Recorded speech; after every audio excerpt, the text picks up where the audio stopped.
Chapter 135. Princess Taiping saw that both sides were fighting fiercely. One side had a fracture, and the other side had a disfigured face. Yang Fan was the main offensive player of the White Horse Temple team. He was always in front. If he was not careful, he would inevitably. She felt nervous for no reason.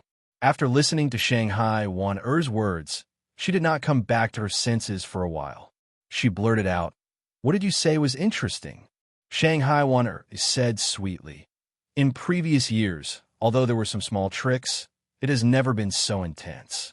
This year's Shangyuan dynasty is really interesting." She thought for a moment and said with a smile, "It's not just today. From the beginning, it has been very interesting." Princess Taiping's sumo champion for 3 years in a row was taken by 2 monks from the White Horse Temple. In the last game, the glory of our inner team was also taken by them. And today, Shanghai Wan-er looked back at the field and said with a smile, "Today is even funnier. For all these reasons, it seems that the 17th master of the Great Hall is involved. This person is really interesting. This year's Shangyuan dynasty is really interesting." Hearing this, Princess Taiping suddenly remembered that she seemed to have said the same thing. She suddenly thought of that night the day before yesterday, thought of that huge lantern tree, thought of that pair of man and woman sitting on the 100-feet flower leaves of the lantern tree, thought of that unemotional kiss. For a moment she was somewhat absent-minded. At this time, the scene on the field could only be described as tragic. The bow-beating competition had evolved into a full martial arts competition. Both sides used their hands and feet, and screams came one after another. For the Uyghurs, although they were rough and barbaric, they were more adept at using reasonable collision techniques. They could openly dismount many monks from the White Horse Temple. The means that the monks of the White Horse Temple usually used in the past could not be used here, because it was an obvious violation of the rules. In a short period of time, they were punished countless times. However, their violations also injured the members of the Uyghurs. Although they could be replaced, the level of the people they replaced was obviously slightly inferior. Although the people of the White Horse Temple were not good at reasonable collisions, Yang Fan and Chu Kuanga were not. This was especially true for Yang Fan. He was not good at charging and killing in military formations, but his personal martial arts were outstanding. He was suitable for this kind of situation. Yang Fan swung his stick out, and the ball was intercepted by one of the opposing players. Behind him, a Uyghur rider rushed over and pretended to be unable to snatch the ball. His stick went straight for Yang Fan's calf. Yang Fan's staff hit empty air. His face was dejected. He looked up to the sky and shouted, "What a pity!" At the same time, the stick in his hand slipped out of his palm and slipped back. At the same time, his feet stepped forward in the stirrups. This action was like an exaggerated action of a good ball being destroyed. No one could say anything wrong about it. But as soon as he moved his legs forward, the Uyghur man's stick hit empty air. Yang Fan's stick slipped back and bounced out like a poisonous snake. Everyone could see clearly that the Uyghur man seemed to have hit Yang Fan's stick. The stick slipped back. It was not held tightly, so the force was not strong, but it hit the Uyghur's nose. His sharp and straight nose was immediately bent. Blood flowed from his nose. The Uyghur let out a blood-curdling scream and fell down from his horse. The crowd of generals on the sidelines cheered. "Good. Huh?" Yang Fan turned his head and pulled the reins of his horse. He looked at the Uyghur man rolling on the ground with a puzzled look.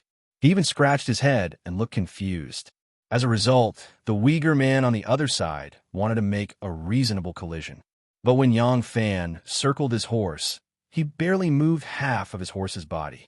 The Uyghur man rushed past him. The hoof of his horse was tripped by Yang Fan's horse, and he fell to the ground with a loud crash. On the grandstand, Princess Taiping sneered and said softly, "Little slippery fellow, so treacherous." Shanghai Wan-er could not help but smile. On the other side, Chu Kuanga spurred his horse forward and waved his stick. With a kacha sound, the stick collided with a Uyghur's stick and broke into 4 pieces. The polo rolled to the side. Chu Kuanga's hand seemed to be unable to retract the broken stick in time, and it flew into the air. A Uyghur man who was chasing closely behind him managed to catch up. Half of the wooden staff struck his mouth. The man did not even have the chance to make a sound before his lips were smashed into mush. His upper and lower front teeth flew out without a trace. Good. The onlookers rubbed their fists and cheered again. Shuai saw that his men were beaten down from their horses with bruised noses and swollen faces. He could not restrain himself any longer. He took off his purple robe aggressively and wore a pair of trousers. He picked up his Buddhist staff and was about to jump onto the field to fight. Taoist Ijua and a few other old and prudent monks hurriedly pulled him back. No matter how the people on the field fought, it could be said that they were playing football.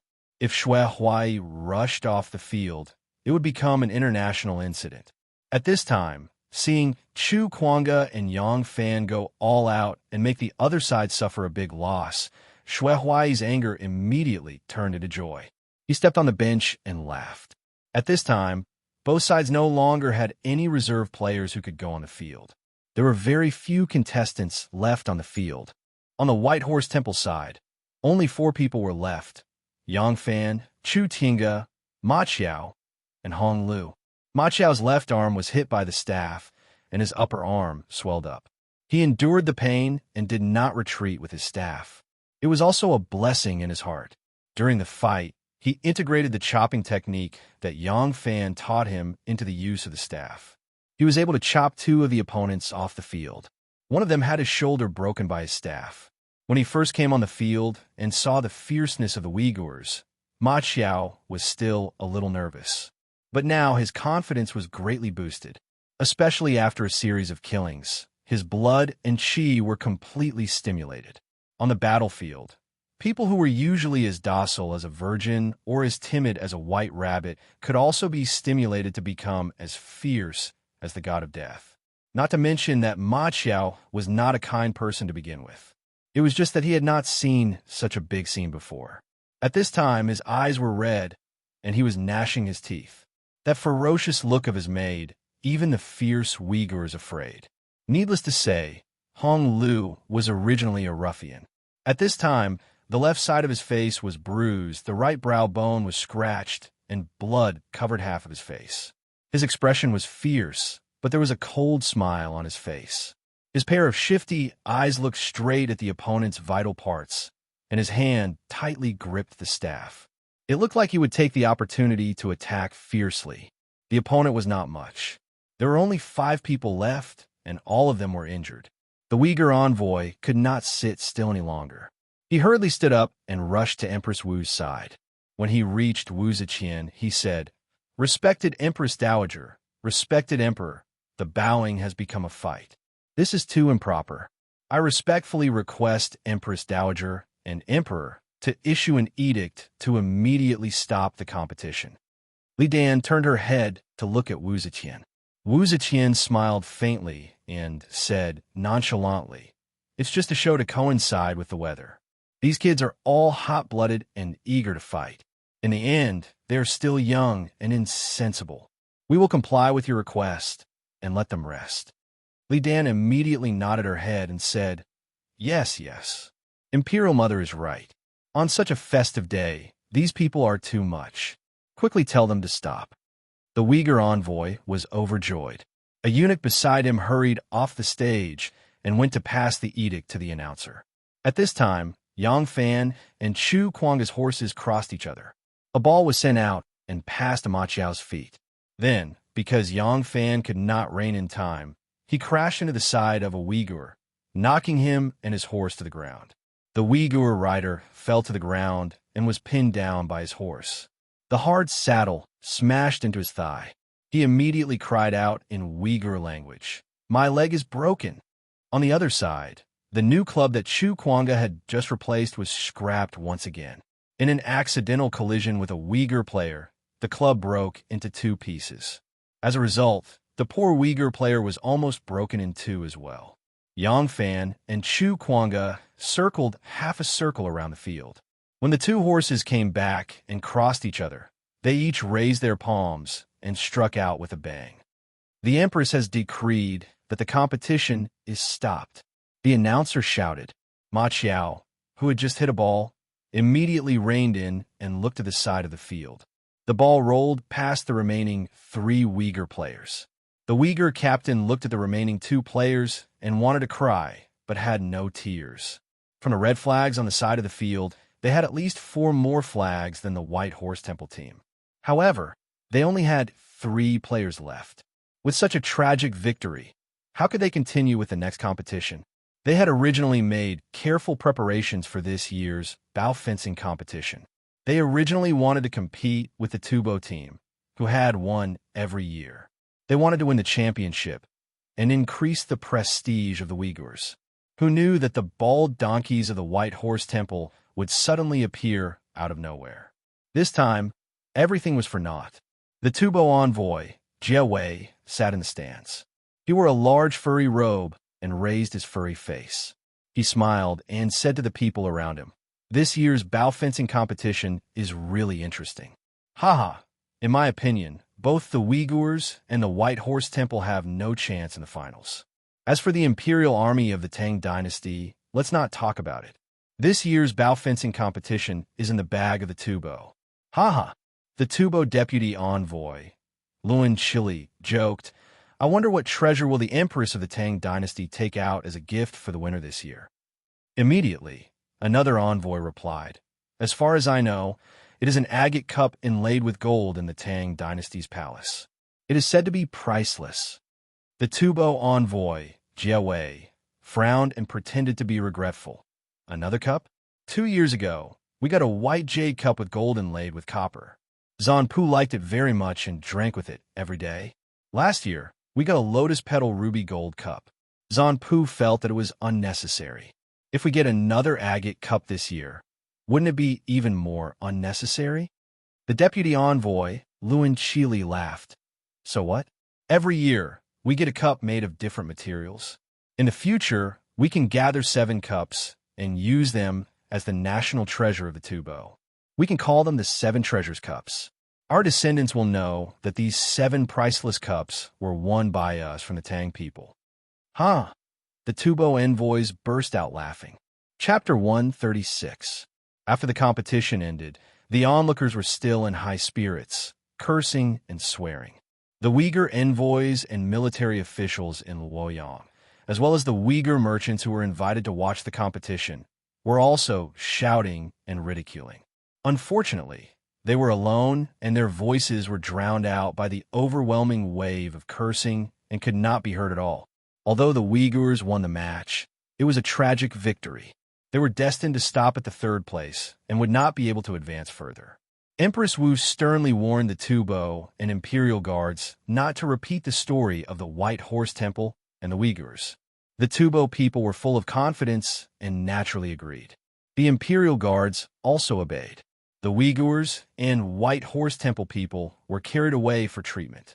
In previous years, there were always people who were injured in fierce fights, so there were Imperial doctors waiting outside the field to treat them.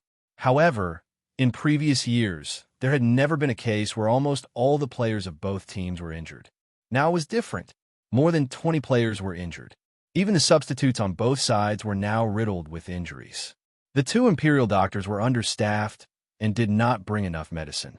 They sent people to the Imperial Hospital to get medicine and doctors while treating the injured first.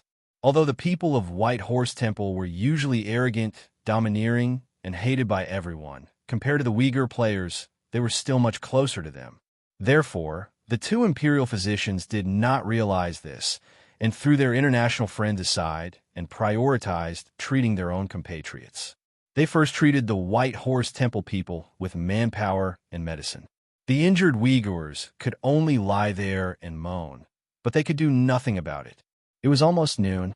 The Empress Dowager and the Emperor, as well as many other members of the royal family and officials, were going to have lunch. The rest of the people were also going to have lunch. The second round of the competition was set in the afternoon. After everyone had finished their lunch, the doctors from the Imperial Hospital finally arrived. The Uyghur patients finally had their saviors. However, the healing methods of the saviors were sloppy and sloppy. Even the fat chef who was having lunch earlier had his eyebrows furrowed and his eyes narrowed. He used a spoon to knock on the rice bucket, as if he was feeding a pig. This made the Uyghurs so angry that their stomachs hurt. The match started in the afternoon. The strongest team of the Tang dynasty, the Imperial Guards, and the strongest team in the world, the Tubo team. As the Imperial Army was the Imperial Army's own team, the soldiers were even more serious than the previous match. If the previous game was mainly for the fun, then this game was the real high-level bow striking game. Both sides displayed high standards of horsemanship, bowing techniques, and teamwork skills. It was a true display of strength and beauty. Every lift and every movement, whether it was the flying horses, the intense atmosphere of competition, or the heroic posture of fighting with their staffs, made people feel relaxed and happy, and they cheered loudly. Yang Fan could see that the Imperial Guards had gone all out in this match. They had performed admirably. Whether it was individual performance or teamwork, they were all top-notch. This was the true standard of the Imperial Guards. If they had used this kind of energy to compete with the White Horse Temple, the White Horse Temple would not have been at a disadvantage. They would have been left in the dust. However, compared to the Imperial Army, the Tubo team was a cut above them.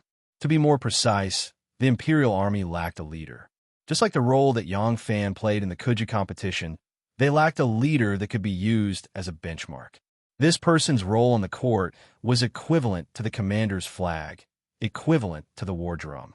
He had the effect of inspiring morale and uplifting the hearts of the people.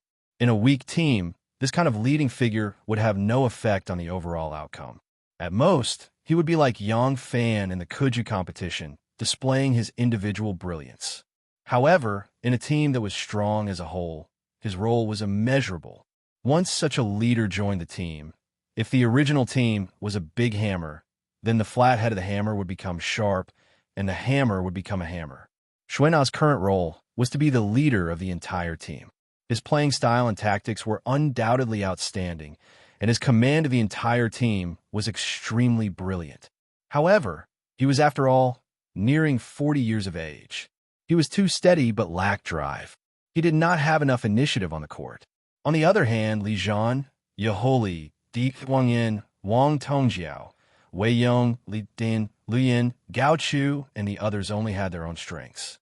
They were not very outstanding. Only Huzaruo's offense was the sharpest, but it was still difficult for him to achieve the effect of a sharp knife. Furthermore, he was slightly restrained by Xuana's calmness, so the Imperial Army could not break through the tight defensive net woven by the opponent. On the court, Yeholi made a small mistake, and the ball was intercepted by the opponent. The Tubo striker immediately charged forward, and the player who dribbled the ball accurately passed it to the front of his horse. He broke through the Imperial Army's defensive line and dribbled the ball straight towards the goal. The rear guard of the Imperial Army, Wei Yong, Li Dan, Lu Yin, and Gao Chu quickly returned to defend, and only then did they break his offensive and hit the ball back to the midfield. Both sides fought and collided in the midfield. Although there was some friction, it was all within an acceptable range. However, in terms of the rhythm of the game, it was obvious that the opponent was controlling the game. Princess Taiping slightly frowned her delicate eyebrows, pinched her chin, and said, "If this goes on, the situation of the Imperial Army will not be good." Shang Wanwan said, "The art of bow striking was originally passed down from the Tubo. It is reasonable that they're a bit more skilled than us. It seems that this year's bow striking will be won by them again. However, speaking of which, the Imperial Army is already much more skilled than last year." Princess Taiping did not answer, but quickly glanced at Yang Fan, who was standing at the side of the field with his arms crossed, watching the game attentively. This kid was originally the best candidate to be the sharp knife. What a pity. If he was on the field, the whole situation would be greatly different. Princess Taiping sighed softly. The game continued on the field. As the Imperial Army was still lacking a strong sharp knife-type player, it was difficult for them to cut through the opponent's defense. Moreover, the offense of the opponent's two forwards was fierce and oppressive. At the end of the first quarter of the game, the Tubo team scored a goal, and both sides had a score of 1:00. At the start of the second quarter, both sides were in the same situation. Although the Imperial Army tried their best, they were still lacking in spirit. In the middle of the game, Huzaruo received a pass from Xuana. With the help of Di Guangyuan and Hu Li, The three of them were like a sharp arrow, penetrating the opponent's back line and charging into the goal in a perfect S shape. They scored a goal and equalized the score. However, in the following third and fourth quarter of the game, the opponent scored a goal first and then another 2 goals. During this period, the Imperial Army only scored a goal from Huli, and the score became 4-2. In the last 2 quarters of the game, the Imperial Army went from bad to worse, and finally the game ended 7-4. Although the Imperial Army did not have much hope for victory before the game, they still hoped for a miracle. When the game ended as expected, the soldiers were dejected, and the tens of thousands of people around the field were silent. Only some Tubo people near the rostrum who were invited by the Tubo ambassador were shouting and cheering for victory. Wu Ziqian watched the entire game, but it seemed that she did not care about the outcome. When the game ended, Wu Ziqian smiled faintly and said, "The Tubo team is indeed superior. This year, the Tubo team is the champion again. Hee, come and bring the golden cup." The Tubo ambassador, Jay, stood up from his seat and patted his clothes. He glanced proudly at the nobles of the Tang dynasty and strode to the front of Wu Ziqian. He cupped his hands arrogantly and said with a smile, "This official thanks the Empress for the reward. It is not that this official is boasting, but the art of bow striking originated from my country. In the whole world, there is naturally no one who can compete with my bow striking technique." Jay's arrogant words were overflowing with arrogance. All the civil and military officials of the Tang dynasty who were present looked angry, but Jay was proud of himself and did not think much of it. At this time, the palace maid came up with the golden cup. Wu Ziqian slightly waved her hand and said lightly, "Reward. Thank you, Empress Dowager, for the reward," Jia Wei said in a dramatic manner. He flicked his sleeves and took the golden cup. He smiled cheerfully and raised the golden cup high above his head. The Tubo people on the scene immediately let out a burst of enthusiastic cheers. The Tubo ambassador spun 3 rounds on the spot and showed everyone his spoils of war. He was about to turn and leave when he suddenly glanced at the table in front of Wu Ziqian. He paused and said, "Empress, next year in Shangyuan, I believe the bow striking competition will still be held. Our Tubo team will definitely have to participate. This official may be presumptuous, but can we first ask the Empress Dowager to specify the prize for next year's reward?" Saying this was a very rude action. Wu Ziqian was a little surprised. She couldn't help but raise her eyebrows and asked curiously, "I wonder what item does the ambassador want to use as the prize?" Jay said, "Our Tubo team has won the bow striking competition 3 times in a row. Each time, the prize is a treasured cup. This official saw that the cup on the Empress Dowager's table is exceptionally magnificent, and I like it very much. Since this cup is used by the Empress Dowager, it must be very precious. If this official can win this cup next year and go back, I believe that Zanpu will be very happy." As soon as these words were said, the expressions of all the civil and military officials present changed. Shanghai Wanner was about to scold him when Wu Ziqian raised her hand slightly and mimicked their actions. She gently stroked the wine cup on the table and said with a smile, "Ambassador Jay, have you taken a fancy to our Jean O Forever Solid cup?" When Wu Ziqian said, "Jean O Forever Solid," she deliberately emphasized her tone. Jay, however, replied, "Exactly." Although Wu Ziqian still had a smile on her face, the corner of her eye twitched a few times. Shanghai Wanner, who was familiar with her, knew that the Empress was really angry this time. Jay's words were already a public humiliation to the Tang dynasty.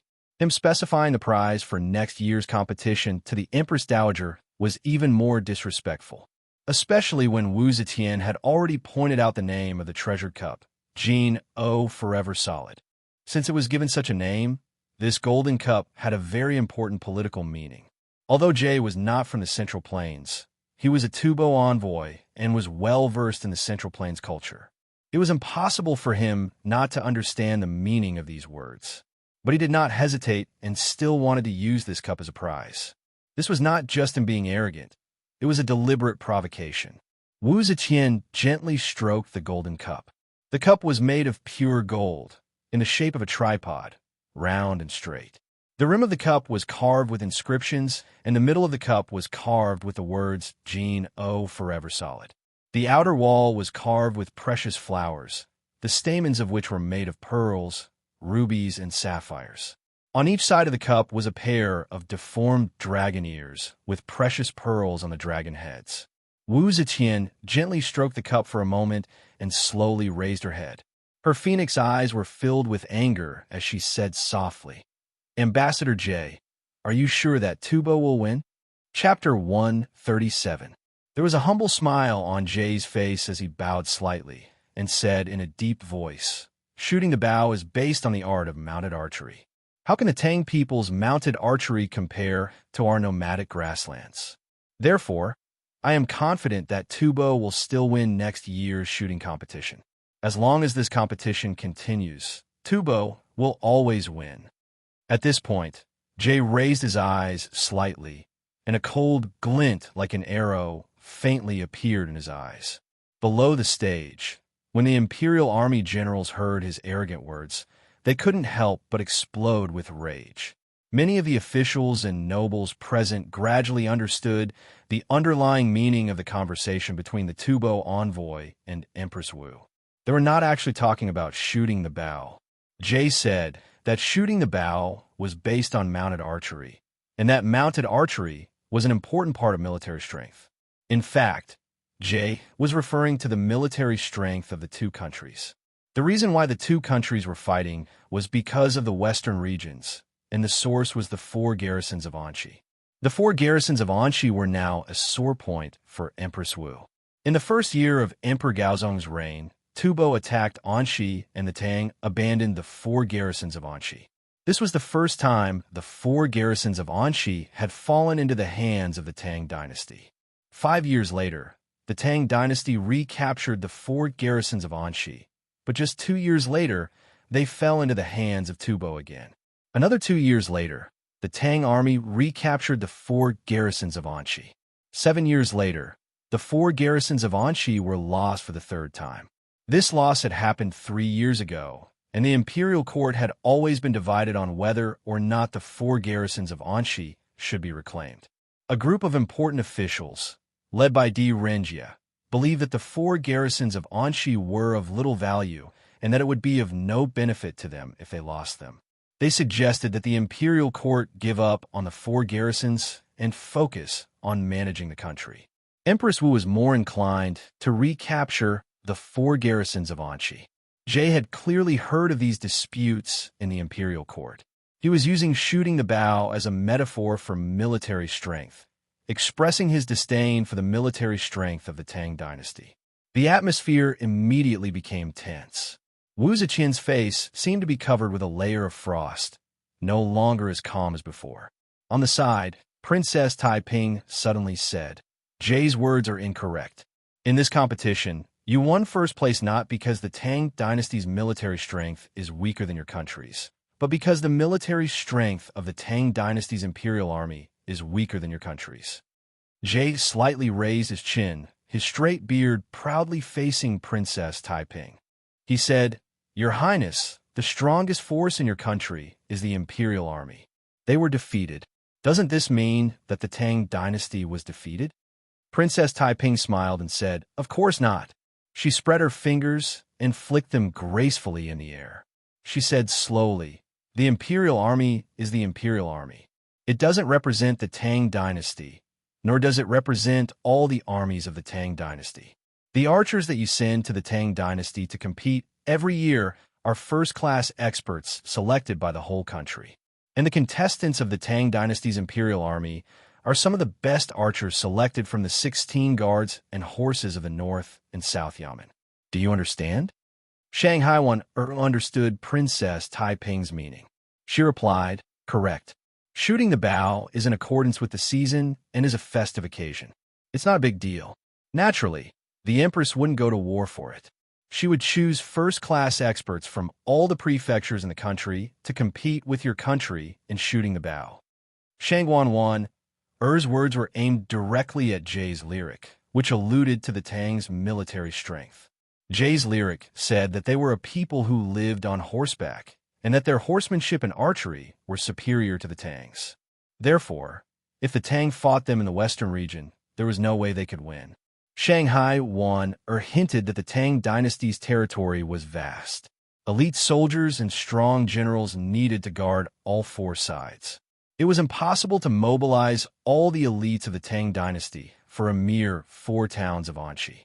And you used all the power of the country to take Anqi. Once we gather our elites, you're no match for us. Jie naturally understood her hint.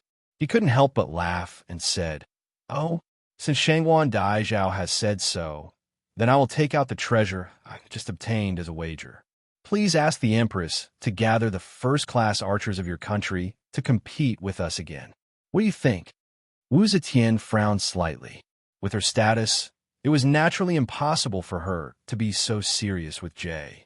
She had gone to great lengths to recruit bow fighting experts from all over the country. Moreover, with this decree, it was unknown whether or not she would be able to find bow fighting experts who were more outstanding than the experts from the Imperial Army. If they competed again, it would be fine if they won, but if they lost, they would lose all face. Wu Zetian had just thought of this when Princess Taiping sneered and said, "Why do we need to recruit archers from all over the Tang dynasty? Just pick a few from Luoyang, and it will be enough to defeat you." Hearing this, Jie laughed in surprise and said, "Good. Then Jie Chu is willing to compete." After saying this, he placed the golden cup on the table in front of Wu Zetian and took 3 steps back. He bowed respectfully and said, "Empress Dowager, Your Highness, please choose the elite soldiers and generals. I am willing to compete again. Please be the witness." No one knows her daughter better than her mother. Wu Zetian knew that her daughter was smart and thoughtful. Since she said this, she must have something to rely on. She could not help but look at Taiping. Princess Taiping stood up and walked to the side of the stage. She stood straight and slightly swept her gaze downward. Tens of thousands of people in the audience saw Princess Taiping walking to the side of the stage. It seemed that she had something to say. The whispers suddenly quieted down. The Tubo people who were still cheering also shut their mouths and looked toward the stage. Princess Taiping raised her voice and shouted, "Today, Tubo wins in archery." Because of this, the Tubo envoys laughed that our Tang dynasty has no capable people. I don't agree. The joy of archery is to celebrate with the whole world. To celebrate with the people is only a game. Therefore, the Imperial Army is just some archers chosen from the Imperial Army. Not to mention that they cannot represent the standard of our Tang dynasty's army. They cannot represent the standard of our Tang dynasty. They cannot even represent the city of Luoyang. Now, Jie Chu is the envoy. With the golden cup given by the Empress as the prize, he wants to fight with our Tang dynasty again. When Princess Taiping said this, she paused for a moment. Gradually, a murderous look appeared between her eyebrows. She slowly looked around the audience and suddenly raised her voice again. There was a faint sound of metal and stone. "Here are the soldiers of the Imperial Army and the heroes of Dongdu. Is there anyone who is willing to fight with me? Li Lingnue? I am willing to fight with the princess. I'm willing to fight with the princess." The ones who responded were Xuana, Di Guangyuan, Huzelo, and the other members of the Forbidden Army. They were already very ashamed of defeating them. Now that they heard Princess Taiping's words, they were even more ashamed to show their faces. A woman was not inferior to a man. How could a dignified man endure such humiliation? Therefore, they all volunteered to fight. In fact, the blood of the tens of thousands of soldiers around the field was already boiling. If there were millions of enemies in front of them at this time, they would also rush up and fight without fear. The problem was that shooting arrows was not a battle, and it was not enough to be hot-blooded. Therefore, the 70,000 soldiers clenched their fists tightly and looked at the front of the stage, breathing heavily. Although they could not respond, the words, "I am willing to fight side by side with the princess," were stuck in their throats, and their young faces were as red as cockscomb-like blood. Princess Taiping's limpid eyes were fixed on one person. That person was on the other side of the field. The wind carried Princess Taiping's voice into his ears. He looked at the noble princess on the stage in surprise. He saw that the princess was also looking at him. Behind him, there were tens of thousands of soldiers, but he knew clearly that Princess Taiping was looking at him. He did not speak, but just fixed his eyes on the stage.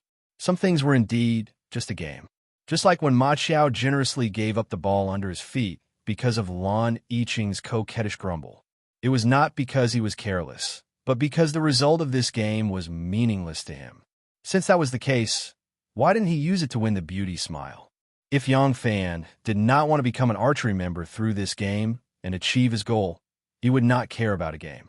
But even if it was a game, when it was combined with glory, dignity, and bravery, it was no longer a dispensable game, but a goal worth fighting for.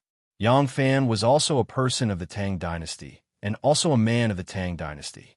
At this moment, his blood was boiling. Chu Kuanga stood not far behind him. He raised his hand and slapped the butt of the dark horse. The dark horse walked towards Yang Fan.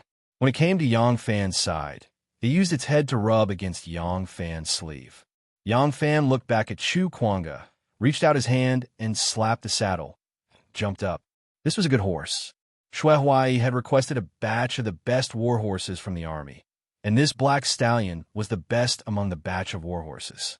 Its fur was as black as satin, and its limbs were slender and powerful. When Yang Fan rode on the horse, the staff was hanging on the victory hook. Yang Fan took off the staff and held it in his hand like a gun. With one hand holding the reins, his back was straight, and his head was raised high. With both of his legs in the stirrups, the fine horse took small steps and galloped to the empty center of the arena. Yang Fan gently pulled on the reins, and it stood still. Like its owner, it raised its head high. At this time, the sky was close to dusk.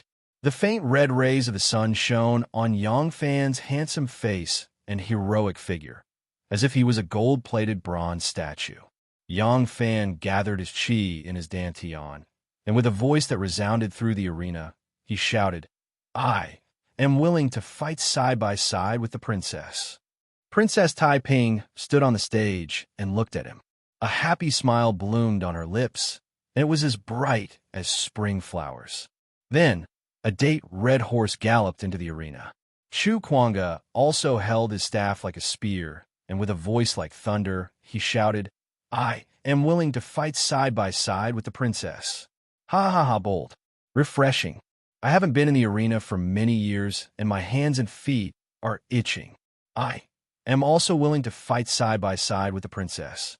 With this sudden laughter, Qiu Shinji stood up and walked down the stage like a fierce tiger. He walked straight to Xuena. Xuena quickly cupped his fists and took a step back, giving the yellow horse to Qiu Shinji. Qiu Shinji stroked the mane on the neck of the horse, and without stepping on the stirrups, he jumped on the horse. His movement was vigorous, and it was not inferior to a strong young man. When the Imperial Army saw that 3 out of 10 places had been taken, they immediately cupped their fists together, and with the most solemn military salute, they knelt down on one knee and solemnly asked Wu Zetian to fight side by side with the princess. "I am willing to fight side by side with the princess." Wu Zetian raised her eyebrows and suddenly laughed. "My son, I will appoint you as the commander today. Everyone here will be under your command. Who else do you want to use? Just name them." Chapter 138. Princess Taiping turned around and bowed to Wu Zetian. "I accept your orders. Mother, just sit down and watch me fight for our Tang dynasty." Princess Taiping turned around and walked down the stage. The servants immediately brought her mount. It was a white horse with a snow-white body. Its flowing mane was like white snow. It looked very handsome. The saddle of the horse was already prepared. 2 maids brought the arrow-sleeved martial arts attire to help her put it on. Her long hair was untied, and her hair was pulled into a ponytail. In a short while, the graceful and noble Princess Taiping had turned into the valiant and formidable Hua Mulan. Princess Taiping supported the saddle and mounted her horse. She steadied her body, and with a baseball stick in her hand, she spurred the horse lightly in front of the 10 Imperial Army players. When she reached Huzelo, she suddenly pulled the reins and stopped. Pointing her baseball stick toward him, she shouted in a tender voice, "You come." Huzelo's spirit was lifted. He quickly replied, "Yes." He mounted the horse and galloped in the field. He turned the horse around and stood side by side with Qiu Shinji, Chu Kuanga, and Yang Fan. The rest of the generals puffed out their chests and waited for Princess Taiping to call them. Princess Taiping glanced at them and galloped towards the field. The rest of the imperial guards were stunned. Their faces turned red. "Your Highness," Di Guangyin shouted, "are we really that useless?" Princess Taiping held the horse's reins and looked back. She laughed loudly. "Not at all. If you want to win against Tufan, the 5 of us are enough." These words shocked everyone present. A moment later, thunderous shouts resounded through the sky. The generals and soldiers clenched their swords and spears in their hands, raised them high, and shouted in unison, "Mighty! Mighty! Mighty!" The sound lasted for a long time and spread to a very far place. Li Lingwei was a woman and a princess of the Tang dynasty. She brazenly accepted the challenge of the Tufan masters. This action ignited the courage of all the Tang dynasty soldiers. The eyes of the hot-blooded soldiers were bloodshot, and their temples were throbbing. If it was not for the fact that this battlefield was not a place for fighting with numbers and courage, they would have rushed forward even if there were millions of enemy soldiers in front of them. Moreover, Li Lingwei did not make 10 people.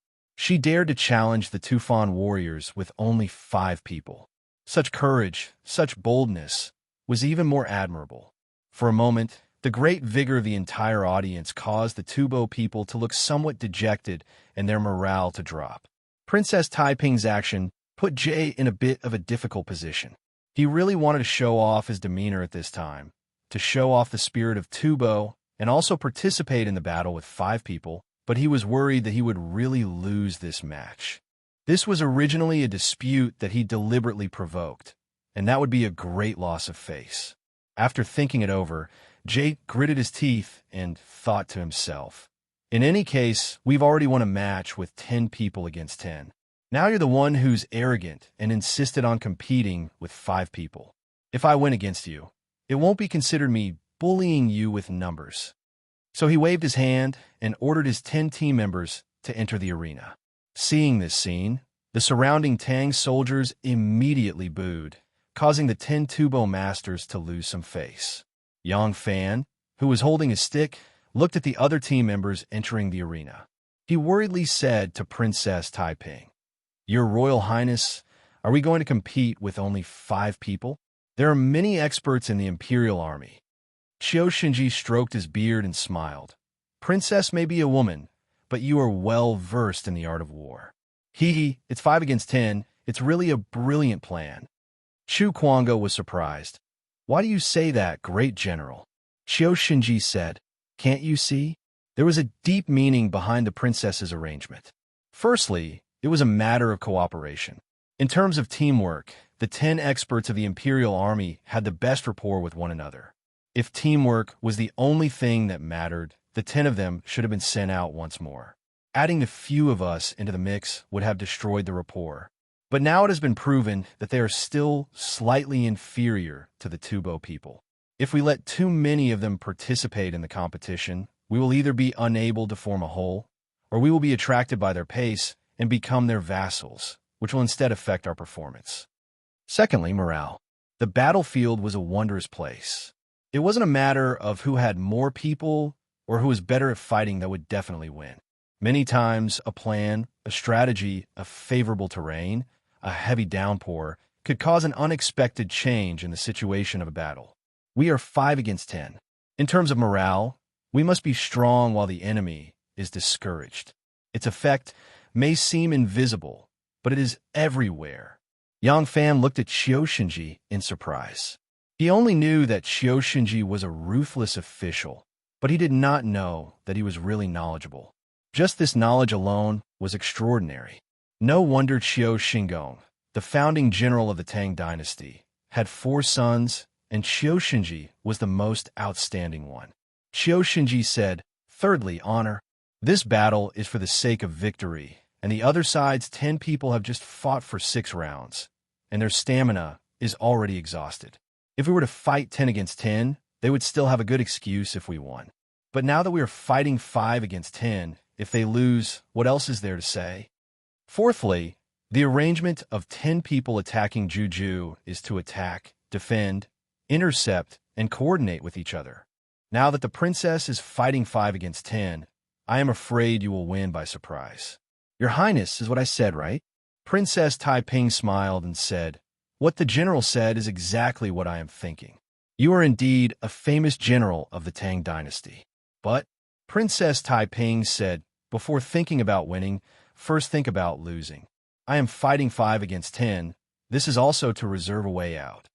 Huzello could not help but ask, "Princess, what way are we reserving?" Princess Taiping covered her mouth and said, "I have boasted, but we are fighting 5 against 10. If we win, of course we will be proud. But what if we really lose? After all, we are fighting 5 against 10. If he wins, there is nothing to brag about. In the end, it is me who is being too arrogant. It is not the Tang dynasty that is losing face." When everyone heard this, they were all stunned. Princess Taiping glanced at Yang Fan and ordered, "Yang Fan, Huzello, you two will be the vanguard." Both of them looked serious and cupped their fists at the same time. "Yes." Princess Taiping said again, "Chu Kuanga, you are the center." "Yes." Princess Taiping lightly waved her ball cane and said with ease, "I and General Chiu will be the left and right inner vanguard, supporting the attack." Chu Kuanga was slightly surprised and said, "Give up the defense and attack with all our strength." Princess Taiping's jade face turned cold and said in a deep voice, "Yes, we will concentrate our strength. As long as we get the ball, we will attack with all our strength.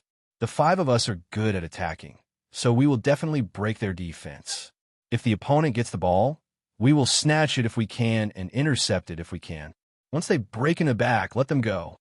Princess Taiping glanced at Yang Fan and said, "There is no one behind us to stop them. Even if he scores a goal, it will not be glorious. The more goals he scores, the more depressed they will be and the less spirited they will be." "Hee. I learned this trick from you, Yang Fan." It seemed that Yang Fan's glorious defeat style of playing in Kuju really made the princess depressed for a long time. After the Tubo people entered the field, Princess Taiping considerately suggested that they would only play 3 quarters to determine the winner. The reason was that although the opponent had 10 players, they had played 6 quarters in a row and their physical recovery was limited, so they would inevitably be exhausted. The Tangs were the hosts and would not take advantage of them. However, she did not mention that they only had half of the opponent's players on their side. This move was really beautiful. The Tubo people watching the game on the sidelines were a little ashamed to cheer for their team. Yang Fan, on the other hand, snickered in his heart. This princess was really smart. The opponent might not be able to adapt to the playing style of attacking with 5 sharp knives at the same time, but this kind of playing style with no defense had a big loophole. Once the opponent got used to it, 3 quarters would be over. The game began. The right forward Huzero grabbed the ball. Yang Fan immediately rushed in front of him to the left line of the opponent's camp. This move not only disrupted the opponent's formation, but also attracted some of the opponent's players, creating a condition for Huzero to dribble the ball forward. Once Huzero passed the ball to him, he could become the main attacker at any time. The opponent had no choice but to send out 2 members to intercept him. At this time, Chu Kuanga also spurred his horse and rushed to the center line. The 3 of them formed an inverted triangle and rushed into the opponent's front field. Then Princess Taiping and Xiu Shinji, one on the left and one on the right, also spurred their horses and rushed out. This move was beyond the opponent's expectation. Princess Taiping was a woman, and Xiu Shinji's hair was gray and he was not young. They thought that these 2 people would act as defensive players. They did not expect that once the Tangs got the ball, they all became the main attackers and rushed to the opponent's camp together. In this way, Yang Fan, Huzero, and Chu Kuanga formed an inverted triangle. Chu Kuanga, Princess Taiping, and Xiu Shinji formed another triangle. They rushed to the opponent at the same time. The opponent's 3 players squeezed toward Huzero. Huzero passed the ball to Yang Fan. The 2 players in front of Yang Fan immediately changed from squeezing to snatching. Before they got close, Yang Fan had already passed the ball to Chu Kuanga's feet. Another 2 players blocked Chu Kuanga. Chu Kuanga raised his stick and pretended to pass the ball to Yang Fan. His stick swung out, but hit nothing. He quickly took 2 steps forward and suddenly backhanded the ball. The ball was passed backward and hit Xiao Shinji. With fewer players, they had to try to ensure that their side controlled the ball. If something went wrong, they would pass the ball to other players to reduce the chance of the ball being intercepted. Of course, they all understood this. As soon as Xiao Shinji saw the ball flying toward him, he suddenly shouted and kicked the stirrups with both of his legs. The originally light horse stance suddenly turned into a gallop. The war horse suddenly sped up and quickly got rid of a player on the other side. After catching the ball, the horse did not slow down but rushed to the opponent's rear defensive line at a faster speed. At this time, Yang Fan and the other 2 vanguard had restrained many players on the opponent's side. When the opponents saw Xiao Shinji suddenly become the vanguard, they were shocked and hurried to help.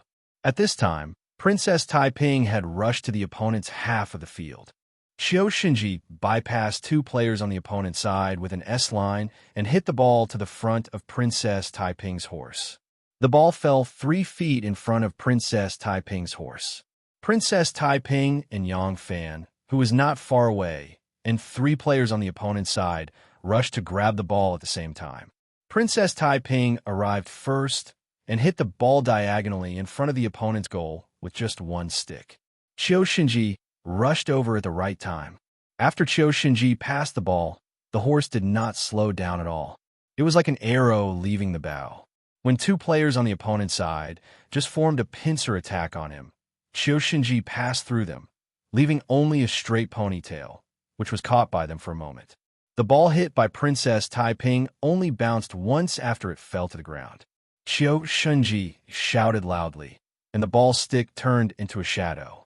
The ball was hit by his stick and flew towards the opponent's goal with a whistling sound. A defender on the opponent's side rushed to intercept the ball. When he waved his stick, the ball went straight into the ball pocket. The first goal. The Tangs were fighting 5 against 10, but they scored 1 goal first. And the goal was scored by Xiao Shinji, the general of the Jinwu Guards, who was over 60 years old. Chapter 139. Mighty. On the military field, tens of thousands of soldiers burst into thunderous cheers, and the sound of mighty resounded through the sky again. Princess Taiping's 5 people's all-out attack was indeed very sharp. Of course, this not only required their superb ball skills and horsemanship, but also required them to have the most accurate judgment of the ever-changing situation on the field. These 5 people on the field happened to have this ability. When Xiao Shinji was young, he was one of the best generals in the Tang Dynasty's archery field. When Li Shimin introduced archery in the Tang Dynasty, Xiao Shinji was once appointed to Tubo to learn how to play polo. He was one of the first people to popularize this game in the Tang Dynasty. At that time, he repeatedly won the championship in the archery field and was rewarded by Emperor Taizong of Tang for this. Chu Kuanga was one of the most outstanding generals in the archery field of the 2nd generation of the Tang Dynasty. If he hadn't just made a name for himself in the archery field and been expelled from the military camp because he offended his superior, he would have been a number 1 player in the archery field of the Tang Dynasty. This time, the imperial army of the Tang Dynasty participated in the tournament. He would certainly be the leader, and the result of the last game might not have been the same. Yang Fan, on the other hand, had played rattan ball on the beach of the South China Sea since he was a child. He could control the light rattan ball freely, so it was naturally easy for him to control the polo ball. Although he was not as experienced as Xiao Shinji and Chu Kuanga in terms of horsemanship and overall view, Yang Fan was still above them in terms of ball skills. So once Yang Fan became familiar with archery, with his superb ball control skills, it was enough to make up for his shortcomings in other aspects. In the past, Ashina Huzuro was the number 1 attacker in the archery field of the Imperial Army. His style was the most fierce, so these 4 people could be said to be the best at archery. Princess Taiping was also very good at horsemanship and ball skills. This princess of the Tang Dynasty was a good athlete. Her archery level, even in the archery field of the Imperial Army, could be ranked in the upper middle position. Moreover, she was a woman and a princess, so no matter for which aspect, the Tubo people couldn't fight with her too fiercely. If they really hurt her, the consequences would be unimaginable. Although the Tubo envoys repeatedly provoked Wu Zetian, they didn't really want to make trouble with the Tang dynasty.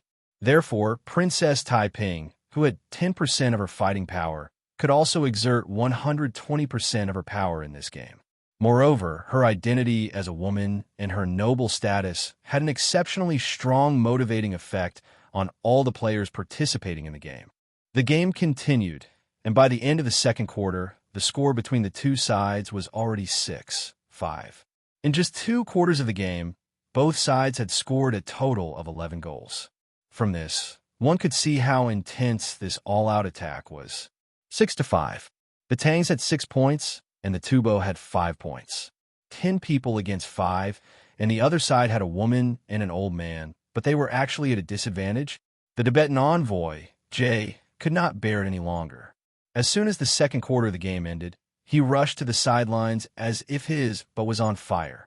He shouted in Tibetan and reprimanded all the players severely. He did not care about the demeanor of an envoy at all. Pissarro looked at the roaring Jay and said softly, "Jay is angry." Princess Taiping picked up the water bag and drank some water.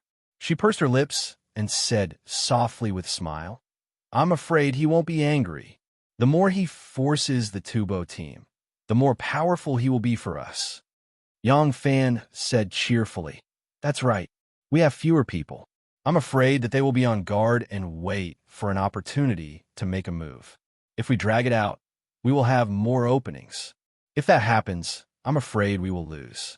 Now that Jay is angry, if under his pressure, the Tubo team is forced to go all out to attack us, hey. Qiu Shinji smiled slightly.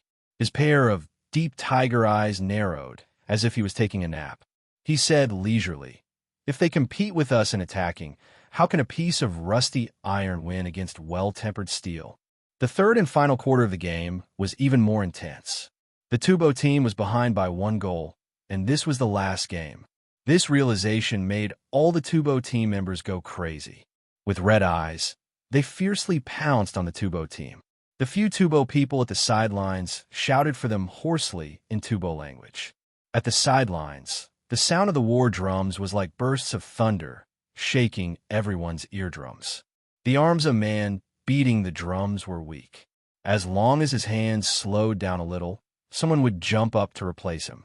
The people could be replaced, but the drums could not stop. The war drums rumbled, and all the soldiers were cheering for their own people. The number of people was 5-10, and the score was 6-5. This score was unacceptable to the Tubo team, who had always thought that they were invincible.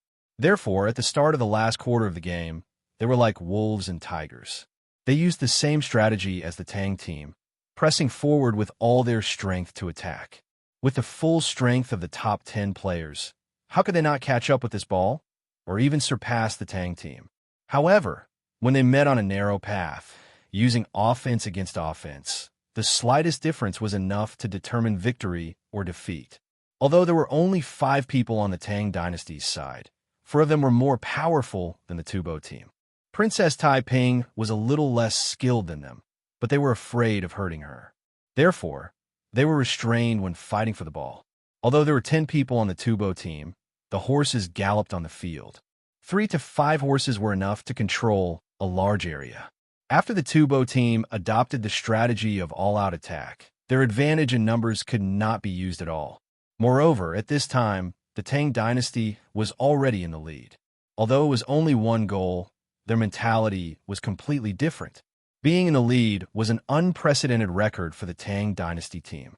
Secondly, it was a record of 5-10, which was enough to laugh at the world. Therefore, Princess Taiping and the others were not anxious at all. Now, as long as they got the ball, they would use their exquisite ball control skills and superb horsemanship to try their best to keep the ball for as long as possible. As the game was about to end, both sides actually had not scored a goal. This situation formed a sharp contrast with the frequent goals scored in the first 2 quarters. Seeing that the game was about to end, the incense stick was about to burn out. The cheers of the Tang dynasty's soldiers celebrating the victory came one after another. Jay could not sit still, and ran to the side of the field again to shout. Hearing his shout, the Tubo team's offensive became more rapid. As a result, the pace of the attack became more chaotic. Princess Taiping cleverly cut off one of their balls and immediately passed it to Yang Fan. After dribbling the ball, Yang Fan did not directly rush to the opponent's goal. Instead, he circled to the outside field and then cut to the end line. His plan was to attack if he could, and if he could not, he would try to delay as much time as possible. How could the Tubo team let him do that? They immediately outflanked him. Seeing that several pursuers were approaching, Yang Fan shouted and waved his stick to pass the ball to Huizuo on the other side. Huizuo had been slightly injured in the scramble. The corner of his eye was scratched, and there was a trace of blood on his face, but he still insisted on playing. Seeing that Zhu Qiu was in front of his horse, Huizuo immediately caught the ball and sped up his horse. He made a posture of rushing to the goal. After successfully attracting several opposing players to surround him, he passed the ball to Chu Kuanga. Chu Kuanga rushed forward with the ball. Out of the corner of his eye, he glanced at Yang Fan's position and suddenly flicked the ball. The ball drew an arc and fell to the right in front of the goal. Yang Fan's horse had just emerged from the encirclement of the opponent's two horses. Seeing this scene, he immediately urged his horse to pounce. At this time, the sky was already dark. Countless torches were lit around the field. The black horse that Yang Fan was riding was like a black dragon. It ran faster and faster, getting closer and closer. It shook off the opposing players who were constantly trying to intercept and fight for the ball. Like a black shadow, it was the first to pounce in front of Zhu Qiu. 3 Tubo players, respectively, flanked him from the left front, left back, and behind him. It was only a few centimeters away. Yang Fan did not stop for a moment and directly kicked the ball with his stick. In the opponent's desperate cries, the ball flew out a moment before them. Boom! The 4 horses crashed heavily into each other. Although the black horse that Yang Fan was riding was divine, it could not withstand the impact of 3 horses at the same time. With a sad neigh, it fell to the ground. The referee waved the flag and shouted loudly, "Sure, the black horse fell." At the moment when the horse fell, Yang Fan's legs left the stirrups. He nimbly stepped on the horse's back and jumped up. Sure, the vermilion polo shot into the goal and lifted the net up. Sure, the cheers that had been stuck in the throats of the soldiers for a long time broke through the air and formed a huge wave of sound, startling Shang Wanwer, who was watching intently. Only then did she feel a faint pain in her palm. It turned out that while watching the game, she had unknowingly immersed herself in it. With the Empress by her side, she could not cheer as loudly as the soldiers.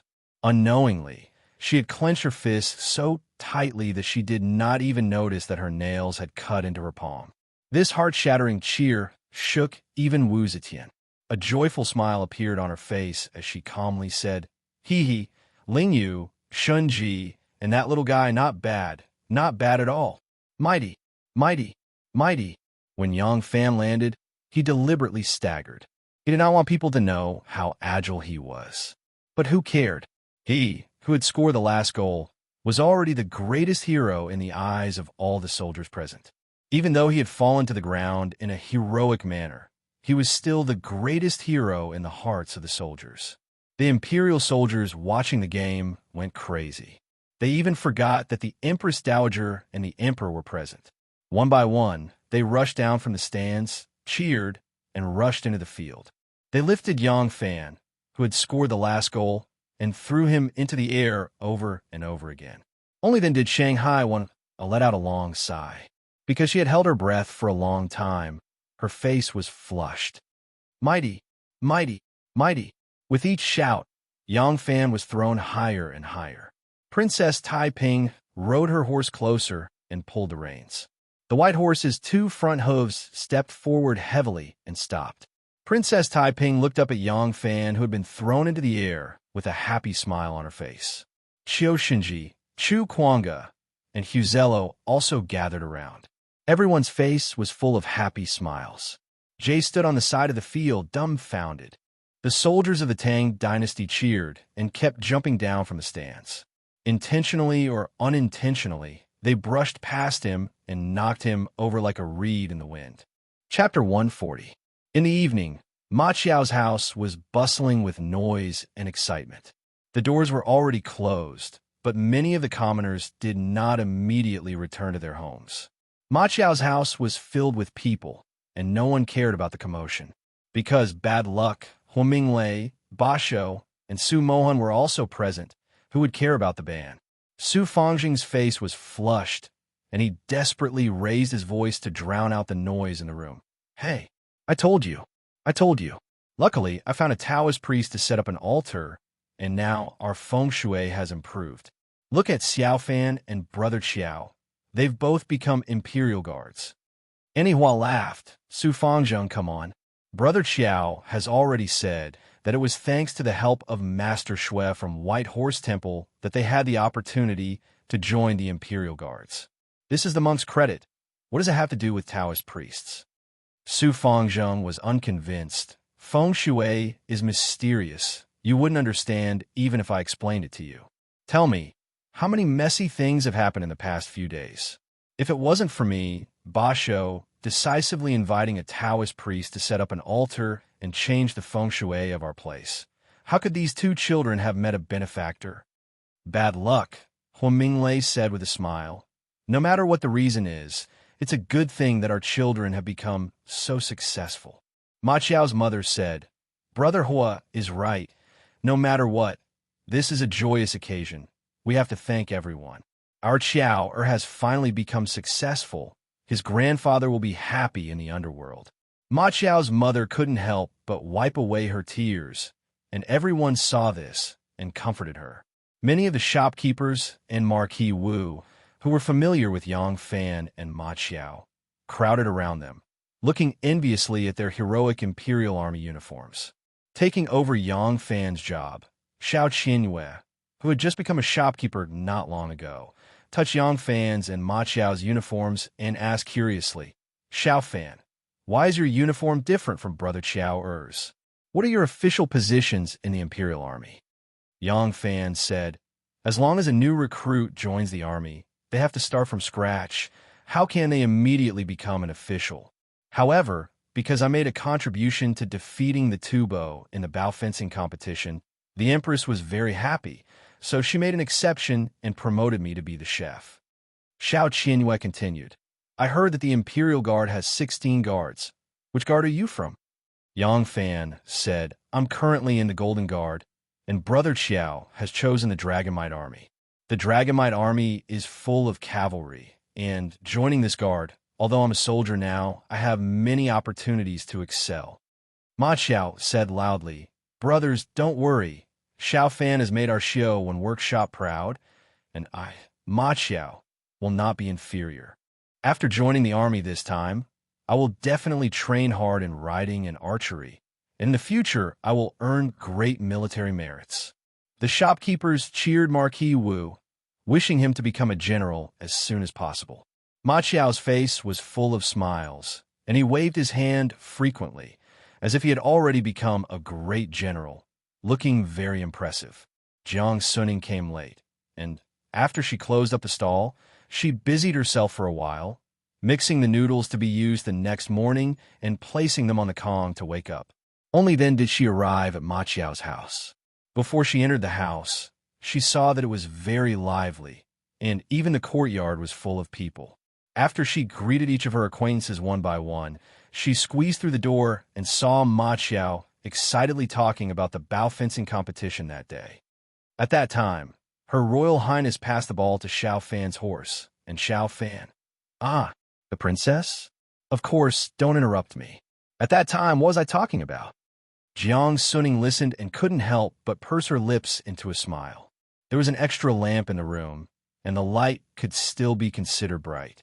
Although the light was flickering because of the crowded crowd, it was still possible to clearly see his appearance.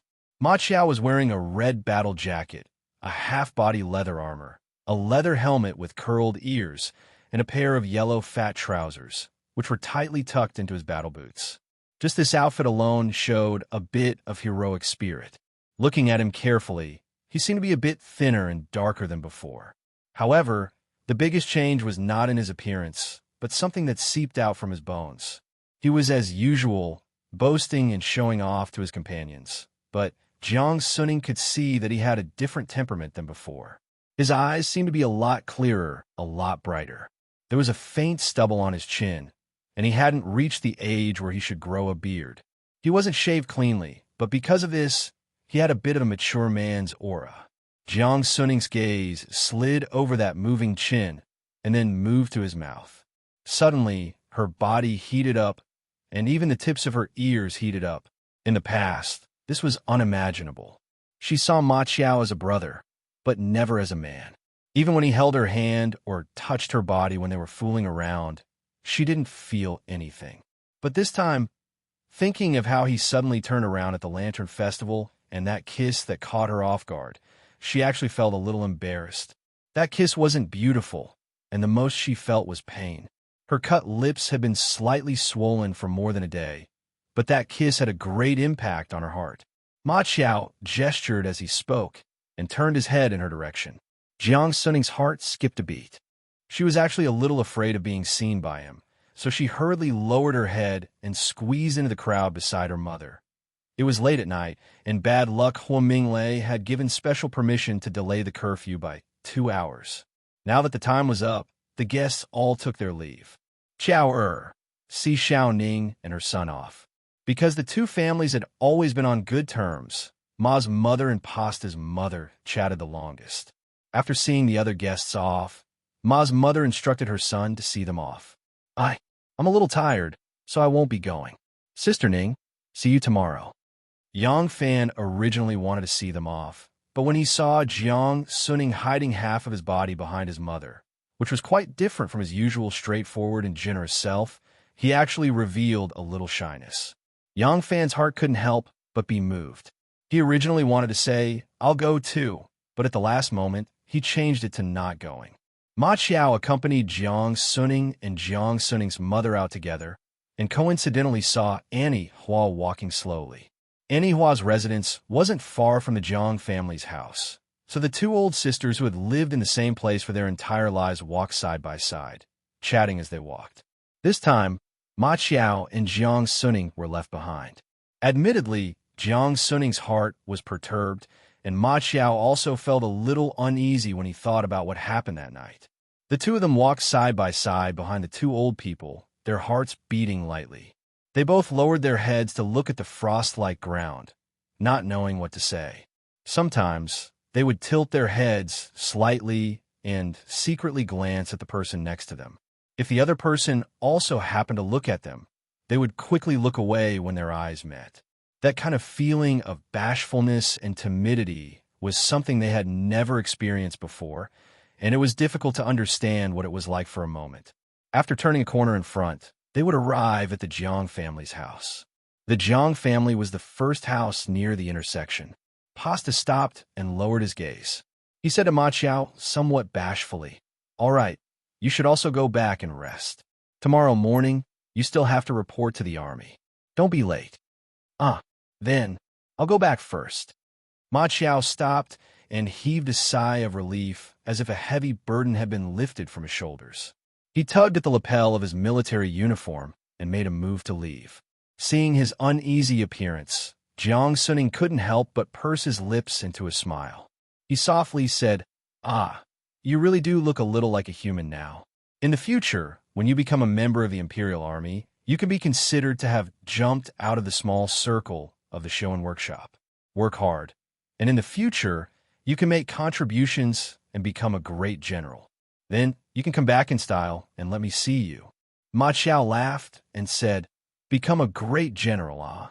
There are people who become great generals at a young age, but they are all the children of rich and powerful families. For people like us who come from humble and common families, unless we make an enormous contribution, even if we're lucky, by the time I become a great general, I'm afraid I'll be 70 or 80 years old. At that time, will you still come to see me?" Jiang Suning said, "If you come back, I'll go see you. What's wrong with being 70 or 80 years old? Unless you think I'm too ugly at that time." Ma Qiao blurted out, "How can that be? Even if you grow to 80 years old, little Ning will still be little Ning. You'll still be so good-looking. A faint blush appeared on Jiang Suning's face. She lightly spat and said, "Nonsense. Then wouldn't I be an old demon?" Looking at her shy and moving appearance, Ma Qiao suddenly had the urge to kiss her. Appearance is born from the heart. His impulse immediately leaked out from his eyes.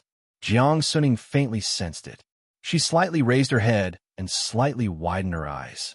Even she herself couldn't tell if the blurred light in her eyes was anticipation, surprise, or fear. Ma Qiao slightly lowered his head. "Little Ning." Just at this moment, Andy Hua energetically appeared from around the corner. She saw Ma Qiao leaning over to kiss her, and Jiang Suning raising her head to welcome him. Ma Qiao and Jiang Suning quickly straightened their bodies. They looked at her in panic and said, "Andy Hua, oh, Little Ning, it's getting late. You should go back and rest. Andy is going home now." Being old and shrewd, Andy Hua was only slightly startled. She quickly returned to normal, as if she hadn't seen this scene at all. Jiang Suning blushed and responded. Annie Hua then turned around and left. Just as she rounded the corner, Annie Hua quickened her steps and quickly rushed back to the Jiang family's front door. She lowered her voice and called out, "Sister, sister, come out quickly." After Annie Hua's interruption, Ma Qiao and Jiang Suning only briefly chatted for a while before Jiang Suning ran back home as if escaping. Ma Qiao walked all the way back. His heart was full of novelty. Before, he had never treated Jiang Suning as a woman, but now he couldn't help but think about her. He thought over and over again, Xiao Ning is actually very pretty, diligent, and capable. If I could really marry her and make her my wife. When he thought of that kiss, when he thought of Jiang Suning's thin and soft red lips, Ma Qiao's entire body felt hot, and he actually felt as if he'd drunk wine, causing him to be extremely intoxicated. In the darkness of the night, a figure quietly stood in the corner of the wall. Seeing that Ma Qiao had returned, the figure leaned against the wall again. Ma Qiao didn't notice and stepped into the courtyard. Chapter 141. Yang Fan and Ma Qiao were lying side by side on the same bed. Yang Fan's house had already been entrusted to Su Fangzheng to find someone to resell it. However, there was originally nothing in the house. Now that the weather was cold, it was better to stay at home. It was better to stay at Ma's house to keep warm. Ma Qiao rested his head on his arms and looked at the top of the tent. He said to Yang Fan, "I have been diligently practicing the martial arts you taught me. Later, when I'm familiar with this set of saber techniques, you'll have to teach me some new ones." Yang Fan said, "Of course, I am only afraid that you are not willing to work hard. As long as you are willing to learn, there is no reason for me not to teach you." Ma Qiao thought for a moment and laughed. "I still feel like I am in a dream. I never thought that I, Ma Qiao, would have such a glorious day. Wearing these clothes, it is really awe-inspiring. Just now, did you see how envious those servants and Marquis Wu were when they looked at us?" He suddenly turned over and looked at Yang Fan with bright eyes. Yang Fan said in surprise, "Why are you looking at me like that? I am not your wife." Ma Qiao sincerely said, "Little Fan, thank you from the bottom of my heart." Yang Fan asked curiously, "Thank me for what?" Ma Qiao said seriously, "When I was a child, my mother told me the story of Mencius's mother moved 3 times. She said that an eagle living in a chicken coop will also lose the ability to soar in the sky. The kind of friend you make determines the kind of person you become. I am very happy to be friends with you, to be brothers." Yang Fan smiled and patted him on the shoulder without saying a word. Ma Qiao said regretfully, "But why did you let me stay in the Longwu army? It would be better for us brothers to be together. We can take care of each other." Yang Fan said, "In the army, no matter how much seniority is valued, the most important thing is real ability. You know how Chu Dage was demoted from the army? The man he had crippled had a backer, but what happened in the end? We are brothers. If we stay together, it will be hard for us to take care of each other. You'll have more opportunities in the Dragon Guard than in the Golden Guards." Ma Qiao nodded and said seriously, "Yes, I don't want to rely on your care to climb up and let others stab me in the back. I just don't want to be separated from you. Don't worry, if I want to become an official, I will use my own ability to convince people." The faintly discernible figure quietly left the vicinity of the Ma family. This person was Tin Ano.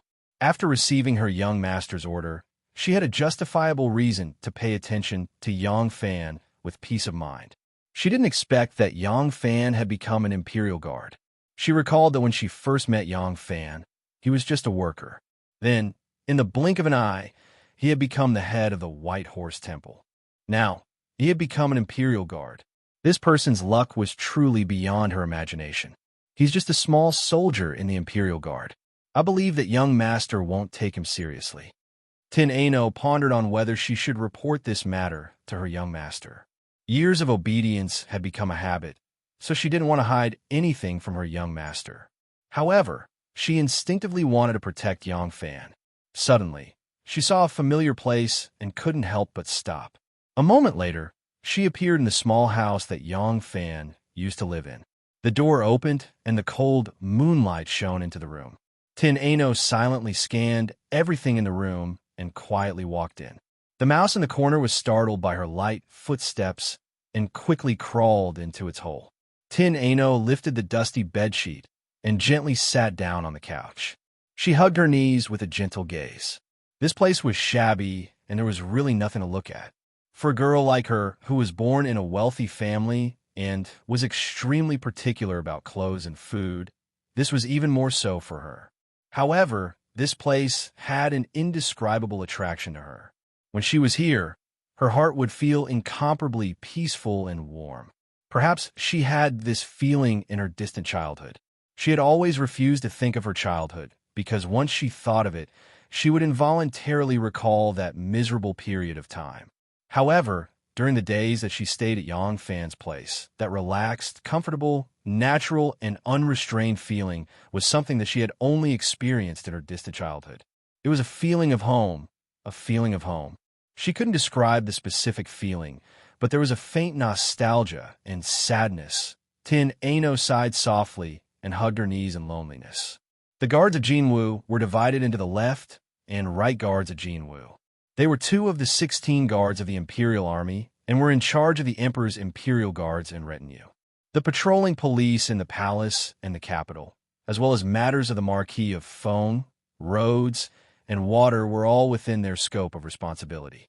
Yang Fan had originally planned on using the opportunity to enter the palace to get close to Shangguan. However, he didn't know that an outsider like him had no chance to walk around the palace without anyone leading him. Every time he saw Shangguan, it was in public and under the watchful eyes of everyone. There was no chance at all. Up until now, he hadn't made any progress on Shangguan or her side. In the end, Xiao Shinji, who he thought would be hard to get close to, had been accidentally sent to him by fate. However, the world was full of strange changes that were hard to imagine. Yang Fan had originally thought that he would be staying in the guards of Jinwu for a long time, and that there would be opportunities to act. Therefore, after reporting to Meng Jin, he patiently familiarized himself with the surroundings and made friends with the soldiers in the army. He temporarily suppressed his murderous intent and wanted to completely assimilate into this environment to ensure that his identity would not be exposed when he returned to the Thornhill. However, just 3 days later, his superior, Captain Fu, informed him to immediately pack up and report to the palace in Luoyang. From that day onwards, he would become a Bighorn Man. The Bighorn Men were part of the guards of Jinwu. There were a total of 600 of them, and they were part of the Royal Guard of Honor. Usually, they wielded halberds and served as palace guards. However, during major court meetings and important royal ceremonies, they would hold large horns and blow horns, becoming a part of the royal instrumental band. Yang Fan didn't know why he was transferred to the palace again. He had just gotten close to Qiu Shinji and hadn't even warmed his seat when he was transferred away again. Fortunately, he was transferred to another place. Therefore, Yang Fan made a feint with Qiu Shinji and killed his way back into the palace. There had never been an Imperial Guard like Yang Fan who could cause such a huge commotion when he entered the palace. In reality, when he had first reported to Meng Jin, he had also caused a commotion in the Imperial Army of the Guards of Jinwu. Bowing was one of the most popular sports in the army.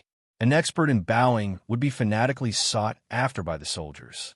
This time, Yang Fan had fought 5 against 10 and accompanied Princess Taiping in defeating the Tufan army. This attracted the intense attention of the Imperial Army.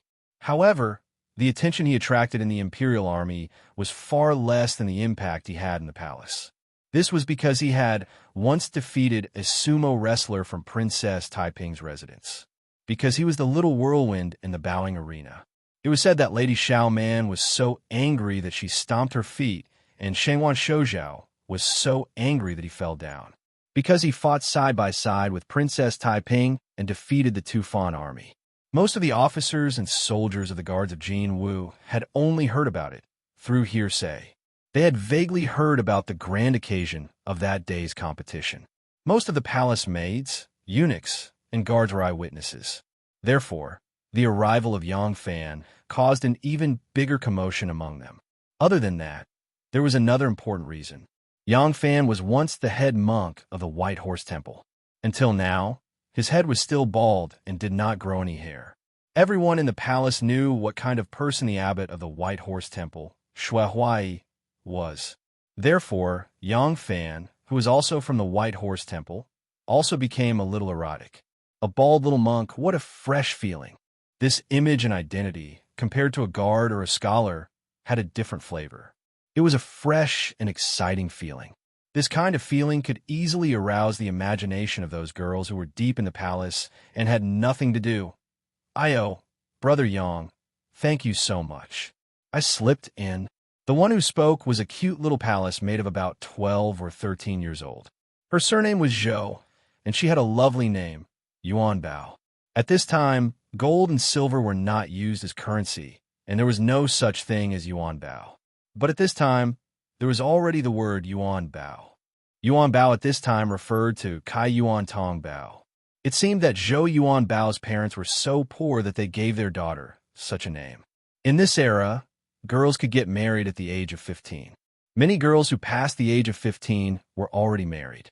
In order to ensure that the number of palace maids and beauties was sufficient, the age of the beauties in the palace was relatively young.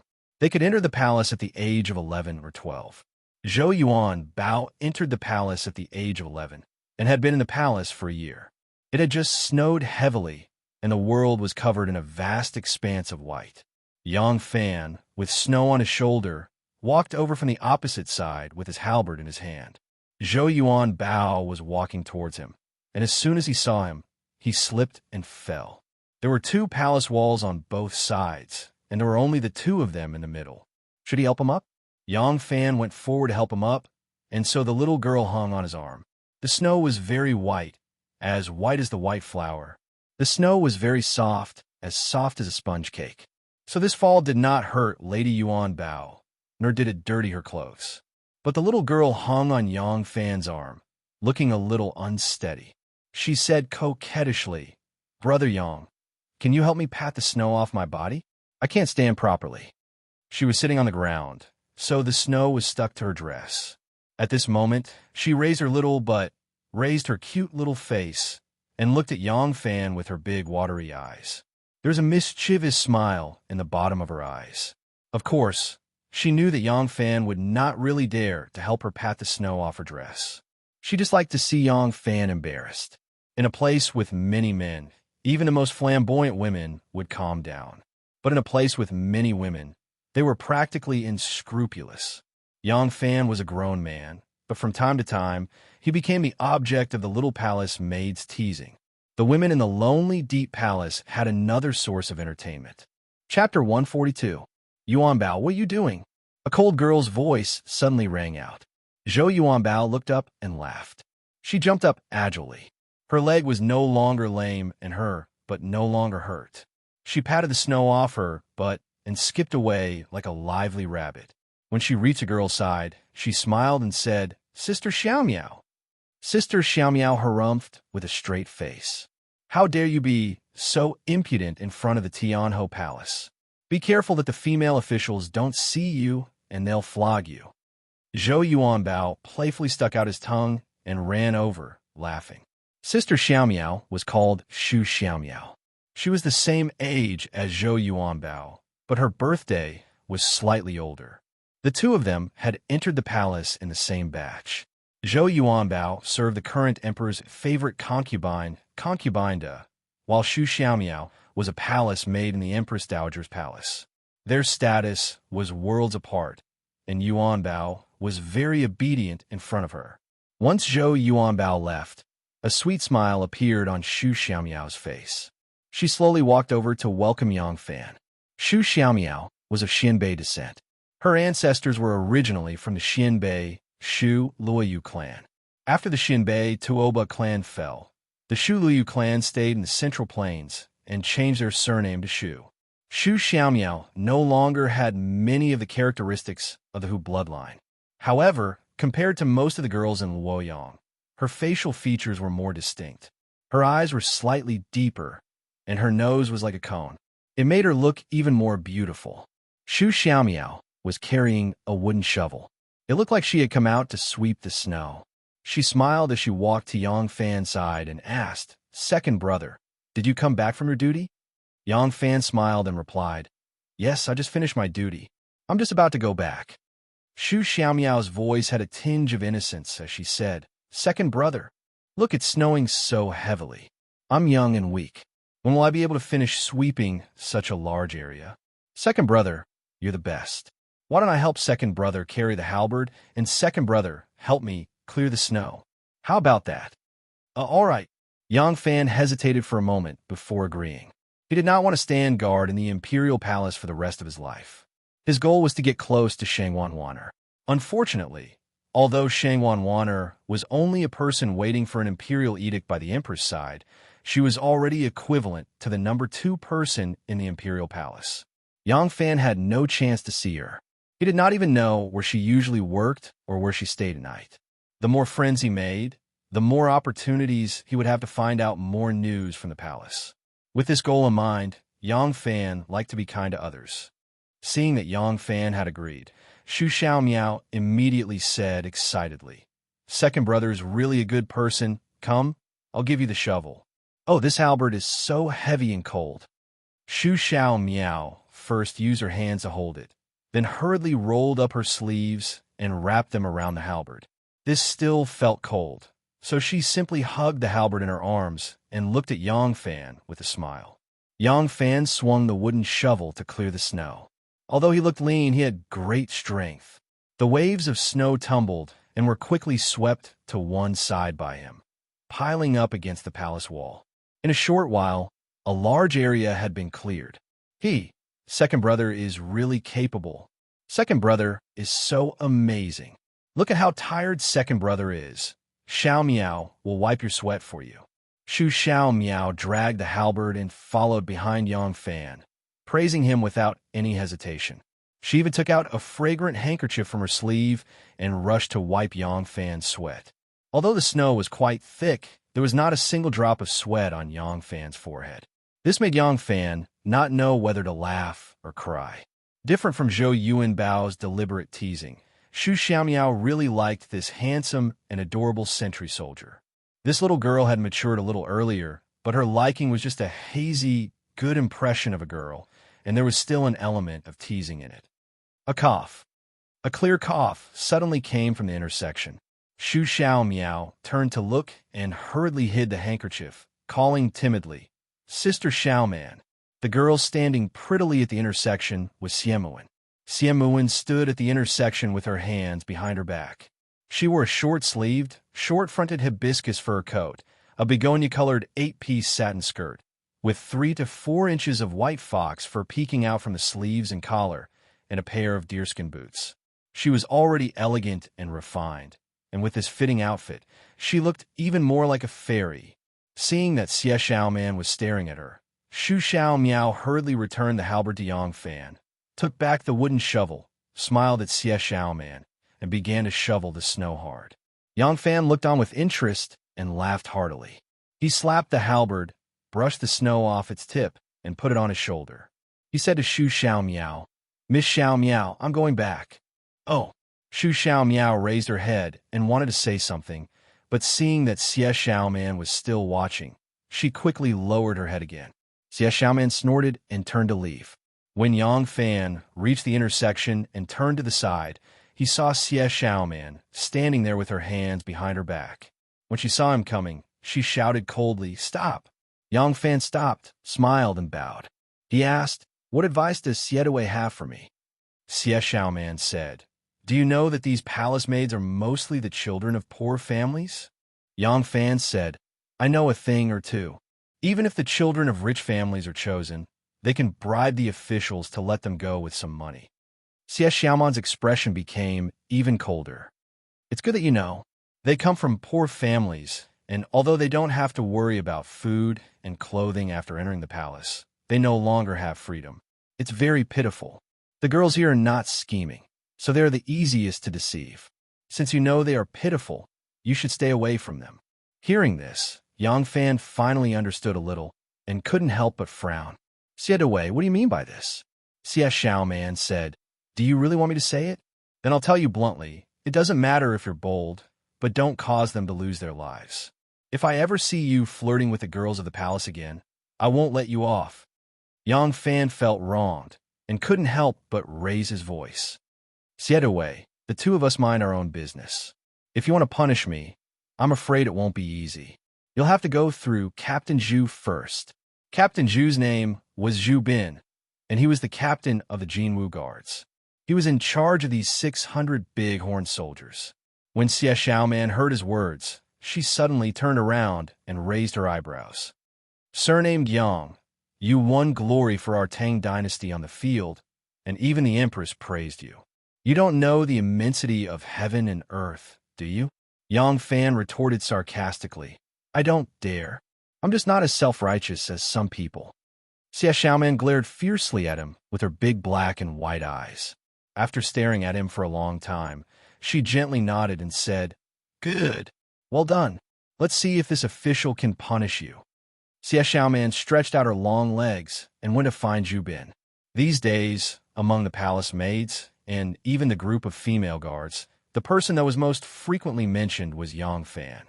Even her good friend Gao seemed to be infatuated with this man. Whenever they talked about him, she would be especially fascinated. How could a little girl like Xu Xiaomiao resist his seduction? What Xie Xiaoman didn't know was that in her eyes, the little sprout, who was as timid as a little rabbit, was the one taking the initiative. Originally, Xie Xiaoman only wanted to warn Yang Fan to restrain himself. She didn't expect him to be so arrogant. She couldn't help but think bitterly, "You brat, I can't control you. Oof. I'll make sure you're under my watch. Let's see how you're going to fool around." As Xie Xiaoman thought about it, she rushed to the Yamen office where Zhu Bin was on duty. As she walked, she suddenly saw two people walking in front of her. Because the heavy snow had just stopped, the eunuchs and palace maids had just come out to clear the snow. The thick snow on the road had not yet been removed, so the two people walking in front of her were walking with difficulty. Xie Xiaoman glanced at them and recognized that one of them was Eunuch Gao, and the other was a man in his early 20s. He was as short as a winter melon, walking clumsily on his short legs in the snow. Looking at his complexion, there was an unhealthy yellow-black color, showing his sickly appearance. His attire was also very beautiful. That hat, that robe, that boots, although the material and workmanship were all top quality, this person was really not clothes rack. No matter how good the clothes were on him, it would not show off his temperament. Because of the thick snow on the road, there was only a small path in the middle of the road that had been stepped on by the patrolling soldiers, so Xie Xiaoman stepped sideways to give way. During Empress Wu's era, eunuchs had limited power. Xiaoman was Empress Wu's personal guard, so she didn't need to listen to a eunuch. But although ordinary people looked down on eunuchs, Xiaoman felt that they were all pitiful people. If it wasn't for the fact that their families were poor, who would be willing to enter the palace? Besides, this eunuch Gao had a good temperament and treated people kindly. He was also much older than her, so he took the initiative to give way. Eunuch Gao had an eye disease that made him cry in the wind, so he slightly tilted his head to avoid the wind and stared at the ground as he walked forward. It wasn't until he got closer that he saw that the girl who had stepped aside to give way was Xie Xiaoman. He quickly smiled and bowed. "Oh, it's Miss Xiaoman. Look at my eyes." Xie Xiaoman smiled faintly and said, "It's such a cold day. Eunuch Gao must be tired. Please go ahead. While they were talking, the short man, who looked like a rich man from the countryside, stopped in his tracks. The few steps in the snow must have tired him out, for he stood panting and making a sound like a bellows in his throat. But as soon as he saw Xie Xiaoman's appearance, his eyes immediately went wide, as if he even forgot to breathe. This girl was too graceful. That pink and tender skin, that red and pouty little mouth, that straight nose, those big eyes that seemed to be able to speak. Ever since he entered the palace, he had seen enough beautiful girls, but none as beautiful as her. Just look at her standing there, that spirit and spirit. It was like the plum blossom tree in his old house's backyard. The heavier the snow, the stronger the wind, the more beautiful it was and the more spirited it was. Oh my God, why does this girl look so neat and tidy? I can't sleep with a girl like this. The short man stared straight at Xiaoman, his heart itching like a cat scratching its head. Chapter 143. Eunuch Gao was bringing this person to see the Empress Dowager, so he didn't dare to delay any longer. He didn't stand on ceremony with Xiaoman and smiled. All right, Miss Xiaoman, I'll be leaving first. Eunuch Gao strode forward. The short man beside him stared longingly at Xie Xiaoman for a moment before hurrying to catch up with him. After taking a few steps, he couldn't help but turn around and glance at Xie Xiaoman again. Her graceful back was still unspeakably beautiful, and his heart itched even more. He couldn't help but gasp and ask, Eunuch Gao, this girl is so graceful. Who is she? Eunuch Gao frowned slightly when he heard his rustling voice. However, this was not someone he could afford to offend. His impatience quickly disappeared. Eunuch Gao tried his best to speak in an amiable tone. Oh, that is Miss Xiaoman, the Emperor's bodyguard. Hearing this, the man's face lit up and he asked, Are you my aunt's bodyguard? Eunuch Gao said, Of course, I wouldn't dare to lie to young Master Wu. The man was overjoyed and thought, So she's just a female imperial guard of my aunt. What female guard? She's just a maid who serves people. That's good enough. This man was called Wu Huing, a nephew of Wu Zetian. Wu Zetian's grandfather, Wu Huasheng, had 4 sons, Wu Reng, Wu Qi, Wu Leng, and Wu Yi. Wu Huing was the son of Wu Yi's 3rd son, Wu Anya. The 3rd branch only had 1 son, and he was the son of Wu Anya at an old age, so he was treated like a precious treasure and was raised like a little ancestor. Wu Huing was the son of Wu Anya at an old age. He was born with a weak constitution and often got sick. His family treasured him very much, and he didn't learn anything since he was young. His family only wanted him to live a long life, so they didn't dare to think too much about him. After Wu Zetian came to power, she gradually felt that she didn't have enough trusted aides, so she had to use a large number of people from the Wu family.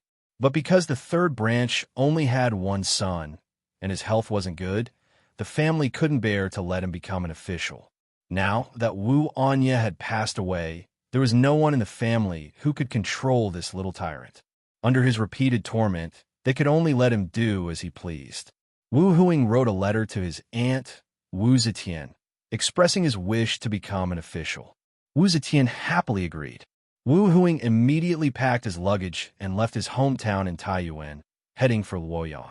Wu Huing had always been extremely arrogant at home, and he also knew that his aunt was equivalent to the emperor of the Tang dynasty. She was as high as the heavens, and no one could compare to her. In his eyes, everyone, including the princes and princesses of Li Tang's imperial clan, were all servants of his Wu clan, not to mention a little female guard.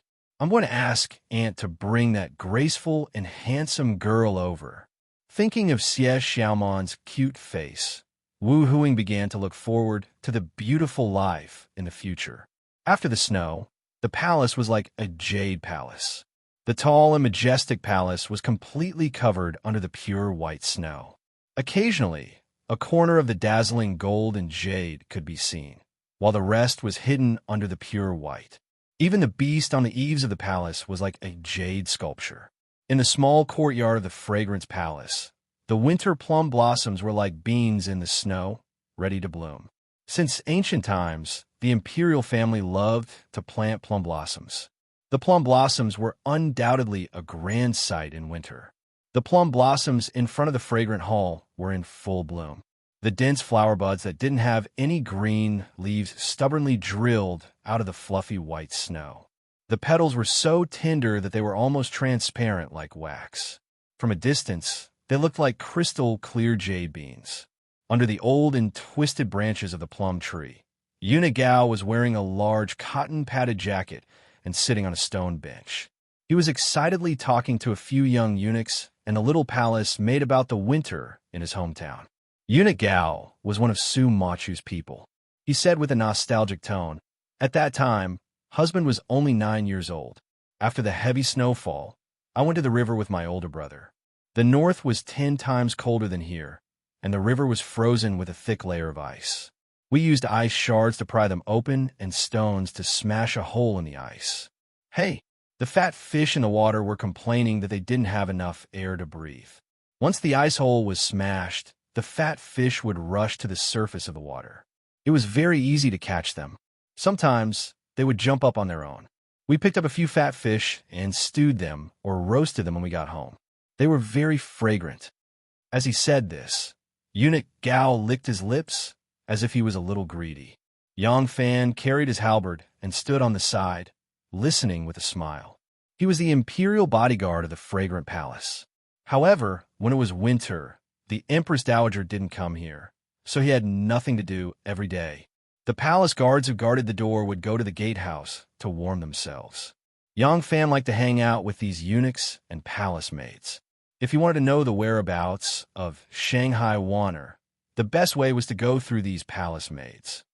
"Brother Yang, did you catch fish like this when you were young?"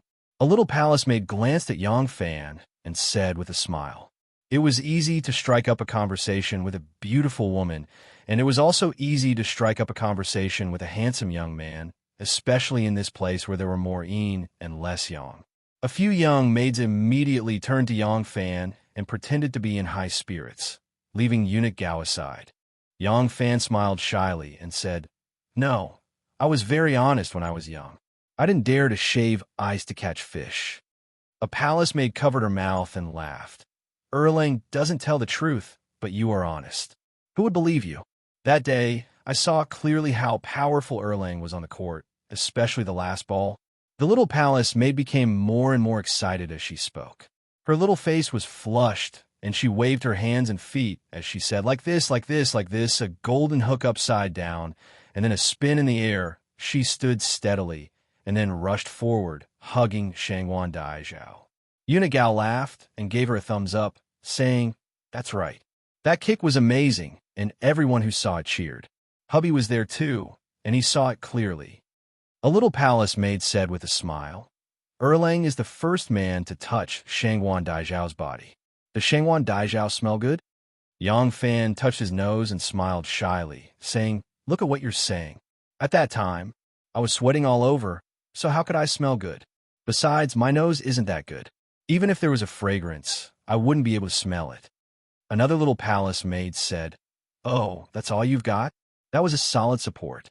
If it wasn't for Erlang, Shangwan Daizhao would have fallen badly. A palace maid next to her curled her lips and said, "That's hard to say. Who knows if Shangwan Daizhao fell on purpose and waited for Erlang to support her." An older palace maid immediately said, "Damn it! How dare you bite Shangwan Daizhao's tongue?" The little palace maid stuck out her tongue and lowered her voice. She muttered in a voice that only she could hear, "She's already an old lady. I don't believe she doesn't want men." As soon as they talked about men and women, everyone became spirited. It was just a matter of taking the first step and helping the person up. There was nothing romantic or ambiguous about it. They were also particularly spirited as they chatted. The more they talked, the more energetic they became. Even Yang Fan, the person involved, was pushed aside and became an audience. Yang Fan and Eunuch Gao had no right to interrupt, so they both shut up and became an audience. At this moment, Xie Xiaoman walked in her deerskin boots. She stood in the middle of the courtyard and saw Yang Fan standing there with his halberd. She said, "Yang Fan." Yang Fan turned his head and saw her. He walked over with his halberd and asked lazily, "Xie Duwei, what can I do for you?" Xie Xiaoman raised her chin and said majestically, There are a few guards in front of the emperor who are too lazy. The empress is very dissatisfied. She asked me to choose a few more guards to replace them. From today onwards, you will be on duty at the Hall of Martial Achievement. The Hall of Martial Achievement was the hall where the emperor listened to state affairs and summoned the ministers. After Wu Zetian became the ruler of the Guang dynasty, the Hall of Martial Achievement became the place where she listened to state affairs. To be on duty at the Hall of Martial Achievement was to work under the emperor's eyes. Naturally, it was not as free as the other palaces. The duties that were more important, the rules were stricter, and the salary was the same as the other guards. The guards regarded it as a dangerous path and were unwilling to be chosen to serve in front of the emperor. However, there was one exception, and that was Yang Fan. Yang Fan was worried that although he was very close to the Shanghai Wanner, he could not find her whereabouts or see her shadow. This Miss Xiaoman unexpectedly provided him with such a rare opportunity. How could Yang Fan not be happy? Yang Fan was startled for a moment, then beamed with joy. He said, "Should I go now?" Xie Xiaoman slightly raised her chin, hoping to see frustration and annoyance on his face. She did not expect that Yang Fan was not the least bit displeased. In fact, he was very happy. Xiaoman was stunned. How can this be? Seeing that Yang Fan looked like he could not wait to take up his post, Xie Xiaoman was even more disappointed. She waved her hand disappointedly and said, "No need. It's almost evening. Why do you still want to be on duty? Go find Zhu Bin and hand over your post. Come to the Hall of Martial Achievement tomorrow morning." She then walked away gloomily. Yang Fan smiled at her back and said in a loud voice, "Xie Duwei, take care." As soon as Xie Xiaoman left, the palace maids surrounded him. One of them said reluctantly, Erlang is going to be transferred to the Hall of Martial Achievement. It would not be easy for me to see you again." Some people felt it was unfair for him and said, "How can you transfer Erlang to Wuqing Hall? How can he be as free as he is now when he's on duty there? Erlang is a hero of our Tang Empire. Who in the palace doesn't know you? Tell Commandant Zhu that you don't want to go to Wuqing Hall. Commandant Zhu will definitely give you face." Yang Fan smiled and said, "What's there to be afraid of? I really don't have the chance to go to the battlefield to kill the enemy. I will go to the emperor and take on more tasks. That way, I will have a higher chance of promotion. I'm still looking forward to being promoted to captain within 3 years." Immediately, another palace maid said quietly, "Second brother has great ambition. This is a good man. In the future, second brother will definitely achieve great things.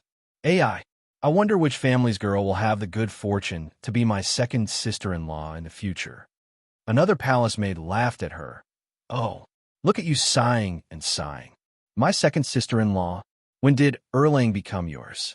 Don't tell me you want to be your own second sister-in-law." The palace maid was embarrassed and annoyed. She said coquettishly, "What nonsense are you talking about? See if I don't tear your mouth." Chapter 144. The two palace maids giggled as they ran off one after the other. Yang Fan was somewhat embarrassed to hear this. After a while, it was time for him to be on duty. Yang Fan handed over his shift and went to the Imperial Guard office to hand in his duties. When Commandant Zhu saw Yang Fan, his expression was very unfriendly. The Imperial Army on duty and the eunuchs and palace maids were the two major groups that served the palace. Although these two groups were not at odds with each other, they were not at peace either. It was impossible to determine when this inexplicable antagonism had arisen. In any case, it had always been like this. Perhaps it was because these two groups had a natural relationship of mutual supervision. However, Yang Fan was an anomaly. He was greatly liked by the eunuchs and palace maids and was willing to mingle with them. This point alone displeased Zhu Bin. At the same time, Yang Fan was also an extremely popular character in the Imperial Army. Everyone was polite when they saw him, and he even stole the limelight from Commandant Zhu. Now that he knew that this Yang Fan had offended the Empress Dowager's Plum Blossom Guard, Xie Duwei, he could use this opportunity to teach him a lesson. When Yang Fan arrived and handed over his duties, Zhu Bin sat behind the desk and said with a straight face, "The Empress Dowager lacks someone to order around. Starting tomorrow, you will be transferred to Wuqing Hall to be on duty." Before Yang Fan respectfully handed over his duties, he smiled and said, "Yes, this lowly official understands." Zhu Bin sat cross-legged on the heated Kong and knocked on the desk a few times. In a low voice, he said, "Be more serious. How can you continue to smile so cheekily in front of the Empress Dowager?" Yang Fan's smile disappeared. Zhu Bin snorted coldly and said, "At Wuqing Hall, you will be working under the Empress Dowager's eyes. You must be careful in everything you do. If you cause trouble, even this official cannot protect you." "Yes, thank you for Xiedui's advice. This lowly official understands." Zhu Bin grunted through his nose and said, "Don't get carried away, young man. Among our Tang Dynasty generals, not one of them became an official because they were good at bowing or playing the ball well.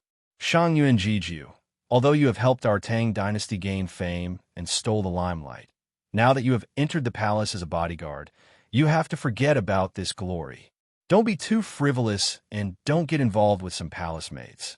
If you cause any scandal, you will lose your head." Yang Fan said with a smile, "Yes, County Commandant is right. I will remember it." When Zhu Bin saw him smile, he felt unhappy. He dragged his voice and lectured him again. "You..." Just as he was about to continue killing Yang Fan's spirit, the door curtain was lifted and a person flashed in from the outside. There was a stove in the room. Two of County Commandant Zhu's bodyguards were sitting by the stove, warming themselves, smiling as they listened to the County Commandant reprimand Yang Fan. The person lifted the door curtain and brought in a gust of cold wind. The two bodyguards looked up unhappily. Because the light in the room was darker than outside, they didn't immediately recognize the person's identity. But the man put down the curtain and walked 2 steps in. Before they could see him clearly, they saw that he was wearing a warrior's robe, with a pair of white, auspicious horses embroidered on his shoulders. The two imperial bodyguards immediately jumped up. In the Tang Dynasty, generals wore robes and soldiers wore jackets. This person was wearing a martial robe, so he was a general. The martial robes of a general were all embroidered with images of lions and tigers. Among them, the military officials of the 3rd rank and above wore a pair of tigers for the left and right Wuwei guards, leopard for the left and right leopard guards, leopards for the left and right Ingyang guards, eagles for the left and right Jade Qian guards, eagles for the left and right golden guards, insect for the left and right golden guards, eagles for the left and right golden guards, eagles for the left and right golden guards. This person had a pair of horses on his shoulders, so he must be a great general of the left and right guards. Although they were soldiers of the Jinwu guards and weren't under the control of the left and right guards, they didn't dare to slight such a high-ranking general. The person walked to the stove and stood still. They saw that he was very young, wearing a dark martial robe with a horse embroidered on his shoulders, a silk belt around his waist, and a rhinoceros horn jade belt on his head. He looked very impressive.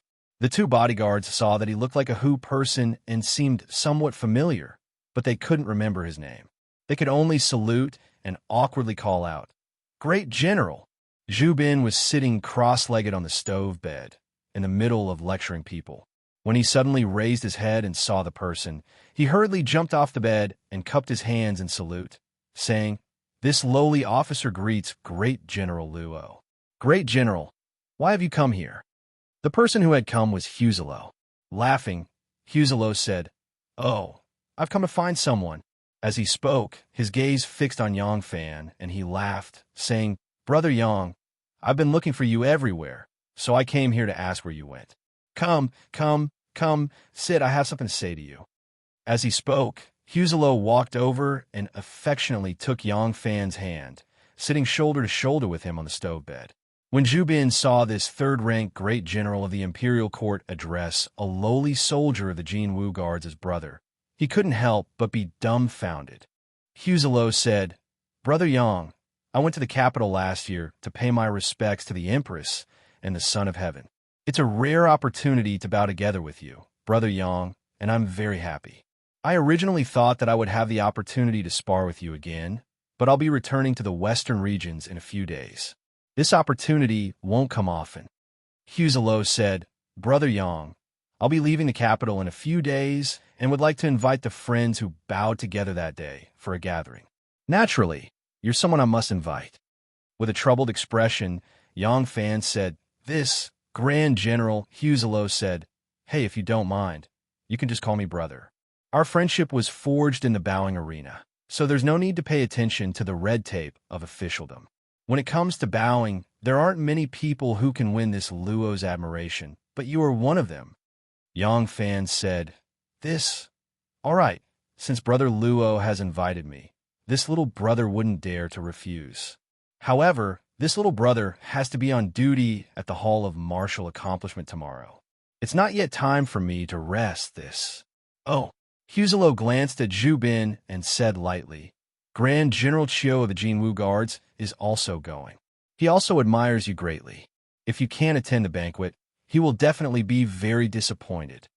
When Zhu Bin heard Huzelo mention Xioshinji, his heart skipped a beat. He quickly took a step forward and said with a fawning smile, "Grand General, how would this lowly officer dare to disturb your banquet? How about this? Yang Fan only needs to attend the banquet tomorrow. This lowly officer will arrange for someone else to be on duty in the palace. We'll talk about it when he returns."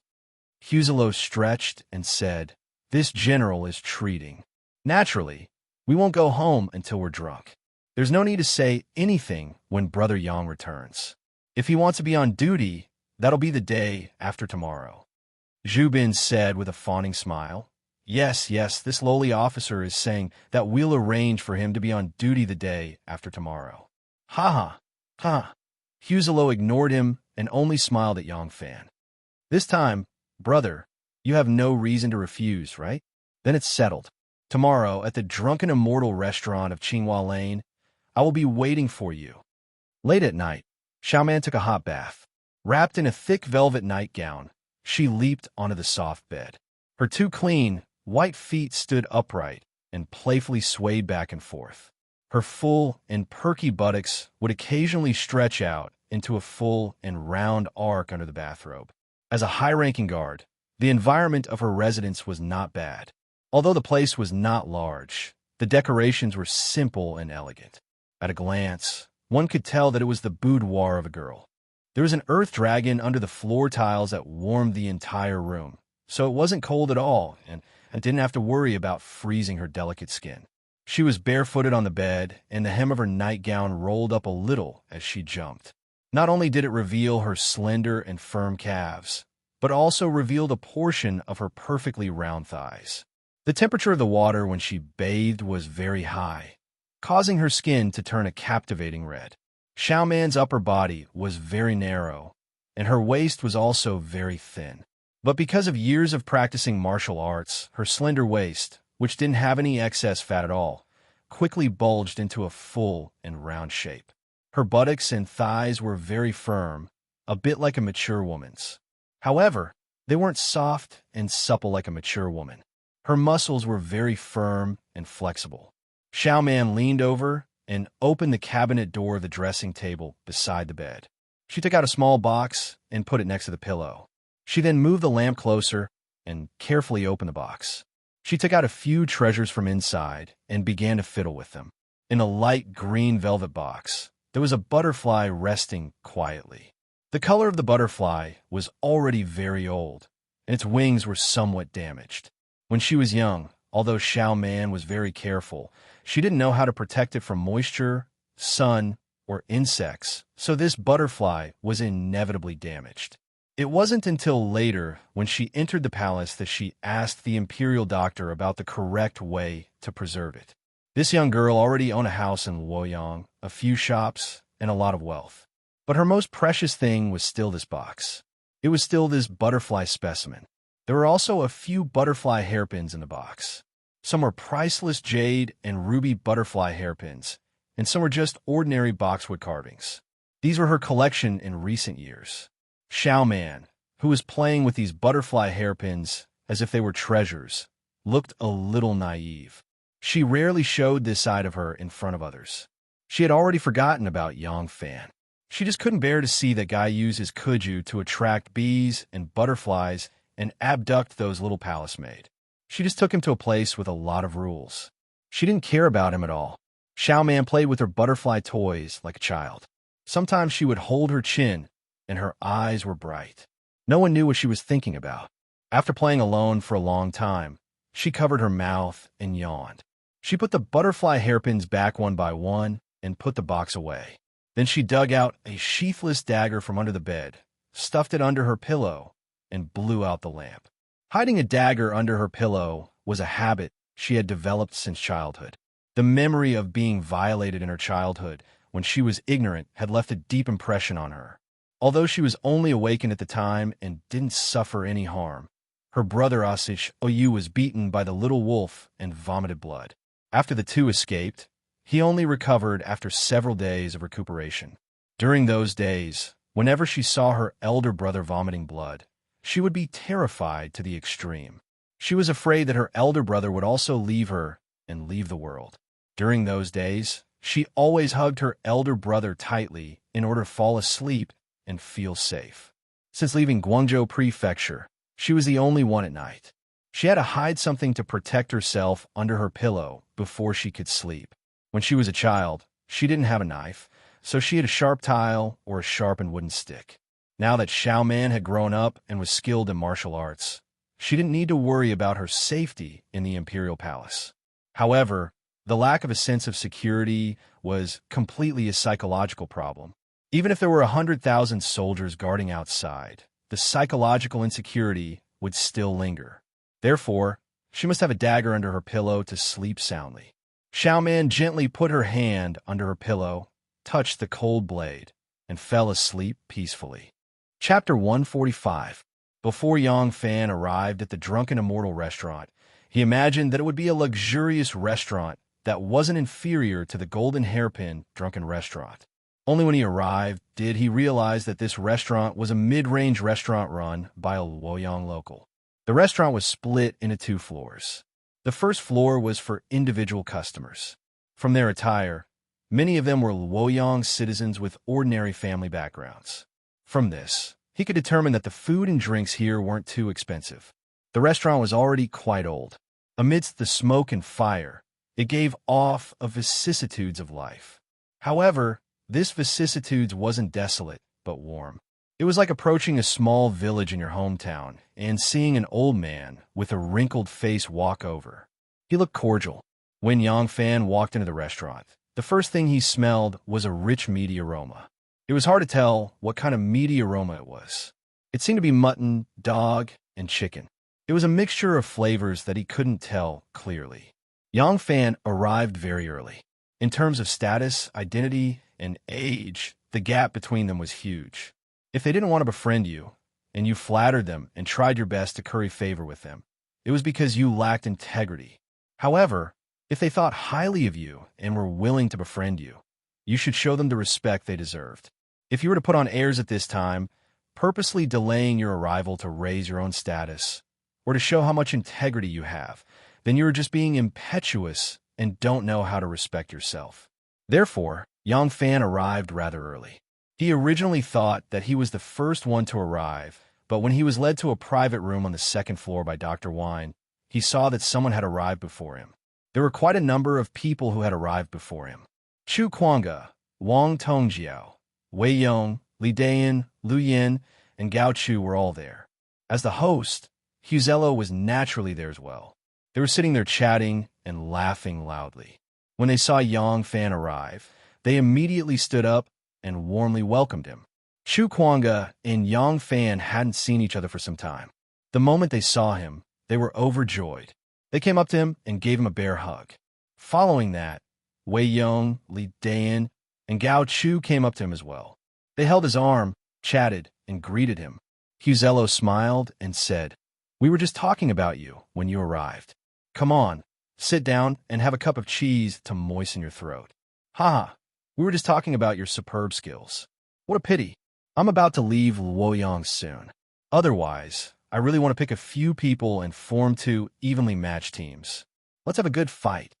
Wang Tongjiao laughed and said, "Why does General feel regretful? Next year in the Shangyuan, General will come to Luojing again. It won't be too late for us to compete again. At that time, we will fight side by side against the Tubo Empire. He couldn't ask Princess Taiping to take action again, could he? Hey, you're so shameful that you can kill us strong men. What are they talking about? Why is it so lively? With this voice, Qiu appeared. Upon hearing the voice, everyone looked towards the door and saw Xuan Na, Li Zhan, Yi Huli, and Di Guangyin accompanying the great general of the Jinwu Guards, Qiu walking in. Qiu walked into the room and slowly examined the furnishings in the room with narrowed eyes. With a face full of nostalgia, he said, I remember back when Emperor Taizong was promoting the bow striking competition, the first bow striking competition of a Shangyuan was held. At that time, I was in the prime of my life. From then on, the Imperial Army's bow striking competition would be held here, as usual. After so many years, I'm already old, but this restaurant has not changed at all. Everyone went forward to greet him. Huzello said, Great General Qiu is not old at all. On the field 2 days ago, General was still as spirited as ever, leaving us juniors in the dust. When Yang Fan saw Qiu appear, a strange feeling welled up in his heart. This was not the first time he had come into contact with this person. The two of them should have been fighting to the death the moment they met, but the reality was that, besides the first brief confrontation, the two of them had always been drinking at the same table or fighting side by side. Such enemies were truly rare. Seeing that everyone had come forward to greet him, Yang Fan quickly composed himself and went forward to greet him. Greetings, great general. Qiu laughed and said, Are you used to working in the palace? Yang Fan hurriedly replied, I am indebted to great general's concern. I am still used to everything. Qiu said, Ma'am, there are many rules in the palace. You have just entered the Imperial Army, so there are many rules that you're not very familiar with before being transferred to lead the army. You must be even more cautious in everything you do. But seeing how quick-witted you are, as long as you are careful, there will be no problems. Yang Fan respectfully said, This one will remember great general's teachings. Huzello smiled and said, Great General Qiu, please take a seat. Today's drinking should be enjoyed to the fullest. As for official business, I hope that great General Qiu can discuss it with Brother Yang later. Please do not take up our time together. Everyone chatted and laughed as they sat down. Huzello and Qiu were both great generals. One was the great general of the right guard, and the other was the great general of the left guard. However, Qiu was older, so he was pushed to the seat of honor. Qiu, however, sat down on the seat of honor on the left. He said with a smile, Sit, all of you sit. Don't push it around. I cannot sit in the seat of honor. Ha, Great General Luo, you cannot sit either, because there is still an important guest who has not arrived. Everyone was startled. Even Huzello, who was hosting the banquet today, was startled. He asked curiously, Great General Qiu, the people I invited are all here. Who else is not here? As soon as he finished speaking, a slightly magnetic female voice sounded at the door. Since today is a gathering of comrades from the military field, why did General Luo not invite me? Everyone turned to look at the door. They saw a person standing in front of the private room. She had just taken off the fur coat of the black fox and handed it to a strong woman who was as strong as a man. She turned around and looked at them with a smile. This person wore a jade-colored turban on her head. She wore an asbestos-embroidered robe with a leather belt around her waist. Her attire made her look like a handsome and elegant young man. However, her phoenix eyes and eyebrows, as well as a pair of slightly plump but sexy red lips, clearly indicated that she was a woman. Everyone was shocked and stood up. Qiu said with a smile, When I received General Luo's invitation, I thought of your highness. That day, we defeated Tufan and made our Tang dynasty proud. Your highness has great merit. How can we not invite your highness to today's banquet? I made the decision without your permission. General Luo, please don't blame me. Huzello hurriedly said, Not at all, not at all. It was my thoughtlessness. Please forgive me, your highness. Your highness, please take a seat of honor. Everyone was like stars surrounding the moon. They invited Princess Taiping to take a seat of honor before they took their seats. Huzello sat on the right of Princess Taiping. He rubbed his hands and said, "The food and wine of this drunken immortal restaurant are delicious. It's just that the dishes are not exquisite enough. I really didn't expect Your Highness to come today. So, if General Chiu doesn't want to keep us guessing, we should change to a more elegant restaurant." Princess Taiping smiled and said, "No problem. If we talk about food and wine, I'm tired of eating all kinds of delicacies. I heard that this restaurant specializes in Muyang Mo. It's famous far and wide. You imperial guards gather here every year, so the dishes here must have their own uniqueness." Chiu Shinji nodded and said, "The dishes here are indeed delicious, but there are many big eaters in my army. Only big fish and meat will suit their taste. I hope it will suit Your Highness's taste." Princess Taiping glanced at Yang Fan and said sweetly, "Actually, I'm very happy to be able to see you heroes of the army.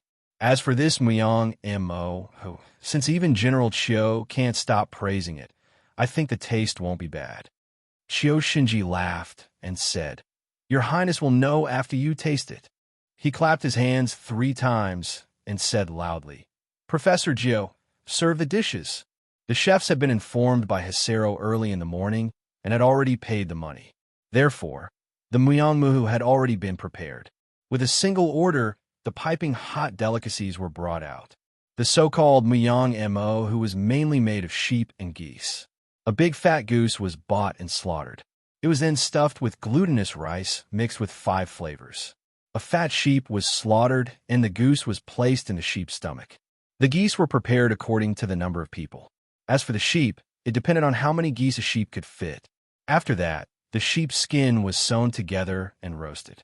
If the restaurant didn't prepare, it couldn't provide the Muyang Mo who require by 12 customers. After all, not everyone who came to the restaurant could afford to eat this signature dish. However, there was still time to prepare 1 or 2 additional customers. So the geese for the 13 people were served almost at the same time. There was a big fat goose in front of each person, but there was no mutton. Although the dish used sheep and geese, only the goose was eaten. The delicious taste of the mutton had seeped into the goose. Sheep used for roasting was not eaten. So, this dish was the most expensive dish in this restaurant, which wasn't the most high-end. In addition to the Muyang Mo, there was another main dish. It was a caddy of mutton. It was spread layer by layer in wheat flour. In the middle were peppers and fermented beans. Then, it was poured with butter and roasted in the fire. When it was roasted until it was half done, it would be served. The fragrance of wheat, mutton, butter, pepper, and fermented beans filled the air. Apart from the meat dishes and the staple food, there were all kinds of light appetizers on each table. This kind of diet was indeed suitable for the burly men in the army. However, the entire upper class of the Tang Empire was in favor of eating meat. Therefore, the ladies would never think about dieting to lose weight. Princess Taiping sniffed the aroma of the roasted goose and smelled the fragrance of the scones. She couldn't help but feel hungry. Yang Fan tasted the goose. It was really delicious. The fragrance of the goose permeated the fragrance of the mutton, neutralizing it into a more appetizing taste. The glutinous rice inside the goose was also fragrant and delicious. He immediately let go of his appetite and ate it. Unfortunately, he only ate 2 mouthfuls. Li Dayan raised his cup to urge him to drink, so he had to grab the cup. While drinking, Yang Fan glanced at Princess Taiping. He was quite curious about how a princess would eat, especially such big fish and meat. Yang Fan was quite curious. But when he looked at her, Yang Fan couldn't help but laugh. This princess was really free and easy when eating. She was as forthright as a man. She didn't even know that the grease had stained the corners of her mouth. Chapter 146. In this banquet, large bowls of wine and large pieces of meat were eaten to one's heart's content. After 3 rounds of wine and 5 dishes, Yang Fan had just clinked his cup with 2 kwongas and was happily gnawing on a goose leg when Princess Taiping suddenly called out, "Yang Fan." Yang Fan quickly turned his head. There was still a piece of meat hanging on the corner of his mouth. Princess Taiping could not help but laugh out loud. Yang Fan noticed it and quickly grabbed a towel to wipe his mouth. Princess Taiping used her handkerchief to lightly touch the corner of her mouth and asked with a faint smile, "In the past, I invited you to my residence to shoot bows. You said that you like freedom and do not want me tied down by others. Now that you have entered the Imperial Army, the rules are even stricter, especially when you're on duty in the palace. Are you used to it?" Yang Fan said, "Your Highness, joining the army is completely different from shooting bows." Yang Fan is a young man, of course. He also hopes that one day he will be successful and have a wife and a son. Joining the army is undoubtedly the best opportunity for Yang Fan, so it is only right for him to be restricted by some rules. Huh, what a great ambition. Being promoted in the army was much easier than being promoted in the civil service. If it had to be said that it was difficult, then it was really difficult, because it was a battlefield bathed in blood, and one had to fight with their lives on the line. To be able to have a wife and a son, you must have 100 military achievements. Yang Fan, your ambition is not small. Yang Fan said, "This is just something that came out of my mouth." Actually, such an achievement is beyond Yang Fan's imagination.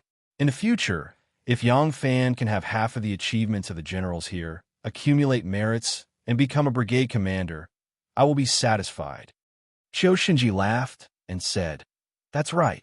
If you follow the prescribed order and work hard, in my opinion, even if everything goes smoothly, you will only be able to become a brigade commander for the rest of your life." Shinji raised his weedy eyebrows and said with a murderous look, "A man should be ruthless. Business and benevolence cannot coexist. To carry a 3-foot sword and make great achievements, you have to go to the battlefield and kill people. Yang Fan, I admire you very much. If you have this intention, I will send you to the battlefield to make contributions if there is a chance in the future." Princess Taiping was shocked. Making contributions on a battlefield? That was quite lively. A general's success was built on thousands of dead bodies. Once on the battlefield, thousands of soldiers and thousands of soldiers were killed, even if they wanted to. Even if they wanted to, they would not be able to protect them. Princess Taiping rolled her eyes at Shinji. She quickly changed the topic and said to Yang Fan, "The weather is getting warmer. Last time, you showed off your might in Kuju, and this empress is not convinced. When the time comes, this empress will have to compete with you a few more times, and let this empress have a taste of your skills." Just as Yang Fan was about to answer, a shout came from next door, "D, how dare you bully me?" The partition of this restaurant was made of mud and yellow mud, and the two sides were sandwiched with wooden walls. It was not like those places with screens, so the sound shielding effect was very good. If one did not speak very loudly, one would not be able to hear it. This person's angry roar could be heard clearly. It could be seen just how angry and loud this person was. If it was just such a fierce roar, everyone would have ignored it. Unexpectedly, along with this roar, a muffled sound came from the wall. It seemed as if something had hit the wall. It even hit the roof, and dust fell down. Princess Taiping, who was sitting at the head of the table, looked at the dust floating towards the wine glasses and frowned slightly. "I will go and have a look." Gao Chu and Lu Yin, who were sitting near the door, rushed out. The others also wanted to stand up, but Princess Taiping said lightly, "Forget it. There are rude people everywhere. Just ignore them." Before she finished speaking, there was a series of bangs. The two people in the next room seemed to be fighting from the private room to the hall outside. The sound of fighting came from the door, and at the same time, there was the shouting of Dr. Gio and Lu Yin and Gao Chu to stop. "Enough. Damn it, you still want to quarrel. Believe it or not, I will pick you two up and throw you downstairs." Gao Chu could not help but be annoyed that the two people did not listen to him. Princess Taiping and the two generals were sitting in the room. If he could not even stop them, wouldn't it show that he was very incompetent? In anger, he could not help but shout. As soon as Gao Chu said this, there was an angry roar. "Get out of the way. Who do you think you are? If you dare to talk too much, I will send you a card and take you to the yamen for questioning." Gao Chu was so angry that he laughed. He said mockingly, "What a big tone. I wonder who you are. How can you be so powerful?" That person said reservedly, "Well said. The assistant minister of the imperial court and the Jiangnan circuit's inspector general, Grandpa D, is my father. Can he handle a slave like you?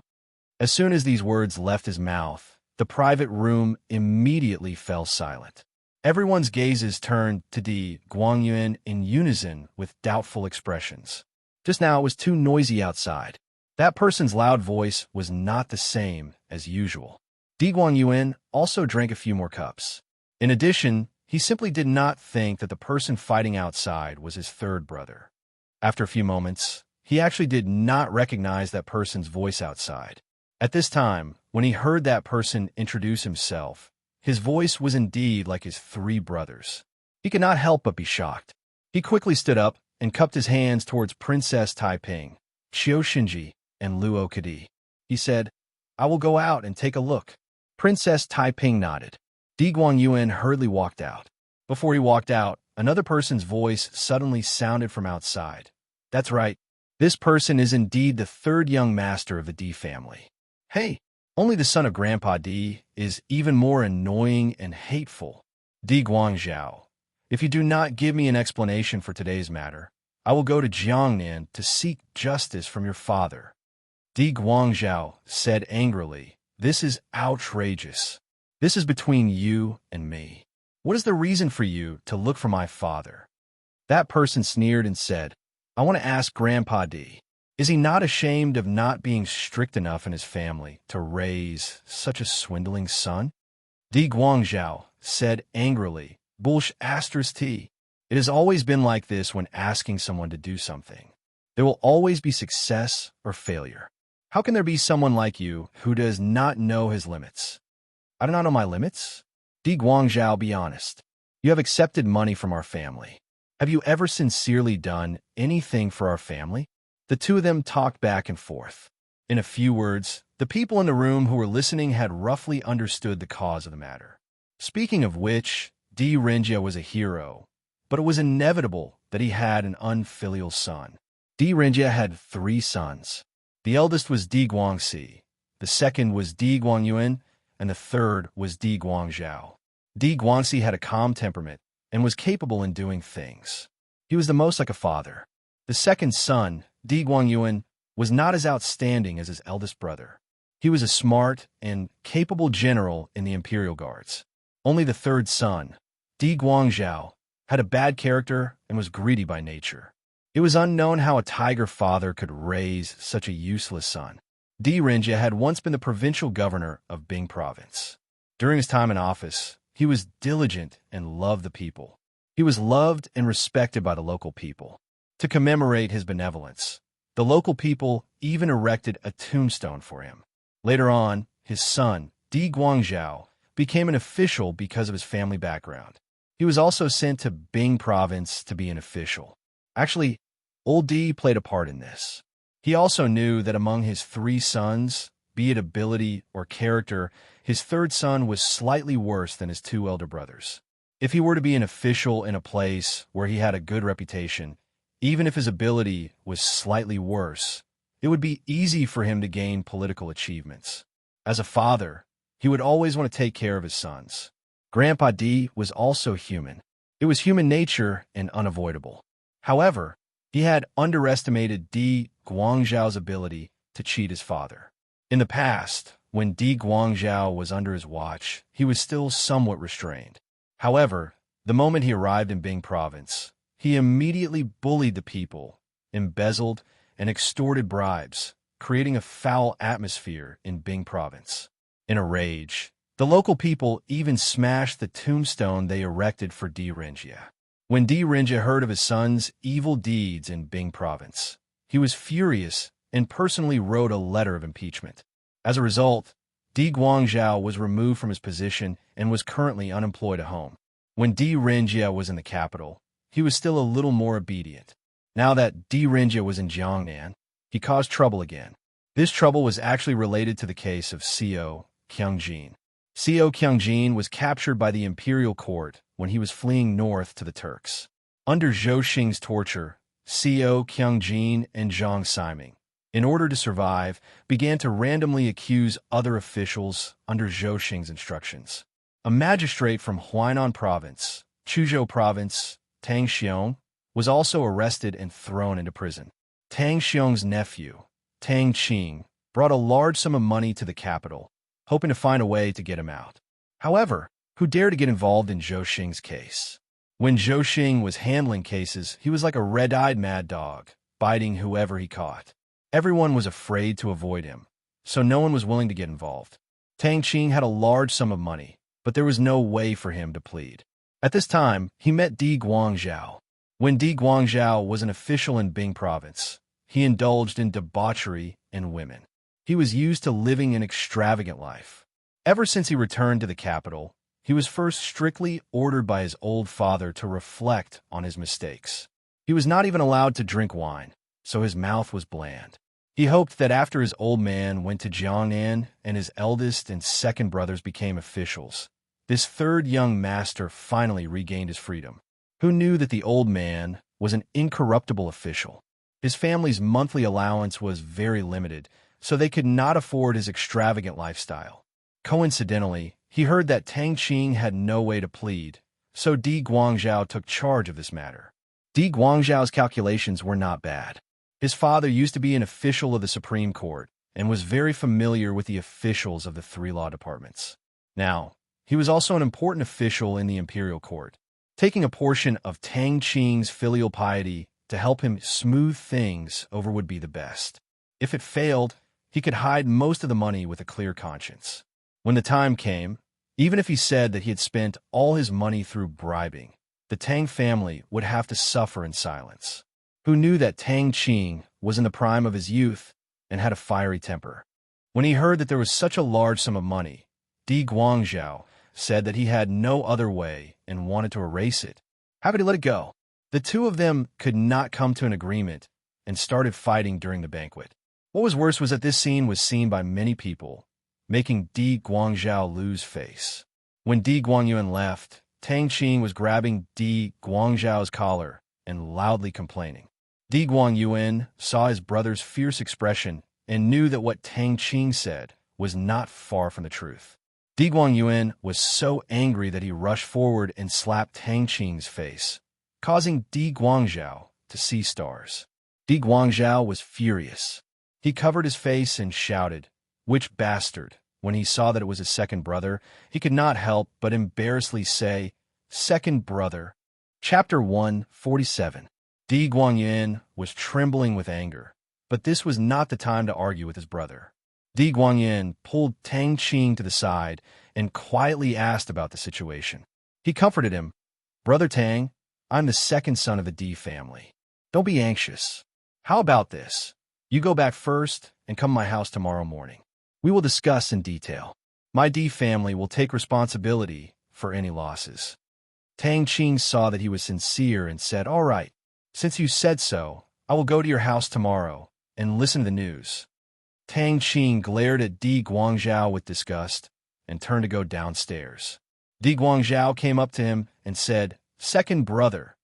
Di Guangyuan suppressed the anger in his heart and said in a calm voice, "Wait for me here. There are a few nobles in the private room. I will go and inform them, and we will go home together." Di Guangyuan hurriedly entered the private room and did not dare to raise his head. He cupped his hands and said with shame, "Your Highness, the two generals, my fellow brothers and friends, I have some matters to attend to at home and have to go back immediately. Today's matter is really too impolite, really too impolite." Before he finished speaking, he thought of how unfilial his third brother was, how he ruined the family's reputation and humiliated his father's illustrious name. Moreover, it was seen by so many people. In less than a day, the news would spread all over Luoyang. He suddenly burst into tears. Princess Taiping smiled and said softly, "As the saying goes, the dragon has 9 sons, each one is different. You are you, he is him, and Grandpa Di is Grandpa Di. You have to think about this clearly." Di Guangyuan quickly wiped his tears and said gratefully, "Your Highness's priceless advice. Guangyuan will remember it. I will take my leave first." Di Guangyuan bowed to everyone again and hurriedly left. When he came out of the private room, Di Guangzhao had already disappeared without a trace. Di Guangyuan was so angry that his lungs were about to explode. However, he could not vent his anger here, so he could only suppress his anger and hurriedly left. The banquet was already halfway done, but with Di Guangzhao's interference, the entire banquet was covered in dust, so it could not continue. Everyone felt sorry for Di Renjie and Di Guangyuan and hastily ended the banquet. Qiu Shinji stood up and said, "All of you, return to your places. I invited the princess here, so I will escort her back to the residence." Of course, no one would compete with him for this job. They bid farewell to Huzelo and left. Princess Taiping also put on her light fur coat and left the restaurant with Qiu Shinji. She boarded her own carriage.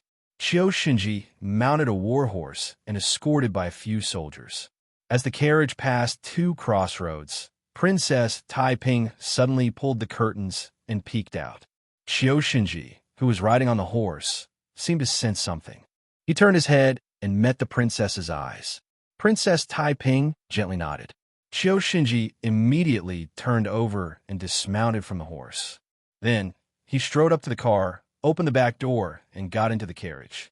There were not many pedestrians on the street, and there were a large number of servants from the princess mansion and the general mansion around. Qiu Shinji's movements were extremely agile.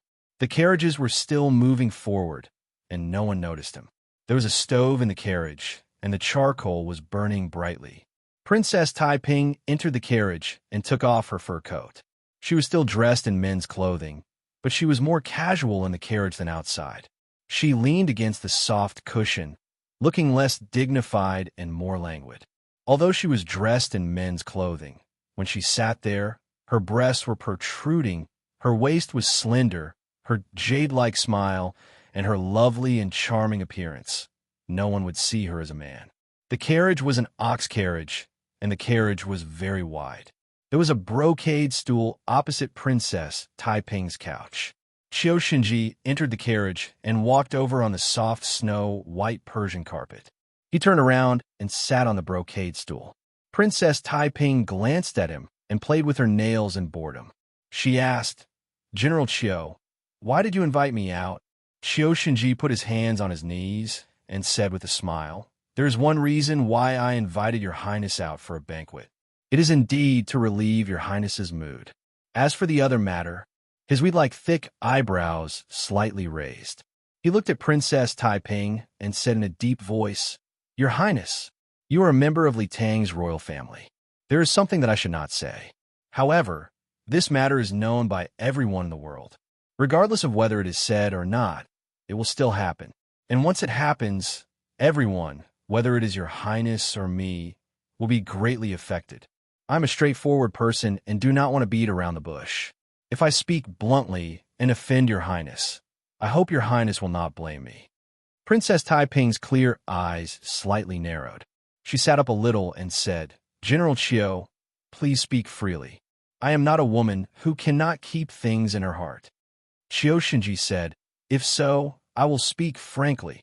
Qiu Shinji paused and said, "Your highness, the empress controls the universe and the world. Now it seems that ascending to the throne is inevitable. Your highness, do you think so?" Although Wu Zetian's intention was known by everyone, no one dared to break it. Qiu Shinji not only broke it, but also in front of the princess of the Tang dynasty. The atmosphere in the carriage suddenly became cold. Princess Taiping's body seemed to stiffen. Then, she sat up a little straighter and stared at Qiu Shinji. After a while, she slowly nodded yes. "In my opinion, Mother does have this intention. But so what? Taiping is only a woman." Qiu Shinji laughed and said, "Your highness, do you think that I want you to bear the responsibility of supporting the country and protecting the national weapon of the Tang dynasty? No, no, no." Qiu Shinji shook his head and slightly puffed out his chest. Qiu Shinji is loyal to the empress. Heaven and earth can prove it. The empress wants to be the empress dowager of the Tang dynasty. Qiu Shinji is a loyal subject of the Tang dynasty. The empress wants to change the world. Qiu Shinji is a loyal subject to the empress. Princess Taiping's eyes flashed and asked, "Then, why did General Qiu mention this to me?" Qiu Shinji sighed and said, "Because the empress is already old." "Why?" then we have to think about it. Once the empress becomes the empress, who will the country belong to? Princess Taiping gently leaned back on the pillow and said lightly, Mother has 2 sons. Taiping has 2 elder brothers. Since ancient times, the country has always been passed on to their sons. If Mother becomes the empress, the crown prince will of course be Taiping's elder brother. Qiu Shinji smiled, but there has never been a female empress. Once the empress becomes the first female empress in history, of course, the empress can pass the throne to her son. But the son of this empress is also the son of the previous emperor. So, once the crown prince becomes the empress, will he restore the title of Li Tang? All emperors want their country to last for thousands of years. Will the empress not consider this? Furthermore, the 2 princes have never been loved by the empress. Your Highness should know this better than this old man.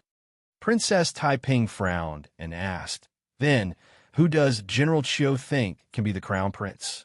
Qiu Shinji said slowly, I think that the Wu clan's nephew has a better chance of becoming the crown prince than the current emperor and prince of Luling.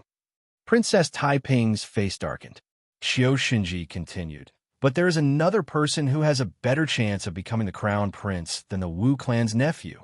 This person's surname is Li. Princess Taiping's expression changed and asked hurriedly, Who is this person? Qiu Shinji slowly raised his eyes and looked at Princess Taiping. He said word by word, Of course, Your Highness. Princess Taiping was startled. She laughed involuntarily and said, Ridiculous. I am a woman.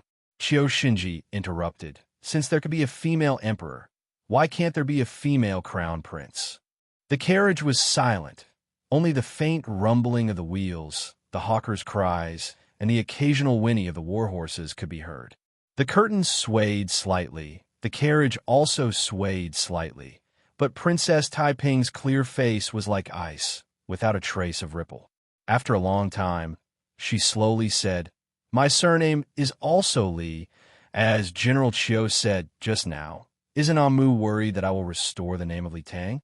Qiu Shinji shook his head and said, Of course the Empress does not need to worry. Only when the world no longer belongs to the Tang dynasty can the princess become the emperor. If the princess wants to restore the Tang dynasty, how can she still have the throne?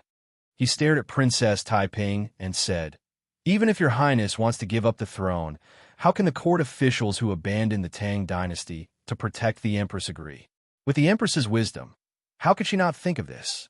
The Empress loves your Highness the most, and often says that your Highness is the most like her. In this world, the Empress will come from the Tang dynasty, and your Highness is the princess of the Tang dynasty. If the princess of the Tang dynasty wants to be the new crown prince, both the new and old officials can accept it, as long as your Highness is willing to fight for it. No one can compete with you. Princess Taiping gently pursed her bright and beautiful lips and said slowly, I think I understand what General Qiu means. Qiu Shinji showed a satisfied smile and cupped his fists. I am willing to serve your Highness. Princess Taiping's pretty face darkened, and she said coldly, I have never wanted to be the crown prince, let alone the emperor. Qiu Shinji was startled, and his smile froze on his face. Princess Taiping's expression was stern, but there was a trace of sadness in her voice. General Qiu, I am the princess of the Tang dynasty. The Emperor Gaozong of the Tang dynasty is my father. It is my mother who wants to change the world. As her daughter, what can I do? What should I do? I can't do anything, and I don't want to do anything. Fortunately, I am a girl, and I don't need to ask for trouble by carrying this burden on my shoulders. I can stand aside with a clear conscience. Qiu Shinji said, Your Highness, as long as you nod, the crown prince position will be yours. Princess Taiping interrupted. Will you be happy if you have the whole world? I don't think so. In my opinion, it is enough for a girl to take care of her husband and children. I don't have a husband now, but I still have children. I am very happy to live like this. Qiu Shinji was so anxious that he kept rubbing his hands and said again, Your Highness. Princess Taiping's face was frosty, and she waved her sleeves and said in a deep voice, I am already drunk. Just pretend that you said nothing today. General Chiu, please go back. Chapter 148.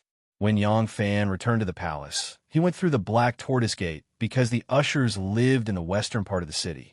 Of course, if he went back from the West Gate, he would be the closest to the city, but he would have to go outside the city because the palace occupied more than half of the city to the northwest of the city. To the west of the palace was the Jia City, and outside of the Jia City was the city wall.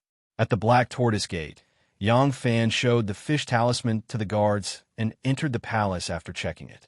There was an open space between the Grand Emblem Hall and the Liu Bei Hall. If he turned west, he would be able to go straight to the Jia City. Not long after Yang Fan went around the Grand Emblem Hall, he heard a series of coughs in front of him. At the same time, he heard a man's voice, "Monsieur, don't go, cough, cough, cough, don't go, cough, cough, cough." Yang Fan looked up and saw Xie Xiaoman quickly walking out from the corridor behind the Jingguan Hall. She turned around and walked towards the Jia City, not even sparing him a glance. There was a man chasing after her. Yang Fan subconsciously dodged to the side of the road and hid behind a thick red pillar. Xie Xiaoman stopped, her delicate eyebrows tightly knitted together. She asked angrily, "Young Master Wu, I still have things to do. Why are you chasing after me?" The man chasing after her was Wu Huing. Wu Huing had entered the palace the day before yesterday to see Wu Zetian. Wu Zetian originally wanted to immediately arrange an official position for this nephew of hers. Her plan to replace Li Tang was progressing faster and faster. With an official from the Wu family in the palace, it would be easier for her. But as soon as Wu Huing smelled the fragrance of the dragon saliva in the hall, he couldn't stop coughing. Although he wanted to hold it back, he couldn't. Instead, he coughed even harder. When Wu Zetian heard his cough, it sounded like he was coughing his lungs out. She couldn't help but feel disappointed. How could a tuberculosis ghost like him be of great importance? With no other choice, Wu Zetian could only arrange for him to stay outside the imperial city. She ordered the imperial physicians to treat his body and wait for him to recover. However, Wu Huing couldn't sit still. It was true that his body was weak, but he ate all kinds of nutritious food every day, so his virtual fire was flourishing. As soon as he thought of the pretty girl he had met that day in the snow, this young master from a big house in the countryside felt his heart itch. The day before, when he saw his aunt, he couldn't immediately ask for a maid to serve him in bed. In addition, he was coughing so badly that he put the topic on hold. Now, the more he thought about it, the more unbearable it was, so he came to the palace again. Unfortunately, when he arrived, Empress Wu was resting. Yesterday, Empress Wu and Imperial Physician Shun had sex the night before. Although she took good care of herself, she was old and her energy was lacking. She attended court in the morning and read some memorials in the afternoon. She was really tired, so she took a nap in Zhongguan Palace Hall. Wu Huing thought that he and the Empress Dowager had the same surname Wu. Everyone in the palace was his Wu family servant, so he barged in. But how could the rules of the palace be the same as his Wu family's courtyard? When Shanghai wanted to heard someone come in to report, she simply ordered, "Tell him to wait." Wu Huing had no choice but to wait outside. Wu Huing waited until the sun was setting in the west. Empress Wu was still sleeping soundly and hadn't woken up yet. Wu Huing was extremely bored. He wandered around the side halls, but there was really nothing to see. He was just about to leave the palace and go back to rest. Tomorrow, he would look for his aunt and ask her to warm his bed. He didn't expect that Xie Xiaoman would come out of the palace just as she was about to finish her shift. As soon as Empress Wu saw her, she was wild with joy. She went over to strike up a conversation. She asked for her name and age. Xie Xiaoman knew that he was Empress Wu's nephew. At first, she replied politely, but when she saw him asking more and more questions, she felt disgusted and hurriedly took her leave. Wu Huing wasn't willing to let her go and chased after her. Wu Huing caught up with Xie Xiaoman. He was panting heavily with one hand on his waist. It seemed like he was having a hard time breathing. He hurriedly gasped for breath and said, "Miss Xie, don't go, I cough. This young master likes to talk to you." Xie Xiaoman gently wrinkled her eyebrows and indifferently said, "Young Master Wu, please conduct yourself with dignity. If there is nothing important, then I'll take my leave." Wait, cough, cough, cough. Of course I have something important to do. Wu Huing hurriedly stepped forward to block her way. He had just spoken half a sentence when he bowed his head and coughed uncontrollably. Xie Xiaoman was displeased. Young master, what else do you want? Wu Huing looked at the oval face in front of him. Her eyes were like lacquer, elegant and beautiful. Then there was her beautiful and tall figure. Her long and strong thighs were already higher than his belly button. If he could hold such a pair of slender and round thighs in his arms. Wu Huing's heart warmed. He blurted out, I want you to follow me. Follow you? Xie Xiaoman was a little surprised at first. Then she laughed. How is that possible? The Empress Dowager's personal guards can't be randomly assigned to protect others. Guard? No. Wu Huing shook his almost invisible short neck and laughed lewdly. I want you to serve me, sleep with me. Xie Xiaoman didn't expect Wu Huing to have such an idea. She didn't expect him to say such vulgar and disgusting words. She glared at Wu Huing with disgust. She didn't even have the mood to talk to him anymore. She turned around and walked around him. Wu Huing stretched out his hand to stop her. Xie Xiaoman scolded, Get lost. Wu Huing originally had the temperament of a young master. For the sake of this beautiful young lady, he felt that he had already lowered his status and made all sorts of compromises. This young lady actually did not know how to appreciate favors and dared to speak to him like this. Wu Huing was furious. His face instantly darkened, and he angrily said, Little slut, don't be so shameless when I give you face. Who am I? I am a nephew of the Empress Dowager. It is your honor that I like you. Xie Xiaoman couldn't be bothered with him. She flicked her fingers as if playing a pipa. She flicked Wu Huing's arm away and walked away. Wu Huing flew into a rage. Little bitch, you really think you're somebody. Aren't you just a dog raised by the Wu family? I want you now, Wu Huing said and pounced forward. He opened his arms from behind and hugged Xie Xiaoman. Xie Xiaoman shivered. She suddenly had goosebumps all over her body. She had an unknown quirk. She couldn't let men touch her. Maybe only her father-like brother Ah Cho was an exception. If she was accidentally touched by a man, she would feel uncomfortable all over. Being hugged by someone's arms like this, it was simply unimaginable. This was probably a serious psychological trauma caused by an accident when she was young. As a result, when Wu Huing hugged her, Xie Xiaoman felt as if a poisonous snake had coiled around her body. An inexplicable fear and anger made her involuntarily erupt. She struggled and shook off Wu Huing's dirty hands. Then she turned around and, without thinking, she kicked him away. This Wu Huing was a sickly person. He coughed for half a day after taking 2 steps. Hugging her with all his strength, he used up all his strength. After being kicked in the chest by her, his body fell backwards, his chi and blood flowed in reverse. He spat out a mouthful of blood. Seeing him vomit blood, Xie Xiaoman was also shocked. After a moment of hesitation, she rushed forward and squatted down. She looked at him helplessly and asked, What happened to you? Wu Huing's face was sallow. In his anger, he still wanted to say something. But when he opened his mouth, he vomited another mouthful of blood. His neck tilted and he died. This time, Xie Xiaoman really panicked. No matter how unbearable Wu Huing was, he was still Empress Wu's nephew. If Empress Wu found out about this, just as she thought of this, a group of guards came out from the corner of the Flowing Cup Hall. When Xie Xiaoman saw the group of soldiers holding halberds, her heart suddenly turned cold. At the back of the Flowing Cup Hall, there was a flower wall that wasn't very high. She squatted on the ground to support Wu Huing. The soldiers hadn't seen her yet, but it would only take a moment for them to turn around the flower wall. And then, thinking of this, Xie Xiaoman's hands and feet couldn't help but feel cold. Xie Xiaoman was at a loss when she heard an extremely exaggerated scream. Xie Xiaoman looked up and saw Yang Fan running from the long corridor in the direction of the Great Emblem Hall's main entrance. He shouted, Ayaya, what happened? What happened to this person? At this time, the group of soldiers had already turned the corner of the hall. When they saw a person lying there, they immediately rushed over and surrounded the 3 of them. This group of soldiers and Yang Fan weren't from the same department. They belonged to the Yulin Guard. Yang Fan had just been transferred here, so these guards didn't know him.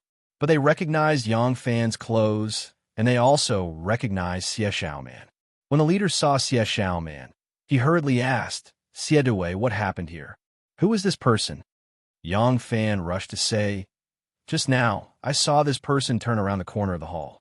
There was a thin layer of ice on the road, so he staggered and fell down. Xie Dui happened to pass by and wanted to help him up in time. This person's body is so weak, why did he vomit blood after falling?" Xie Xiaoman looked at Yang Fan in shock. Yang Fan winked at her. Xie Xiaoman's long eyelashes fluttered, and she shut her mouth tightly. "Wake up! Wake up! Hey, wake up!" Yang Fan continuously patted and rubbed Wu Huing's chest. Under his efforts to help, the shallow mark from Xie Xiaoman's foot was completely patted away. Not long after, the matter was reported and a steward eunuch came. The steward eunuch had seen Wu Huing before. When he saw it was him, he couldn't help but be shocked. He hurriedly ran back to report to Empress Wu. When Wu Zetian heard this, she hurriedly called for the imperial physician. When the imperial physician arrived, the sickly invalid was already dead. This imperial physician was none other than Wu Zetian's second gigolo, Shun Nanlu.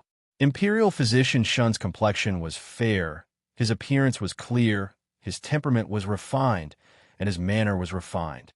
Although he was nearly 40 years old, he had taken good care of himself. He looked like a man in his early 30s. He was completely different from Shui Huai. Imperial physician Shin carefully examined the deceased. Naturally, he couldn't find anything. This person was congenitally deficient, his body was extremely weak, and Empress Wu's personal guard and a Jin Wu guard's imperial bodyguard said that he died from falling and vomiting blood. Not to mention that Imperial physician Shun's medical skills weren't high enough to find any clues. Even if he found something strange, he wouldn't dare to say anything. God knows how deep the water was in this matter. After Imperial physician Shun finished his examination, he cupped his hands to Wu Zetian and said, "Empress, this person's deficiency is caused by tuberculosis. It's a congenitally deficient disease, and it's all due to nourishment that he can survive until today. This fall may not be a big deal for an ordinary person, but for this person, it's enough to be fatal." Chapter 149. When Wu Zetian met Wu Huing the day before yesterday, she knew that he was extremely weak, but she didn't expect him to be so weak that he could die with just a slip. She was disheartened and ordered, "Men, carry the body out of the palace and send it back to Taiyuan for burial as soon as possible." The eunuch carried Wu Huing's body and left in a hurry. The palace gate was about to be locked, so the body had to be carried out as soon as possible. The eunuch carried the body to Xuanwu Gate, where the palace guards carried it out. While Wu Zetian was dealing with the aftermath of the incident, Xie Xiaoman forced herself to remain calm, but her heart was racing. She stole a glance at Yang Fan and saw that he was calm. Xie Xiaoman couldn't help but admire him. This guy has some guts, to be able to be so calm in front of the Empress Dowager. Yang Fan had seen people killed at the age of 9, and when he was 13, he followed his senior brother to kill people. At that time, he followed his senior brother into the mountains to quell a rebellion, and the number of rebels who died in his hands was more than 10. In Luoyang, he had personally killed several enemies, so there was nothing to say about his mental fortitude. Although Wu Zetian's aura was strong, Yang Fan had been with curly beard since he was young, and the aura of that generation's hero was not something that ordinary people could withstand. Yang Fan had been living with it for many years and was already used to it. In this aspect, Xiaoman was indeed inferior to him.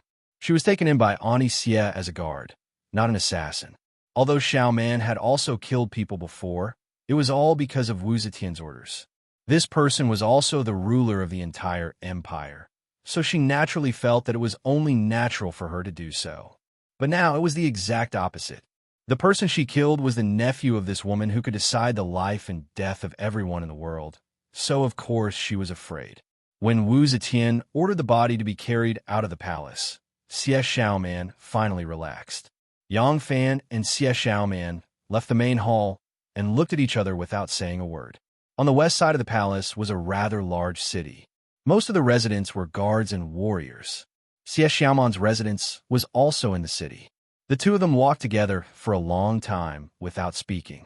After walking for a long time, Xie Xiaoman finally stopped.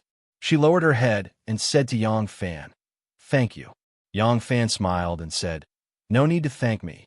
Xie Xiaoman pursed her lips, slightly raised her eyes, and asked curiously, "This is no small matter. Why are you willing to take on such a huge responsibility to help me?" Yang Fan said, "Must there be a reason to help someone?" Xie Xiaoman said, "If it was like how you saved that little girl on the night of the Upper Yuan dynasty, of course you wouldn't need a reason, but this time, I can't tell that you're a righteous Jianghu wanderer." Yang Fan said, "All right. Actually, it's because I feel that it's not worth it for you to pay with your life for such a person." Xie Xiaoman quietly stared at him for a long time. Her lips gradually curled into a smile. "You're actually not a bad person." Yang Fan blinked and said, "Didn't you say that I'm a lecher who attracts bees and butterflies?" Xie Xiaoman blushed and said, "Actually, I also know that you're not that bad." She bit her lips and said, "It's one thing that you've done me a favor, but I still have to say that the palace maids are all people with bitter lives. This palace is like a big cage. Trapped in here, they won't be able to see the light of day until it's time for them to be released. It's fine if they don't fall in love, otherwise their days will be even more bitter. Moreover, if something really happens, you and they will all be beheaded." Seeing that she was quite serious, Yang Fan couldn't help but not know whether to laugh or cry. After listening to her, he couldn't help but ask, "Do you think I'm seducing those palace maids?" Xie Xiaoman stared at him with a pair of big black and white eyes and said in a very strange tone, "Do you think that there's any other meaning to your actions?" Yang Fan said helplessly, "Big sister, I'm older than you. Little sister, you just call me Xie. Xie, I'll tell you the truth. Actually, those girls are too bored and took the initiative to stick to me." Xie Xiaoman sighed softly and said, "Good advice is unpleasant to the ear. It's fine if you don't listen to me. Anyway, I've already transferred you to Wucheng Hall. In the future, with me watching over you, you won't be able to play any tricks. Let me tell you in advance, Wucheng Hall is where the Empress Bureau is located. The rules are very strict." Seeing that she didn't believe him at all, Yang Fan was very depressed. Those palace maids were more clever than the last. In front of Xie Xiaoman, they were all like obedient little white rabbits. How could Xie Xiaoman believe what Yang Fan said? Yang Fan could only helplessly sigh and said, "Miss Xiaoman, I'm your savior."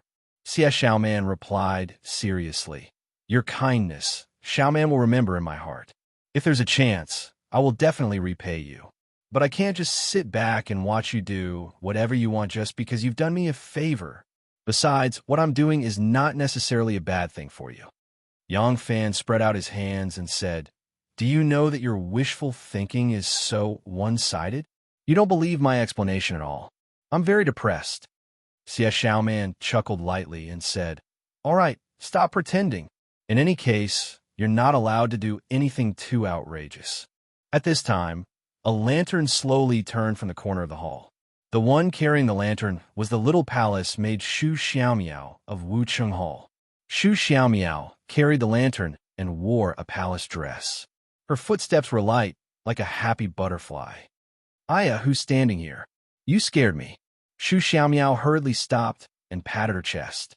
When she saw that it was Yang Fan and Xie Xiaoman standing opposite each other, she couldn't help but exclaim in surprise, "Xie, bro beta Persei. Oh, you guys?" Shu Xiaomiao glanced at the two of them, her eyes filled with warmth. Xie Xiaoman explained, "I was just about to go back to my residence to rest. He happens to be on the same path as me." "Oh, yes, Xiaomiao understands. It's just the same path, just the same path." Shu Xiaomiao smiled and nodded hurriedly. Xie Xiaoman looked as if she was afraid that Xie Xiaoman wouldn't believe her, and Shu Xiaomiao also looked as if she was afraid that Xie Xiaoman wouldn't believe her. Yang Fan stood at the side and couldn't help but laugh as he watched. "Ah, Xie, bro beta Persei. I still have to return to Wucheng Hall to continue my duty. I'll take my leave first." Shu Xiaomiao lifted the hem of her dress, squatted in front of them, and walked past them. Xie Xiaoman clearly saw that the moment she flashed past the two of them, she gently stuck out her tongue. Xie Xiaoman was very depressed, but she didn't know how to explain. She was about to leave in a sullen mood when she suddenly heard a whisper like a mosquito from afar. No wonder Xie Duwei was so fierce to me, and even wanted to transfer second brother to Wu Chenghao to watch over me. So that's why. Xu Xiaomiao's voice wasn't loud, but Xie Xiaoman and Yang Fan's ears were very good, so they heard it clearly. So that's why. Xie Xiaoman suddenly turned around, as if she wanted to catch up and explain to Xu Xiaomiao, but then she thought that this kind of thing would only make things worse. She could only stomp her feet angrily and walk forward sullenly. Her two long legs spread out, and she walked quite fast. Yang Fan immediately caught up with her and walked beside her. The two of them walked like this for a long time without saying a word. Xie Xiaoman suddenly glared at him and said, "What are you laughing at?" Yang Fan said, "When did I laugh?" Xie Xiaoman said angrily, "Your eyebrows, eyes, mouth, and nose are all obviously smiling. Do you really have to laugh out loud to be considered smiling?" Yang Fan said leisurely, "Someone finally experienced the feeling of depression that I felt just now. I cannot laugh, even if I want to ha. Yang Fan puffed out his chest and walked past Xie Xiaoman with his head held high. "You!" Xie Xiaoman was extremely angry, but when she looked up, she saw that they were already close to Jia Cheng, and a few soldiers were walking over with their shoulders swaying. Afraid that chasing after them would cause more gossip, she could only watch helplessly as Yang Fan walked through the door. The Hall of Martial Accomplishment, where Yang Fan was on duty, was an important place where Wu Zetian handled government affairs and received trusted officials after the court session ended. This palace was located on the west side of the Ming Hall. The main hall had three main entrances. The first one was the Guangfan Gate, the second was the Qianhua Gate, and the third was the Wucheng Gate. There was another gate on the east side of the hall called the Dongming Gate, and another gate on the west side called the Guangyin Gate. Out of the Guangyin Gate, through the Changel Gate, and into the Mingfu Gate was the Hall of Governmental Affairs, Prime Minister's Yamen.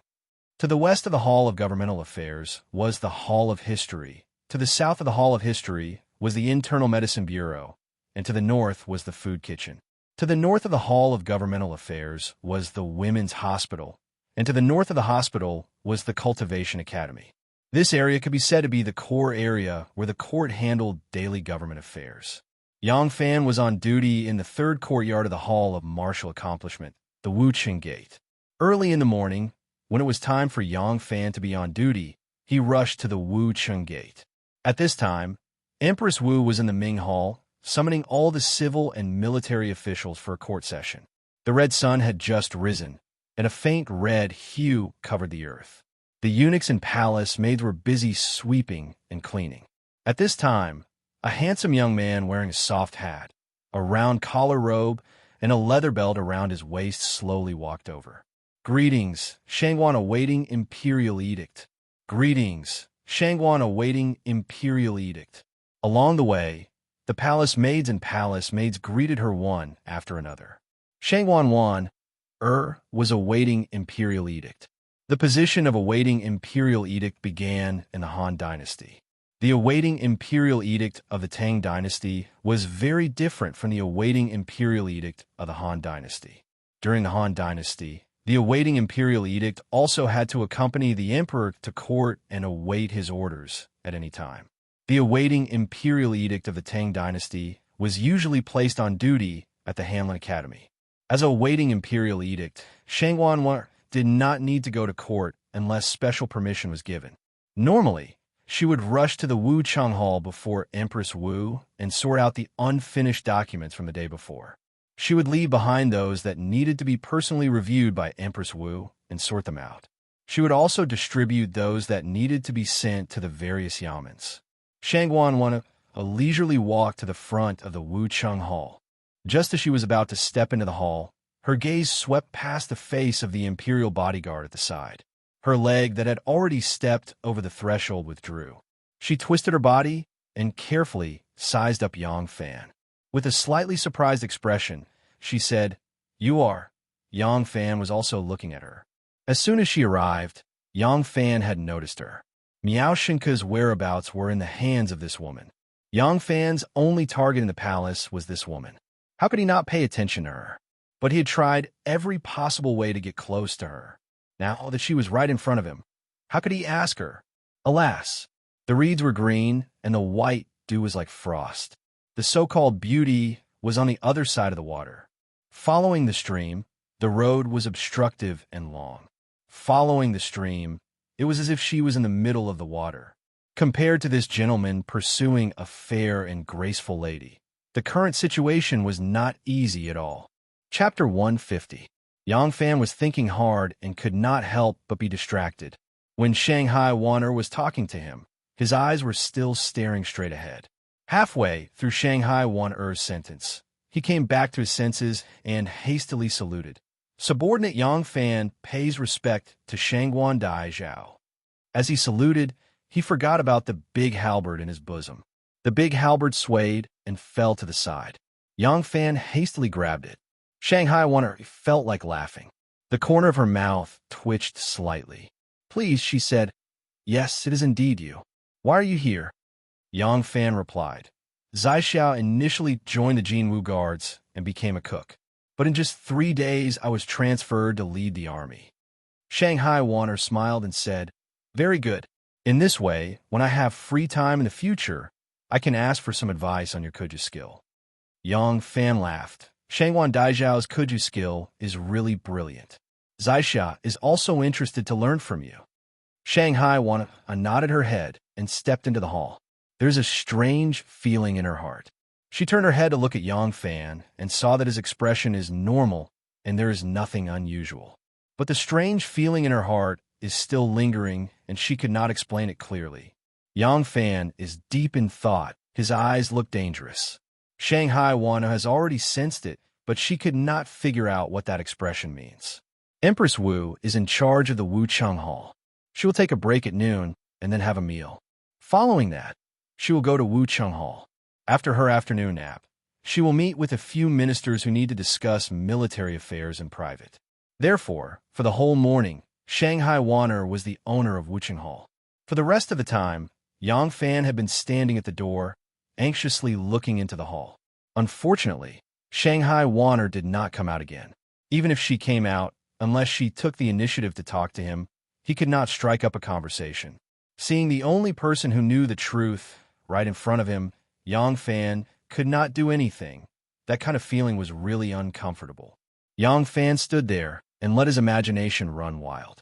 There will be a time when she leaves Wucheng Hall, right? For example, passing the decree for Empress Wu.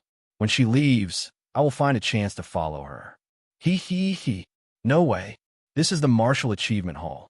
My range of activity is limited to the 3rd courtyard. If she leaves and I follow her, I'll be discovered immediately. She has to go to the toilet, right? The toilet is on the west side of the side hall. On the left and right side are the residence of the eunuchs and palace maids. During the day, they have their own duties and are not around. That place has always been deserted. I can follow her and subdue her. She is a girl, and with a little intimidation, she will obediently confess. That won't do. I won't have enough time to change my clothes. If I only cover my face, there are only a few guards in front of the hall. It will be easy to find out who left and who didn't. Don't tell me, after getting a confession, I have to kill her? Yang Fan stood there, his mind wandering. Suddenly, he heard a woman's voice. "Hey, what are you doing?" Yang Fan came back to his senses. He saw Shanghai Wanner, who he had schemed against thousands of times, standing in front of him. She looked at him curiously. Yang Fan was startled. He stammered, I was thinking, what is the matter of waiting for the decree?" The corner of Shanghai Wanner's mouth twitched. She held back her laughter and said, "Come with me to the history library. Bring these files over." Behind Shanghai Wanner stood a little eunuch. He held a thick stack of files in his hands. It was high up to his chin. He swayed with great difficulty. Yang Fan hurriedly agreed. He took most of the files from the little eunuch's hands. Shanghai Wanner walked in front. Yang Fan and the little eunuch followed behind. Even though Yang Fan took most of the files, it was still very easy for him to carry. He spread his legs and walked leisurely. The little eunuch felt relaxed at first. However, With the weight of 10 caddies in his hands, he found it more and more strenuous and fell behind. Yang Fan stared at Shanghai Wanner's graceful back view. He couldn't help but think, this is really troublesome. She is the only person who knows the whereabouts of Miaoshenka. If I want to get information from her mouth, I'm afraid there is no other way but to use force. But what should I do after using force? Kill her? Not to mention that I can't do it.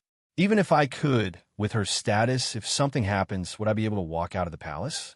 Yang Fan was thinking when Shanghai Wanner suddenly turned around. She said with a smile, "You go to the palace." Shanghai Wanner turned around. She found that Yang Fan's eyes were fixed on her, and the angle of his line of sight. With just a glance, Shanghai Wanner could tell that if she did not turn around, Yang Fan's angle of view would be below her waist, the position of her buttocks. Shanghai Wanner's tender cheeks turned hot. She suddenly felt a little angry. Yang Fan was deep in thought with the files in his hands. Shanghai Wanner suddenly stopped. Yang Fan realized that he was about to bump into her. He hurriedly stopped. The tall stack of files in his arms fell forward due to inertia. With a crash, they scattered on the ground. Yang Fan quickly squatted down to pick up the files. The embarrassment in Shanghai Wanner's heart lessened slightly. She glared fiercely at the back of Yang Fan's head. Seeing that the little eunuch had just caught up, she also squatted down to help him pick up the files. "Let's go." Shanghai Wanner picked up the last file and slapped it heavily on the tall stack of files in front of Yang Fan. She raised her chin and turned around like a proud peacock. This peacock walked in front. As she walked, she gradually became uncomfortable. She did not know if Yang Fan was still staring at her. She did not dare to turn around to look. In her consciousness, there was always a pair of eyes staring at her buttocks. It made her a little itchy, a little numb, and a little uncomfortable. When the little eunuch caught up, he suddenly found that Shangwan Daizhao was walking with a slight limp. Shanghai Wanner grew up in the palace. The only men she had seen in her childhood were eunuchs. After she was recognized by Empress Wu and became Empress Wu's Daizhao, she helped Empress Wu to manage the Hongwen Library. She weighed the talents of the world. Most of the people she came into contact with were learned scholars. Among them, there were very few young scholars. Most of them were old people in their 60s. Even if there were young officials and scholars who dared to be rude to the Shangwan Daizhao. Therefore, she had never had the slightest experience like this. This Shangwan Daizhao had been exposed to poetry and literature since she was young. After serving Wu Zetian, she was proficient in documents and government management. But when it came to matters of love, she was a blank piece of paper. Women recruited from the common people knew more about love between men and women. But who dared to talk to her about these things? Therefore, this Shangwan Daizhao's experience in this area was even worse than a 12 or 13-year-old girl. Therefore, the life in the palace turned her into a shrewd and capable person who was able to strategize in the government and officialdom. But when it came to love, she was an ignorant young girl. Her IQ and EQ were deformed. She did not know how to deal with the situation in front of her. She knew that Empress Wu had a male pet. As the person by the Empress' side, sometimes she even arranged for the Empress to sleep with her. But this did not mean that she knew much about love between men and women. She was a girl who had never had sex. Even if she knew what a husband and wife had to do when they slept on the same bed, it did not mean that she could still be calm when she was in the arms of a man.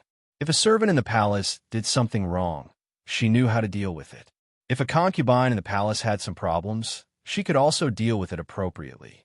The officials in the court all had different backgrounds, and their influence was complicated. Even as the Empress, she had to consider all sorts of relationships when dealing with them. As the assistant of the Empress, she could deal with these problems with ease. If someone was disrespectful to her, of course she knew how to deal with it. But was Yang Fan being disrespectful to her? Was it disrespectful? Or was it just disrespectful? He did not do anything, nor did he say anything. It could only be infatuation. Shanghai Wanner's mind was in a mess. She did not know if she wanted to find a reason for Yang Fan to be guilty or to defend him. She suddenly thought of the strange look in Yang Fan's eyes when she first saw Yang Fan in the morning. No wonder I felt that there was something wrong with him. Suddenly, she thought of Yang Fan's strong hug on the court. Her mind was in a mess. Her delicate palms were so nervous that they were sweating. Reprimand him? That did not seem appropriate. Punish him? That was too unreasonable. But to let him go so easily, she was not willing. Wan'er's mind became more and more confused. Her usually elegant palace pace became more and more chaotic. Finally, she walked with a limp. There was a book in the streets called Destiny. It told the story of a knight-errant. A knight-errant followed a godly thief and broke into a manor. Coincidentally, he saw the daughter of a rich family taking a bath. As a result, the ranger became the lover of the daughter, and the godly thief was chased to death. The godly thief died puzzled. They had the same experience, but why was the treatment so different? Someone exposed the mystery. Who told you to be ugly? Shanghai Wanna was like this now. Yang Fan's heroic appearance on the court and his handsome appearance had long left a good impression in Wan'er's heart. That day, Yang Fan's hug on the court made Wan'er think even more in the cold winter night. So when she found out that Yang Fan was peeping at her, her immediate reaction was to be embarrassed and flustered. If it was another person, if they dared to stare at Miss Shangwan's, but they would have dug their eyeballs out. Finally, they arrived at the Library of History. Shanghai Wanna let out a long sigh of relief. If she continued to walk like this, she was worried that she would trip herself because of her messy footsteps. The Library of History was to the west of the Hall of Governmental Affairs. The two yamens were not far from each other, but the liveliness was completely different. People came and went from the yamens of the Hall of Governmental Affairs, but the entrance to the Library of History was deserted. It was quiet, and there was not the slightest movement. Shanghai Wanna stopped walking. Her heart was still beating wildly. The more she wanted to maintain her calm, the more she felt suffocated. Flustered, she avoided Yang Fan's gaze and ordered, "You guys put the files in that side hall." Yang Fan did not know how much his unintentional action had stirred up in this woman's heart, which was whiter than a piece of white paper. Although her face was flushed red, he thought she had walked too quickly and her breathing was uneven. Yang Fan did not care at all and walked directly with the young eunuch to the side hall where the files were kept. Waiting until the two of them were far away, Shanghai Wanna took a few hurried breaths. That suffocating feeling eased slightly. She pressed her chest and felt her heart gradually calm down. Her face seemed to have returned to normal. Only then did she walk towards the main hall. Chapter 151. The main hall was quiet, and there were 7 or 8 scholars sitting there. The oldest of these scholars was nearly 70 years old, and the youngest was 46 or 47 years old. There were more than a dozen folding tables in the hall, and in front of each table was a futon. On the tables were the 4 treasures of the study and all kinds of books. Next to each table was a large earthen urn with many scrolls. As soon as she entered the hall, the smell of ink hit her face. Those 7 or 8 scholars were responsible for compiling history, making announcements, and summarizing all kinds of documents. Their work was relatively easy. The historical events of the past few years could only be described in 100 or so characters. Therefore, they usually had nothing to do, other than writing calligraphy, drawing, and occasionally taking on some private jobs to earn some money. They would gather together to recite poems and compose, enjoying themselves. At this time, they were gathered in front of a table, shaking their heads and chanting. As soon as Shangwan Wanner entered the hall, a few little eunuchs who were serving in the hall saw her first. They hurriedly came forward and saluted. "Greetings, Shangwan Wanner. Shangwan Dai Zhao is here." When the scribes saw Shanghai Wanner coming in, they all came forward to greet her. Shangwan Wanner heaved a sigh of relief and said with a smile, "Scholars, have you come up with another masterpiece?" A scholar in his 50s stroked his beard and laughed. "Shangwan Dai Zhao has come at the right time. Old Guan has just written a good poem and wanted to ask Shangwan Dai Zhao to appraise it." Old Guan was referring to the oldest scholar among the scholars. His name was Guan Yi, and he was 67 years old this year. Because he was the most senior among them, he was the only one who could sit in his seat without getting up to greet Shangwan Wanner.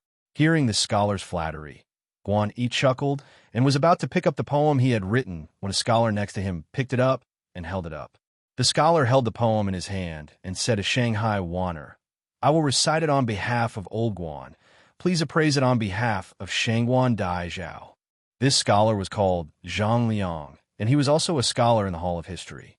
He immediately held the poem in his hand and said while shaking his head, "The morning court opens in the Purple Hall. The good atmosphere follows the morning. North K Hua Jing is present. The east dawn is new. The shadows and fragrant mist merged together. The radiance was beautiful and auspicious. The bird's feathers began to settle, and the dragon's inscription became real. I suspect that the crown is worn into my body, and the crown of love is dear to me, swaying in the auspicious clouds, reflecting the courtiers in the morning." After Zhang Liang finished reciting the poem, Guani smiled and said, "This old man woke up early today and came to the Hall of History. I saw from afar that the Empress of Heaven was holding a court meeting. Hundreds of officials were in the hall. The atmosphere was solemn. I was inspired, and after thinking for a long time, I wrote this poem. What does Shangguan Daizhao think of this poem?" Shangguan said, "Elder Guan's poem is profound and full of charm. It describes the atmosphere of the royal court in the morning." Just as she said this, Yang Fan poked his head in from the doorway and raised his voice to ask, "Shangguan is waiting for the edict. The things have been placed in place. If there are no other instructions, I will go back first." Old Master Guan, he stroked his beard, slightly closed his eyes, and gently nodded with a smile on his face. He was listening to Shangguan Wan'er's praise as if he was listening to heavenly music. Suddenly being interrupted, he frowned, opened his eyes, and cast a displeased glance at him. "Aya, you are Yang Fan."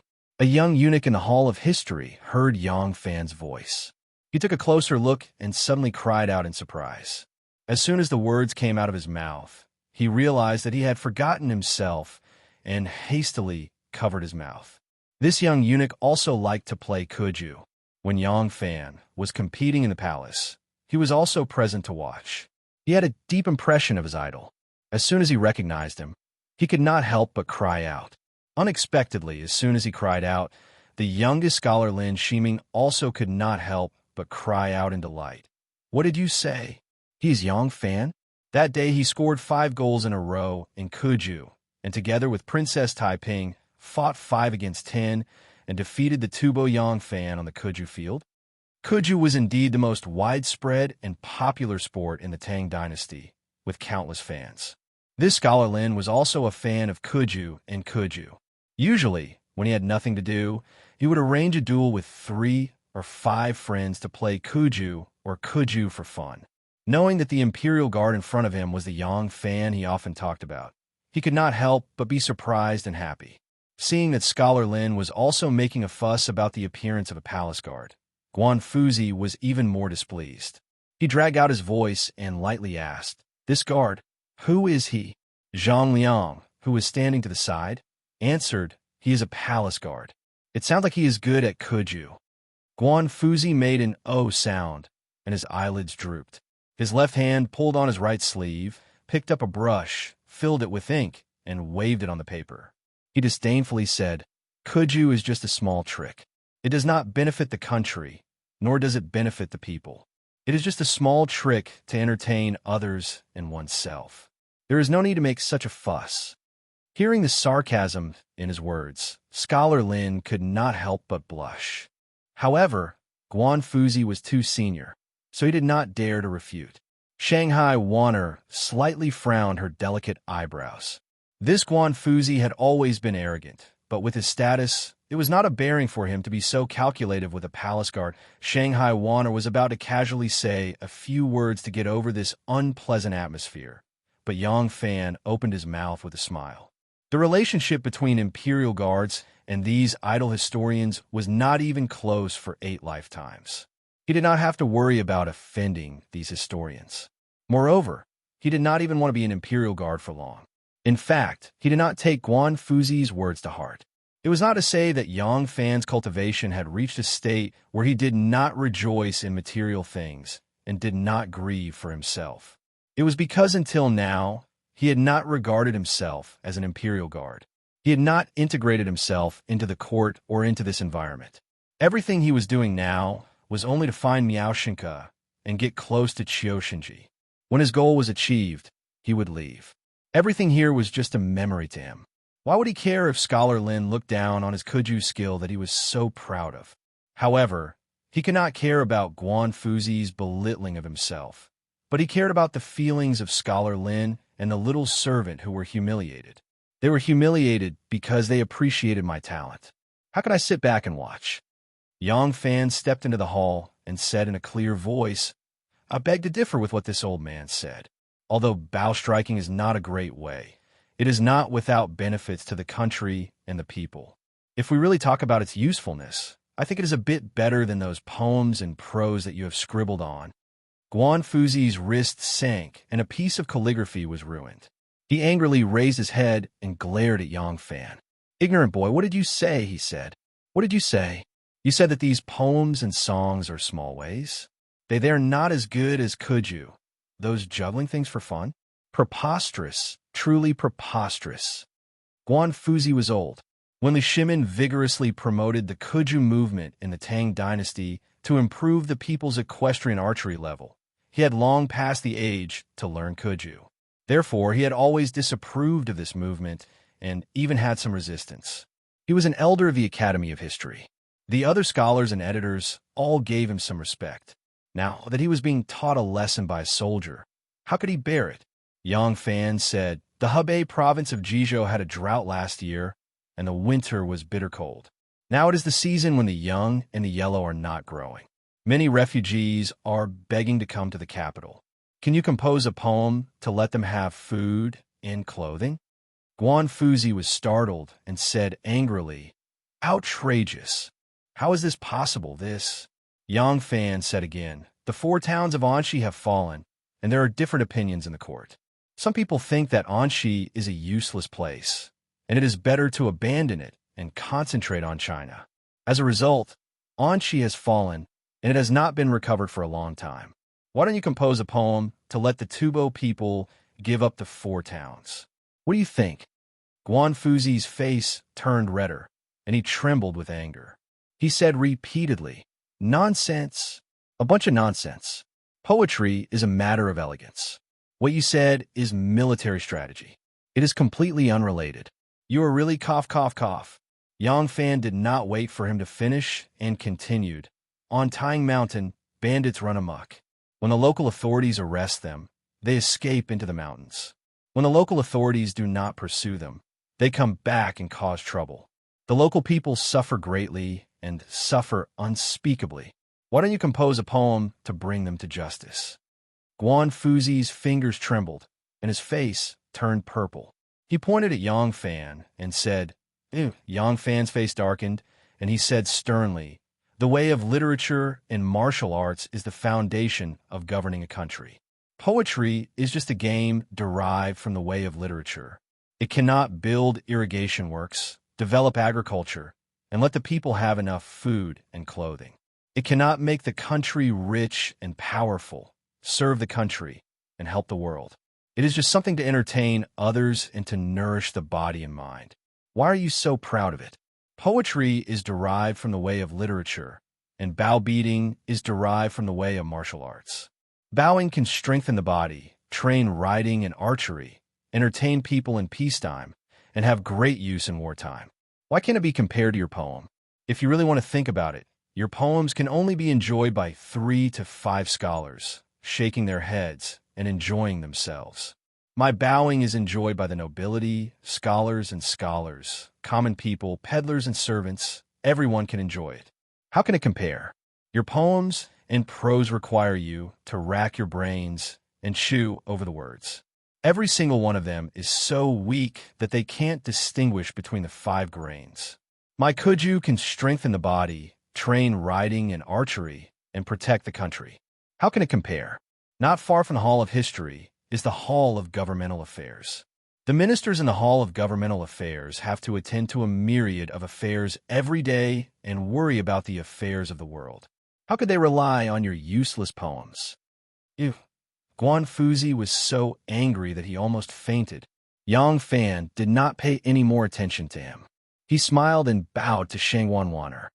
Shangwan Waner, he said, I still have duties to attend to. If there are no other instructions, I will return to my duty at Wucheng Hall. You go ahead. Shangwan Waner's eyes shone with a strange light. She did not expect Yang Fan to say such words and have such knowledge. In her heart, she thought that Yang Fan did not have the least bit of knowledge. Yang Fan smiled and bowed, turned around and left. Shangwan Waner looked at his back and was slightly lost in thought. Behind her, as soon as Guan Fuzi saw that Yang Fan was about to leave, he angrily stood up.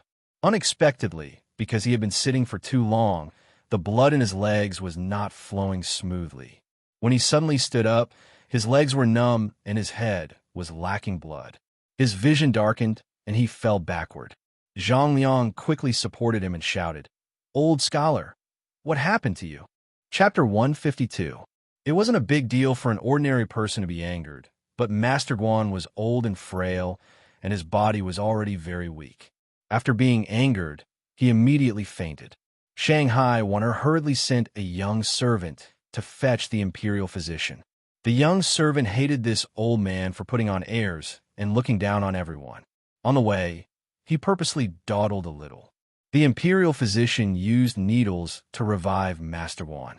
After looking, listening, questioning, and feeling the pulse, he stroked his beard and shook his head, saying, The scholar's fainting this time is indeed a blessing.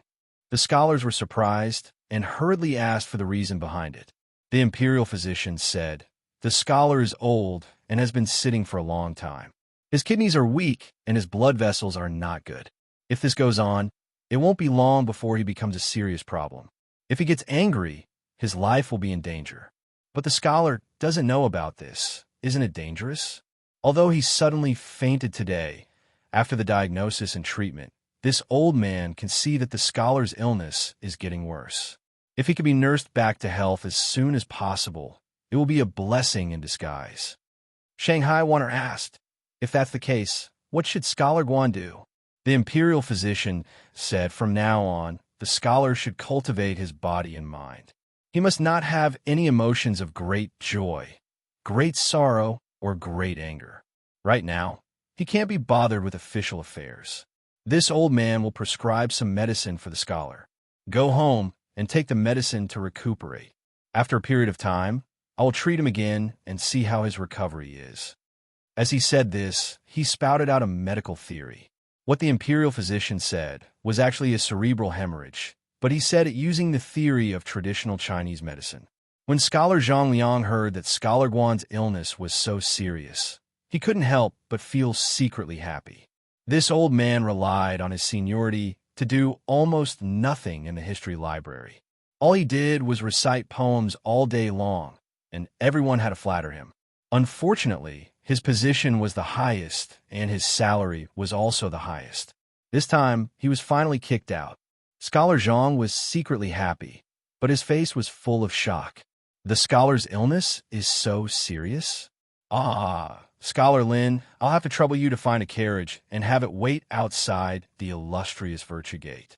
My colleagues and I will take care of Scholar Guan for now, and then we'll help him out. Lin Shiming was the youngest. Naturally, he would be the one to run the errands. Without another word, he hastily went out of the palace to prepare the carriage.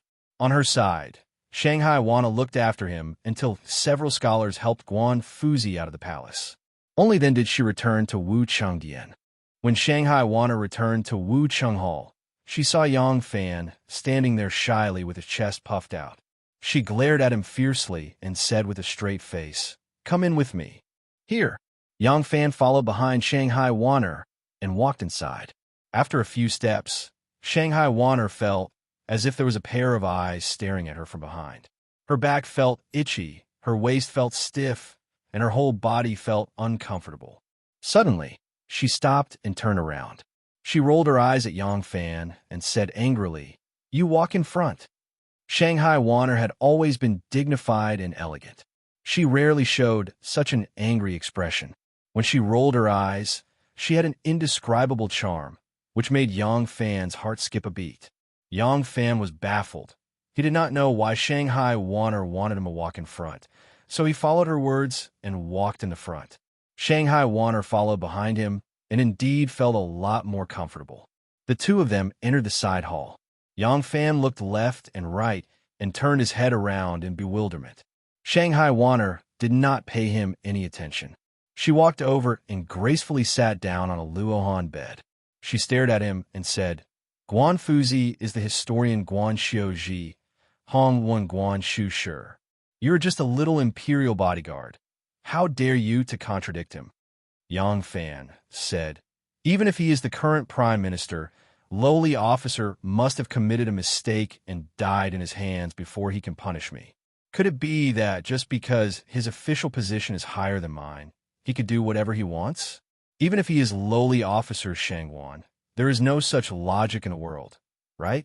Why can't lowly officer argue? Shanghai Wanner angrily said, You still dare to say it? You're just a little imperial bodyguard. You are unreasonable. Offending him is not a good thing. Guan Fuzi is already old. His qi and blood are both weak. Because of your anger, he was carried home to recuperate. If by any chance something bad happens to him, won't it be a big trouble for you? Yang Fan could not help laughing. That's strange, he said. Dai Zhao keeps saying that lowly officer contradicted him, but Dai Zhao was also present at the time. You should have seen it clearly. Obviously, he insulted me first. Lowly officer argued with him a few words. How did it become a contradiction? Did lowly officer use any obscene words to impose on that old Fuzi? That old Fuzi, relying on his several years of age, can wantonly belittle other people. How can other people's argument be called a contradiction? If that's the case, it'll be much easier to distinguish between right and wrong in this world. No matter how old you are, I'll just invite someone older than you. No matter what nonsense he says, you won't be able to defend yourself. Isn't that enough? Hearing this, Shanghai Wanner wanted to laugh, but hastily she put on a straight face and sighed softly. No matter what, you are too reckless. If Guan Fuzi really becomes sick from anger with your status, who will speak up for you? Yang Fan could hear the concern in her voice, so he casually said, I can't care about that. In front of Shangwan Dai Zhao, he said that lowly officer can't bear it. How can lowly officer tolerate it? This was also Yang Fan's cleverness. It was obvious that he stood up because the scholar Lin and the little chamberlain who appreciated him were humiliated. At this time, he turned to Shanghai Wanner and said, You see, how much do I care about my image in the heart of my immediate superior? However, the speaker did not mean it, but the listener heard it. His previous series of actions had already made Shanghai Wanner misunderstand his meaning. As soon as the sentence came out, Shanghai Wanner's heart jumped with a pong sound. She panicked for no reason. He doesn't want me to look down on him, so he disregards the consequences and angrily refuted me? Shanghai Wanner had never had a man make such a confession of love to her in her life. For a moment, she was flustered and did not even know where to put her hands and feet. She was afraid that Yang Fan would see the expression on her face, so she quickly lowered her head and coughed softly. I was just giving you some advice on how to do things. This time, you don't need to worry too much. If there is a problem with Guan Yi Jinqi, the striking the bow was personally carried out by Emperor Taizong, so he dismissed it as worthless. If you refute him, you are protecting Emperor Taizong. With this kind of loyalty, there will be no problem. After saying this, Shanghai Wanner felt that she was out of breath again. She quickly picked up a memorial and examined it attentively. She waved her hand at Yang Fan and said, Okay, go and do your work. Yang Fan clasped his hands in respect, turned around, and walked out the door. As soon as Yang Fan's figure disappeared from the door, Shanghai Wanner, who had been looking at him from the corner of her eyes, placed her hand on her chest and let out a big breath. Shanghai Wanner composed herself and secretly spat. What a good-for-nothing. What kind of big event have you not seen before? A little imperial bodyguard expressing his love to you. Is there a need to panic like this? Although she said that the feeling of someone expressing their love for the first time was like a stone falling into the water, creating a ripple. How could it be so easy to calm down? Shanghai Wanner sat there in a daze. She suddenly remembered that because her father was guilty, she was sent to the palace as an official slave. Now, Although she had the Empress Dowager's appreciation and became the Emperor's close minister, she had almost everything in this world. The only thing she could not have was the freedom to marry and have children, to build a family. She could not help but feel dejected, and her heart also became cold. After being in a daze for a long time, Shanghai Wanner sighed softly and thought gloomily, "Even if you have freedom, can you really marry a little imperial bodyguard in the imperial army? Don't let your imagination run wild. Just focus on your work." Shanghai Wanner forced herself to calm down and turned her gaze to the memorial. As soon as she saw it, she could not help but let out a sound and immediately blushed. It turned out that the memorial in her hand was upside down all along. Shanghai Wanner was alone in the hall. Sometimes she was happy, sometimes she was angry, sometimes she was ashamed. It took a long time for her heart to calm down. After dealing with several memorials, she looked at the time. The Empress should end the morning court session, so she put down the memorial and walked towards the door. Before she reached the door, she heard a hearty laughter coming from the door. Hearing that the voice belonged to Princess Taiping, Shanghai Wanner quickened her pace. Princess Taiping and Shanghai Wanner had completely different emotional styles. Shanghai Wanner's character was introverted and reserved. Even a small action could arouse ripples in her heart that would not disperse for a long time. The more she put it in her heart and tried her best not to show it, the deeper the traces in her heart would be. On the other hand, Princess Taiping was straightforward and generous. She had the spirit of a man. Whether it was love or hate, happiness or anger, she clearly expressed it without any shyness. That day at the Lantern Festival, she and Yang Fan were enjoying the scenery of Ding Ding Long Street from the dozens of Zhang Tall Lantern Tree. In a moment of passion, she kissed Yang Fan. If it were any other woman, when they saw him, they would inevitably feel embarrassed. But Princess Taiping seemed to have completely forgotten about this matter. That day's matter was only because of that enchanting and gentle scene. Her heart was moved for a moment. It was like a spring dream without a trace. Today, Princess Taiping came to the palace. She estimated that at this time, her mother would be out of court soon, so she rushed to Wuching Hall. When he arrived at the first courtyard, he inquired with the guards at the gate. Knowing that Imperial Mother had yet to arrive, he was no longer in a hurry. He leisurely strolled to the third courtyard. Before he entered the hall, he saw Yang Fan standing there. Princess Taiping immediately walked over. "Greetings, Your Highness." The guards on both sides bowed to Princess Taiping. Princess Taiping put her hands behind her back and tilted her head. She looked at Yang Fan with a smile. Yang Fan was puzzled. Then she asked with a smile, "Why were you transferred to Wuching Hall? I remember that your previous job was quite easy." Yang Fan said in surprise, "How did Your Highness know where I was originally on duty? I have not told Your Highness before, have I?" "Oh, I have heard someone mention it by chance." Princess Taiping knew that she had let the cat out of the bag. She quickly waved her hand and changed the topic. "Is it hard to be on duty at Wuching Hall?" Yang Fan said, "It's all right. In fact, except for the stricter rules here, everything else is not bad." Princess Taiping nodded and said, "Well, how did you take turns? Tell me about it. One day, when you're not on duty, this consort will compete with you. Last time, we clearly won, but you stole all the limelight. This consort has always been unconvinced." Yang Fan said with a smile, "Since Your Highness has given the order, Yang Fan will naturally obey.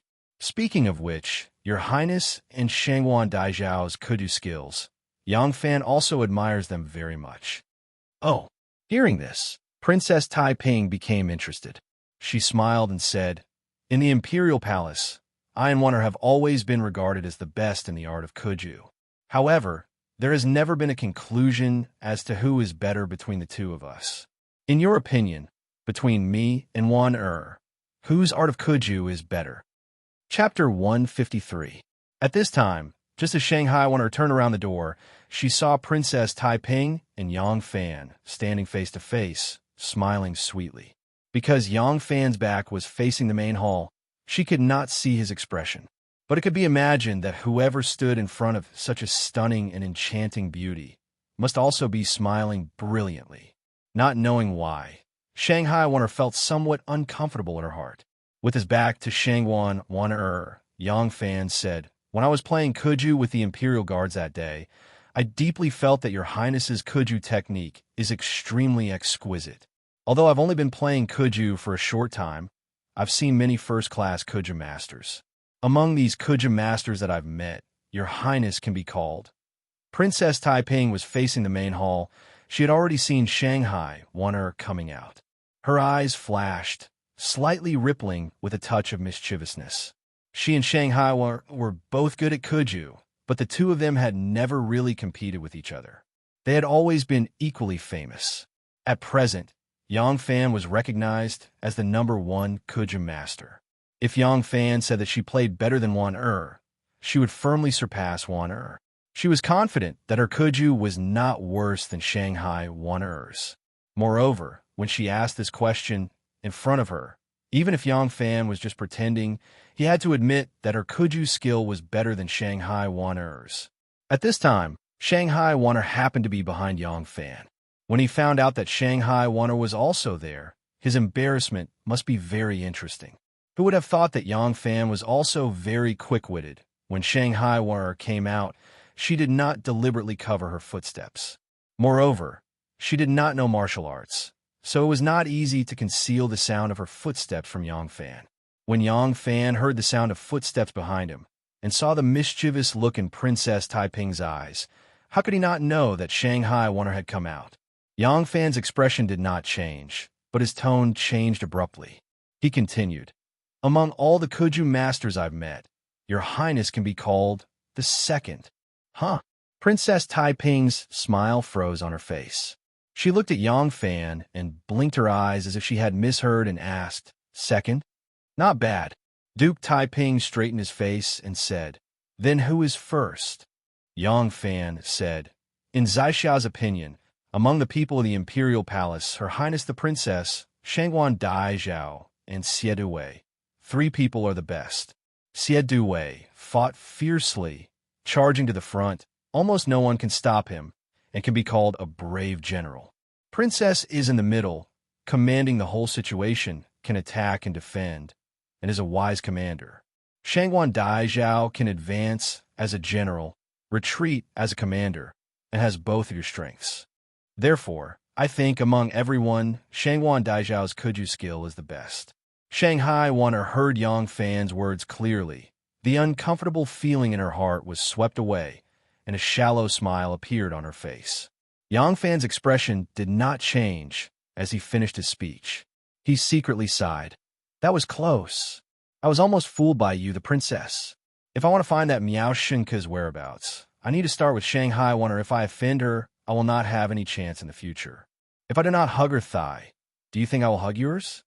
Princess Taiping gave a hum sound and said unconvinced, "Listening to what you said, it seems to be reasonable, but one person's opinion, after all, cannot be taken as the truth." Yang Fan said with a smile, "That's what I'm saying. If we would talk about your Highness the Princess, your strongest point is that not only are you good at Kuju, but you're also good at Kuju. Not to mention that you're the best among the women in Kuju. Even if you're compared to the many Kuju experts in the Imperial Army, your Highness, you're still better than them, and this is very rare. Therefore, if we're talking about the Kuju skill, I think that among all the women in the world, your Highness, you are the best."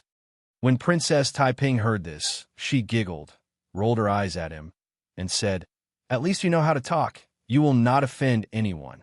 At this time, Shanghai Wanner came forward and said with a graceful smile, "Your Highness the Princess has arrived."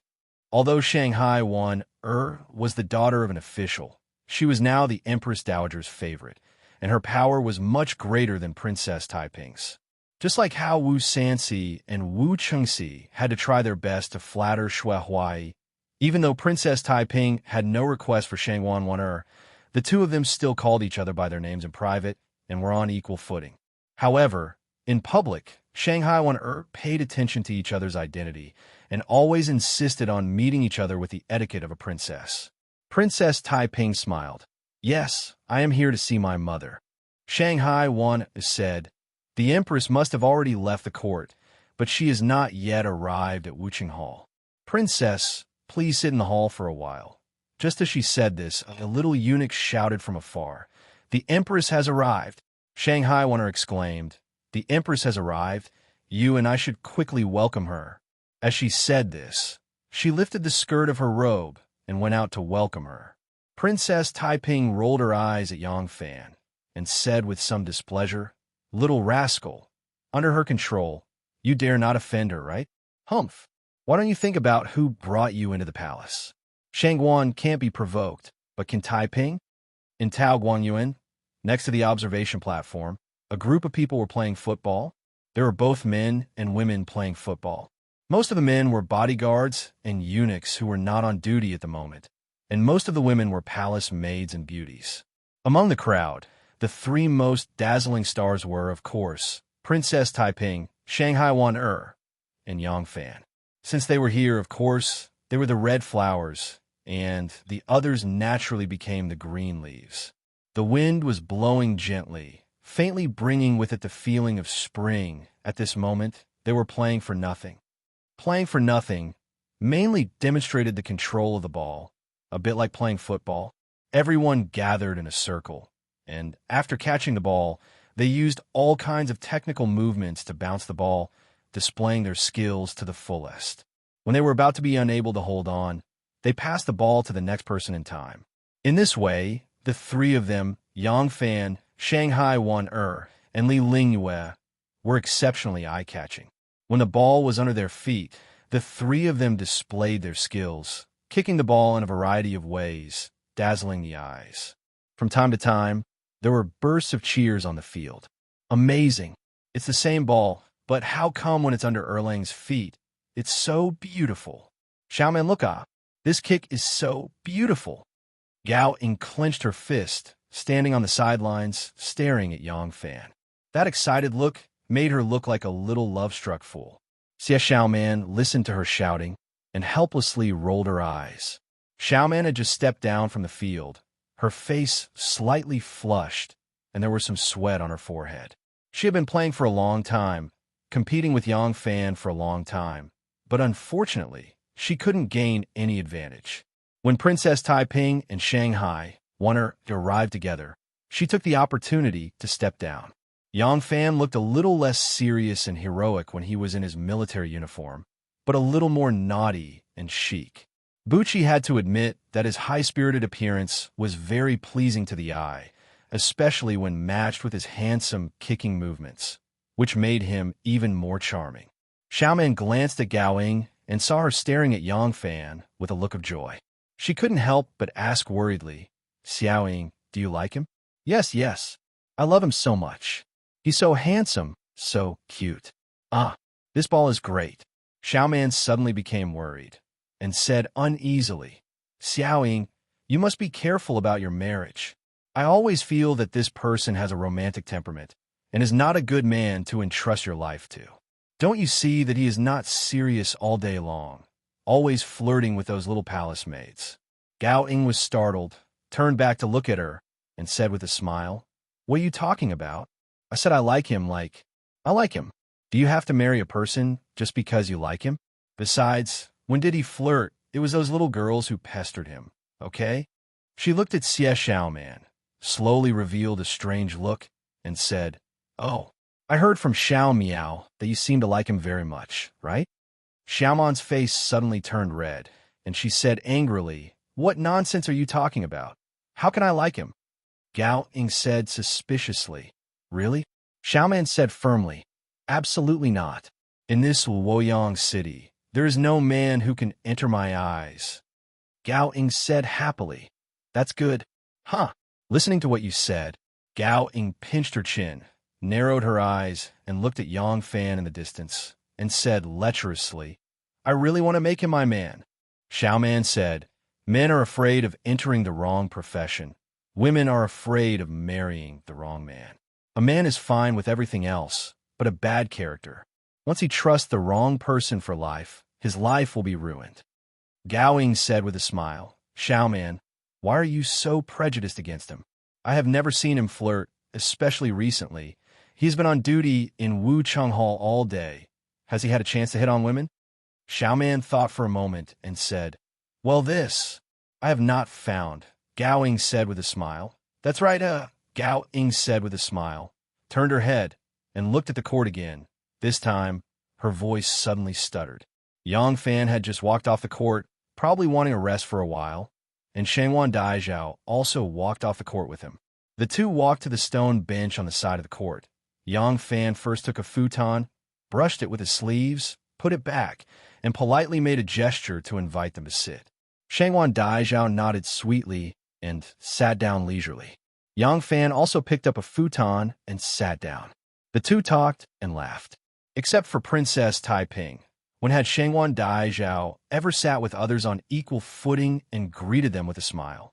Not to mention that the other party was a man, and this man was a soldier whose status was worlds apart from hers. Gao Ying couldn't help but be stunned. Xie Muin murmured to herself, I was wondering why he didn't flirt anymore. So it turns out that he has a higher goal. He is really bold, even daring to hit on Shangwan Daizhao. Gao Ying said dejectedly, so he likes Shangwan Daizhao. This is bad. If he likes someone else, I still have a chance, but if it's Shangwan Daizhao, how dare I compete? Xie Muin was stunned. No way. You just said that you don't want to marry him. Gao Ying said confidently, That's because he doesn't like me. Xie Muin said, This is your luck. Humph. I always feel that he is eating from the bowl and looking at the pot. His heart is too flirtatious. Gao Ying said disapprovingly, It's a waste of youth not to be flirtatious. It's better to be flirtatious now than in the future. Now he is spending on you. In the future, when he is enlightened, he will spend it on other women, leaving you as an idle wife. This kind of lover is tactful and knows how to make you happy. Don't tell me you like those dull and boring poor scholars. Xie Muin. Chapter 154. Ever since she realized that Yang Fan had a crush on her, Shanghai Wana had been flustered for a long time. Every time she saw Yang Fan, she would feel uneasy. Fortunately, Yang Fan did not feel this way and did not pursue her further. Only then did Shanghai want to gradually adjust her mood. Now, Wonder was much more at ease. She did not need to be flustered or avoid Yang Fan. She only glanced at him occasionally with a bit of bitterness in her eyes, as if she was complaining that he did not confess his love to her. No wonder Confucius said, The headmaster must have been troubled by this inexplicable attitude of the opposite sex. The problem was that Yang Fan didn't know anything about this at all. After a few more Kuju sessions, he got closer and closer to Shangwan Daizhao. To Shangwan Wan this was clearly Yang Fan's way of expressing his closeness to her in a more subtle way. She enjoyed this feeling, and it wasn't as stressful. Shanghai Wan said with slight annoyance, It's so annoying. I can't beat you even if I hit you for free. Didn't you say that you have never practiced playing Kuju before? How can you be better than me, who has been practicing since childhood? There was a hint of coquettishness in her words, but it was only in her heart and not on the outside, so Shangwan Wan did not notice. Yang Fan also did not know that it was the first time in his life that Shangwan Wan had spoken to someone in such a tone. He smiled and said, It's just some leisure time to relax and train my body. Why should I care? Waiting for Zhao's ability is not here.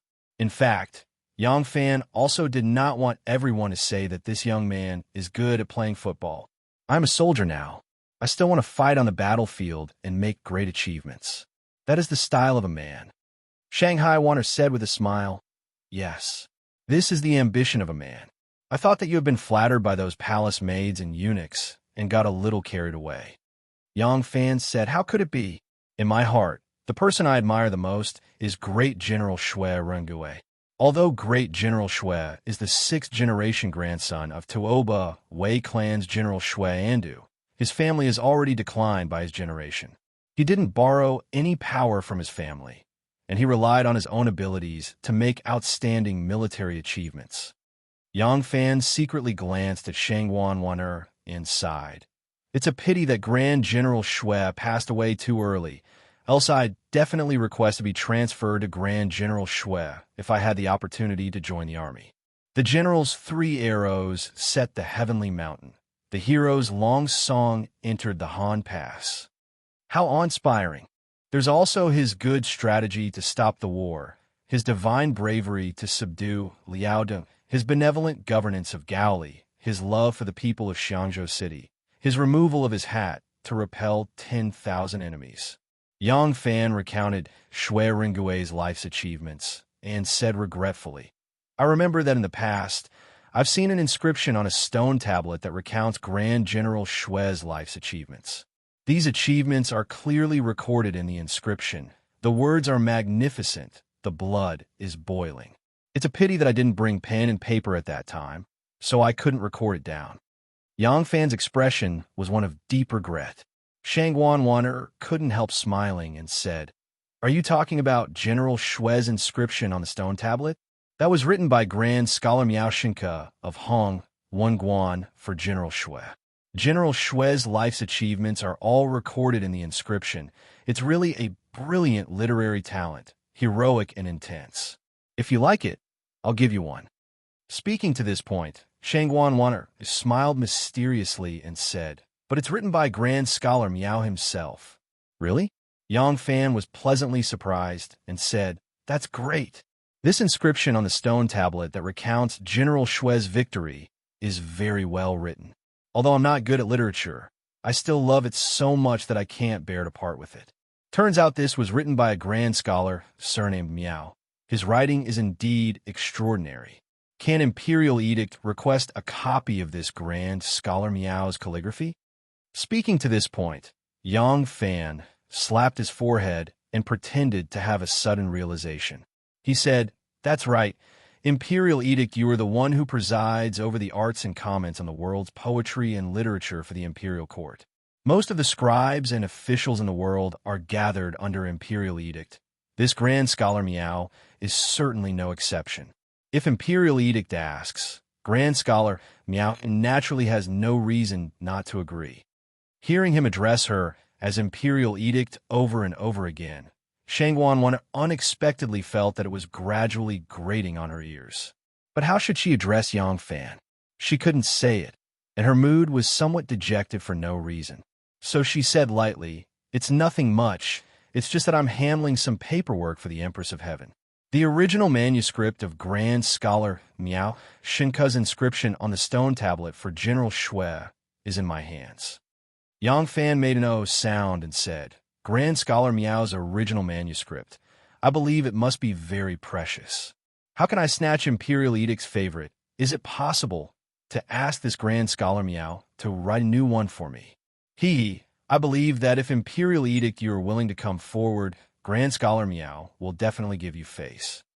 The more cautious and polite Yang Fan's words were, the more dejected Shanghai Wan'er, who had other thoughts in her mind, felt, to think that he's still a man, so timid and timid. 2 days ago, he was still staring at me like a starving wolf, but now he's acting like nothing has happened. Shanghai Wan'er only cared about complaining about Yang Fan in her heart.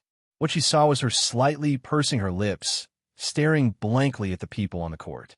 Yang Fan only knew that she did not want to reveal Miao Shinke's whereabouts, and could not help but feel anxious. It was not easy for him to find such an opportunity to cleverly change the topic to Miao Shinke, but Shanghai did not want to talk about it. What should he do?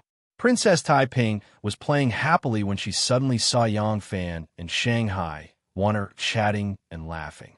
Her mood immediately dropped, and she said that she was tired and wanted to go back to her residence to rest. Shanghai Wan'er saw that she wanted to leave and quickly came forward to send her off. Princess Taiping indifferently said a few words and then left without even looking at Yang Fan. One was observant. Naturally, she knew that Princess Taiping was not happy, but she did not know the reason. Princess Taiping and Shanghai Wan'er were beautiful for a time, but each had their own merits. Wan'er was superior in that her skin was as white as snow. Her temperament was outstanding. In terms of enchanting figure, charming style, Shanghai Wan'er was still a virgin, as clean as ice and as clean as jade. Naturally, she could not compare with Princess Taiping, this kind of mature woman who had already experienced many affairs. In terms of status, although Wan'er's power was still above Princess Taiping's, she was after all the daughter of a criminal official. Princess Taiping was a descendant of the royal family. She felt that she could make friends with one. Whatever conditions she had, she was 100 times better than one. She had a good impression of Yang Fan, but Yang Fan often showed his affection towards Wan Er. Naturally, Taiping was not happy and was also very unconvinced. It was just that this kind of subtle thought, how could other people understand?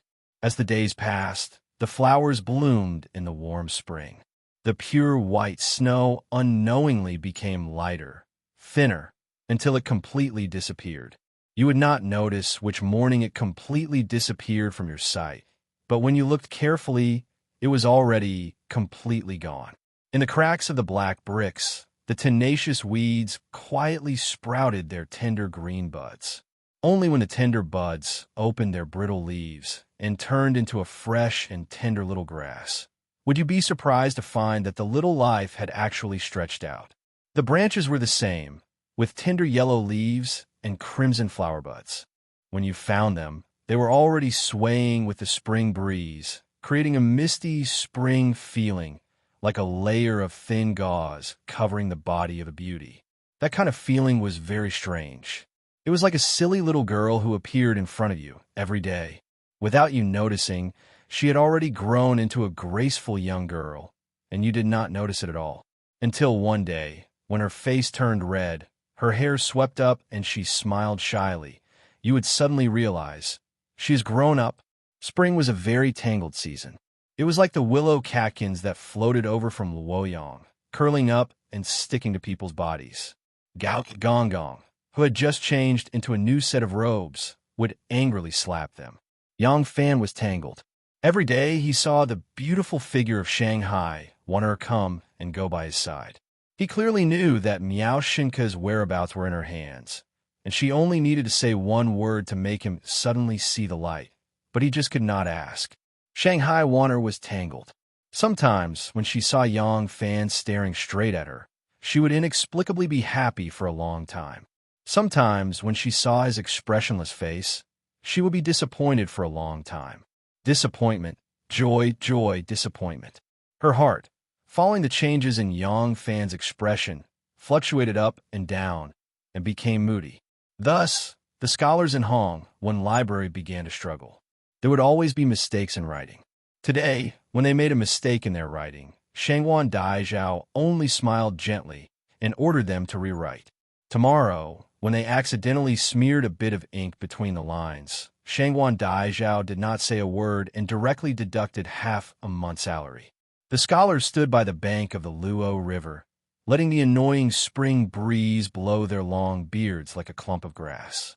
They leisurely sighed with emotion like the master of the academy. Women's minds are so hard to guess. Xiamuwen was also in a dilemma. Yang Fan was her benefactor, and Gowing was her best friend. She did not want her best friend to fall in love with a more frivolous man. But she was also worried that her benefactor would strike up a conversation with Shangwan Daizhao and bring him a fatal disaster. But from her perspective, what could she do? Spring was such an annoying season. It was early in the second month of spring, and the imperial examinations were over. For this year's imperial examinations, the Empress personally summoned the scholars who had passed the imperial examinations to the Luo City Hall to question them about their knowledge. This was an unprecedented event. In the past, there had never been such a thing as summoning scholars to the Golden Palace to question them about their knowledge in court. The scholars who had passed the imperial examinations became the first scholars in history to be questioned by the Empress and the Emperor, and were praised as the son of heaven's disciple. The imperial examinations were held for 3 consecutive days. Today was the last day. The Empress was very satisfied with the knowledge of this batch of scholars. After the court meeting ended, she still had a slight smile on her face as she walked into the hall of martial accomplishment. Shanghai Wanner was waiting for Wu Zetian at the door of the hall. Xiao Man and Gowing followed behind Wu Zetian, fanning themselves. The 3 women's gazes involuntarily fell on Yang Fan, who was standing to the right of the door. Shanghai Wanner's gaze was very calm. She seemed to have just casually glanced at Yang Fan. Yang Fan's gaze was also very calm. He did not avoid her gaze, nor did he stare at her passionately. Shanghai Wanner's heart was filled with resentment. Under Xiao Man's black and bright eyebrows, Her beautiful eyes glared fiercely at Yang Fan, giving him a silent warning out of habit. But she was helpless to get a supercilious look from Yang Fan. Then, she was disappointed to find that her good sister, Gao Ying, was looking at Yang Fan with her eyes almost curved into crescent moons. What a loser! Xiao Man glared at her resentfully, but Gao Ying was looking at Yang Fan with red eyes and could not see her. Chapter 155. Wu Ziqian entered the Hall of Martial Accomplishment and sat down on a brocade stool behind the rolled-up high table. She flicked her sleeves and asked with a smile, "Warner, do you have any important memorials that need to be dealt with? After dealing with court affairs today, I have interrogated 5 tributary scholars in a row. My body is a little tired. If there's nothing important, I would like to rest early." Shanghai Warner had been absent-minded all morning, and her speed in dealing with the memorials was a little slow. Usually, she would have finished sorting out yesterday's memorials by this time, but now she was still lacking 2 or 3. When Wu Zetian asked, Shanghai Warner's face heated up slightly, and she said, "There are not many memorials that require the Empress's approval. Wan has already sorted them all out. There are only 3 more that I have not had the time to look at." Wu Zetian said, "Since that is the case, I will first look at them before I rest." The memorials on the table were divided into 3 piles. The left pile was for Shanghai Warner to handle, the right pile was for the Empress to personally approve, and there were 3 more in the middle. Shanghai Warner had been handling memorials for Wu Zetian for a long time. Wu Zetian naturally knew her habit of placing memorials. She placed the 3 memorials in the middle in front of her and picked up the first one. Wu Zetian was an old woman in her 70s, and her eyes were already a little blurry. She opened a memorial that Shanghai Warner had not had the time to read. She slightly turned her body and squinted her eyes to read. Halfway through reading, Wu Zetian suddenly let out a poo-chi sound and burst out laughing. Shanghai Warner had just come over with a bowl of wort. Seeing Empress Wu in such a state, she could not help but be surprised and asked, "Why is the Empress laughing?" Wu Zetian said with a smile, "Take a look yourself." "Ha ha, this Wang Sholi is such a bookworm. He is so naive that he is cute, ha ha." Shangwan Warner picked up the memorial and opened it to take a look. It was an impeachment memorial from Imperial Messenger Wang Sholi. In the memorial, Imperial Messenger Wang accused the Great Master of the White Horse Temple, Great Master Huai Yi. He said that even though he was a monk, he was still a strong man. The imperial palace was the residence of the imperial concubines. Only women and eunuchs were allowed to enter. Even the imperial guards and warriors had to leave the imperial palace at night to guard outside. Now White Horse Temple Abbot Huai Yi entered the palace from time to time and stayed overnight. This caused a lot of gossip in the court. He, Wang Sholi, as the imperial messenger, did not dare to remain silent. He specially requested the Empress to forbid monk Huai Yi from sleeping in the palace at night, or to remove his power to protect the palace maid's chastity. When Shanghai Warner saw this, she could not help but want to laugh. This imperial messenger Wang was really a bookworm. He could even make such a suggestion. He must have heard about the affair between Huai Yi and the Empress, but it was not convenient for him to say it directly. So he came up with such a tactful way. However, could this kind of advice affect Empress Wu in the slightest? Shanghai Warner waved the memorial and asked Empress Wu, "Empress, how should we reply to this memorial?" Wu Zetian said with a smile, "Why bother with him? Just leave it in the palace." As Wu Zetian said this, she picked up the second memorial. Just as she opened it, she seemed to remember something. She looked up at Shanghai Warner and said, "Oh yes, now that spring is just right, I want to go to Dragon Gate to relax and stay for a few days. During the trip, the minor court meeting will be canceled. All the memorials will be sent to Dragon Gate Xiangshan Temple. During the court meeting, all the officials will come to Xiangshan Temple to see me. You go and arrange it." "Yes, Your Majesty." Shanghai Warner agreed and retreated. The western suburbs of Luoyang were beautiful, and Dragon Gate was the best. Dragon Gate Mountain was one of the 8 sceneries of Luoyang since ancient times. The pavilions here were majestic and spectacular. The spring at the foot of the mountain gurgled, and the Yi River rippled. Boats traveled back and forth, forming the beautiful scenery of Dragon Gate Mountain. Wu Zetian had always liked the scenery here. Every year, she would go to Dragon Gate to relax and relax. 2 days later, all the preparations for the war were completed. The accompanying royal relatives, civil and military officials, eunuchs, palace maids, and palace guards all followed Wu Zetian's carriage to the Dragon's Gate.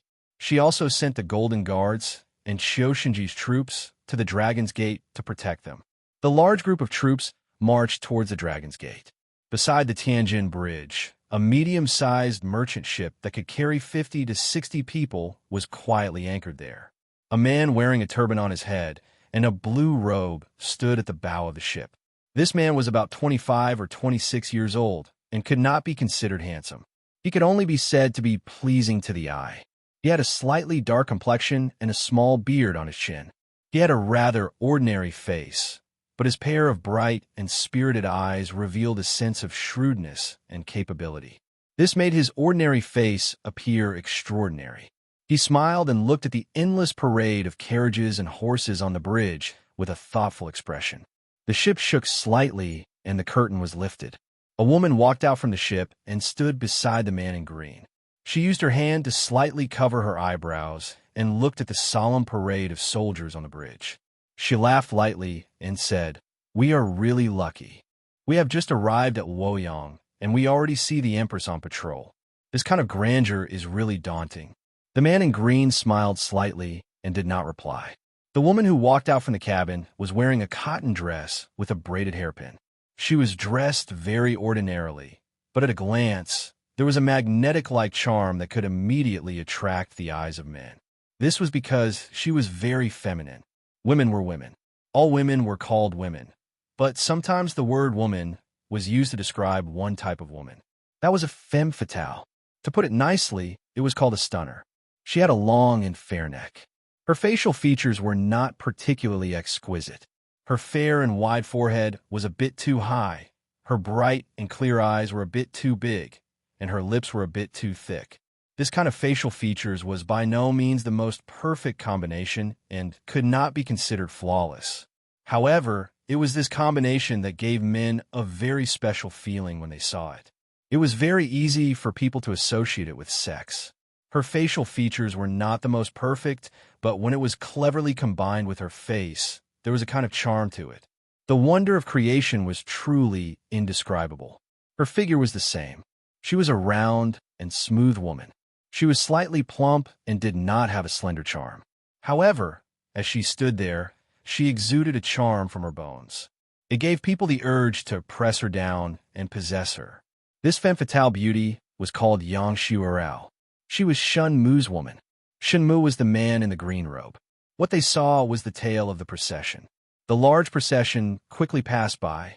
Shun Mu stood at the bow of the ship with his hands behind his back. He squinted at the procession and suddenly asked, "Where is Di Renjin now?" The femme fatale flirtatiously combed her hair and lazily replied, "That old man is still touring. I'm afraid he won't be able to reach Luoyang anytime soon." Shun Mu helplessly sighed and bitterly smiled. That old man has no choice but to get involved in this mess. How long does he think he can hide for? Yang Shuarao replied, "He'll hide for as long as he can. This Luoyang city is filled with holes. If he accidentally falls into one, he might not be able to climb out again. That unscrupulous old thief is smarter than a ghost. His nickname in the officialdom is Old Fox. How can he not be more cautious when he meets someone like you who specializes in digging holes?" Shun Mu chuckled and said, "That's true. If he wants to delay, then let him. Anyway, the Empress has already ordered him to return to the capital. He won't be able to delay for long. Come, let's enter the city. We'll trick people while waiting for him." Yang Shuarao lazily stretched her waist and followed him back to the canopy. She delicately pleaded, "Are we going to see that young Master Jiang, who wears white all year round? Let's rest for 2 days and accompany me on a tour of Luoyang scenery. It's my first time coming to the eastern capital." Shun Mu's voice came from the cabin. "From Chang and to Luoyang, you've already enjoyed the scenery along the way. Haven't you seen enough?" Yang Shuarao coquettishly pouted, "You dead man. It's as if you've never seen a woman in 8 lifetimes. I've been bullied by you along the way. How can I have the time to enjoy the scenery? Hee hee, reward my ass. You really hit the nail on the head. Ah, I'll bite you to death. A burst of laughter came from the cabin. The waiters at the bow were busy with their own things, as if they were already used to it. Qiu Shinji had already arrived at the Dragon Gate with the Jinwu guards. The Ministry of Justice's Zhou Xing and a large number of officials from the Ministry of Justice and Luoyang Prefecture were also the first to arrive. At this moment, a large number of officials were doing the final purge around the Dragon Gate. Even some monks who were not particularly clear about their background were driven away from the Dragon Gate. The officers and soldiers of the Jinwu Guards were arranging defenses around the Dragon Gate, Fragrant Hill, the banks of the Yi River, and the post stations. Qiu Shinji and Zhou Xing stood side by side in front of the mountain gate of Fragrant Hill Temple. The two of them were like killing gods. As long as one of them stood there, others would not dare to come close. When the two of them stood side by side, ghosts and gods would retreat. Within a radius of 10 feet, there was not a single person. Qiu Shinji and Zhou Lai were the 4 ruthless officials of the imperial court.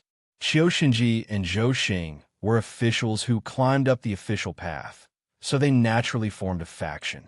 Lai Junxin was originally a prisoner. He relied on opportunism and informants to get rich. Suo Yuanli was a Persian barbarian who did not follow the right path. Therefore, the two of them formed a faction.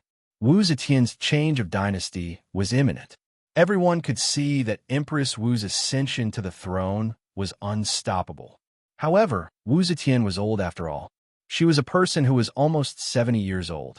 No one knew when she would pass away. Since she was going to be the empress, the crown prince became the most important issue for all the officials. If Empress Wu wanted to be the empress, the crown prince would be the most confusing. The other dynasties only had a few princes. There were at most 2 or 3 people who were truly qualified to compete for the position of crown prince. Even so, the officials often chose the wrong side. And now, Empress Wu was using the identity of the Li dynasty's Empress Dowager to take over the country and proclaim herself as the empress. She would turn the Li clan's country into the Wu clan's country. The variable of the crown prince would be even greater. Empress Wu had 4 sons. 2 of them had already died in her hands. Of the other 2, one was now a puppet emperor. The other was under house arrest in Fangzhou and under strict supervision. If Empress Wu became the empress, it was hard to say whether her son would inherit the position of crown prince. Then who was the remaining candidate for the crown prince? After Zhou Xing and Qiu Shinji discussed, they set their target on Princess Taiping. In the end, Qiu Shinji tried to probe and was given the cold shoulder. Now, the two of them had to choose another, wise ruler to ensure their wealth and honor would last for a long time.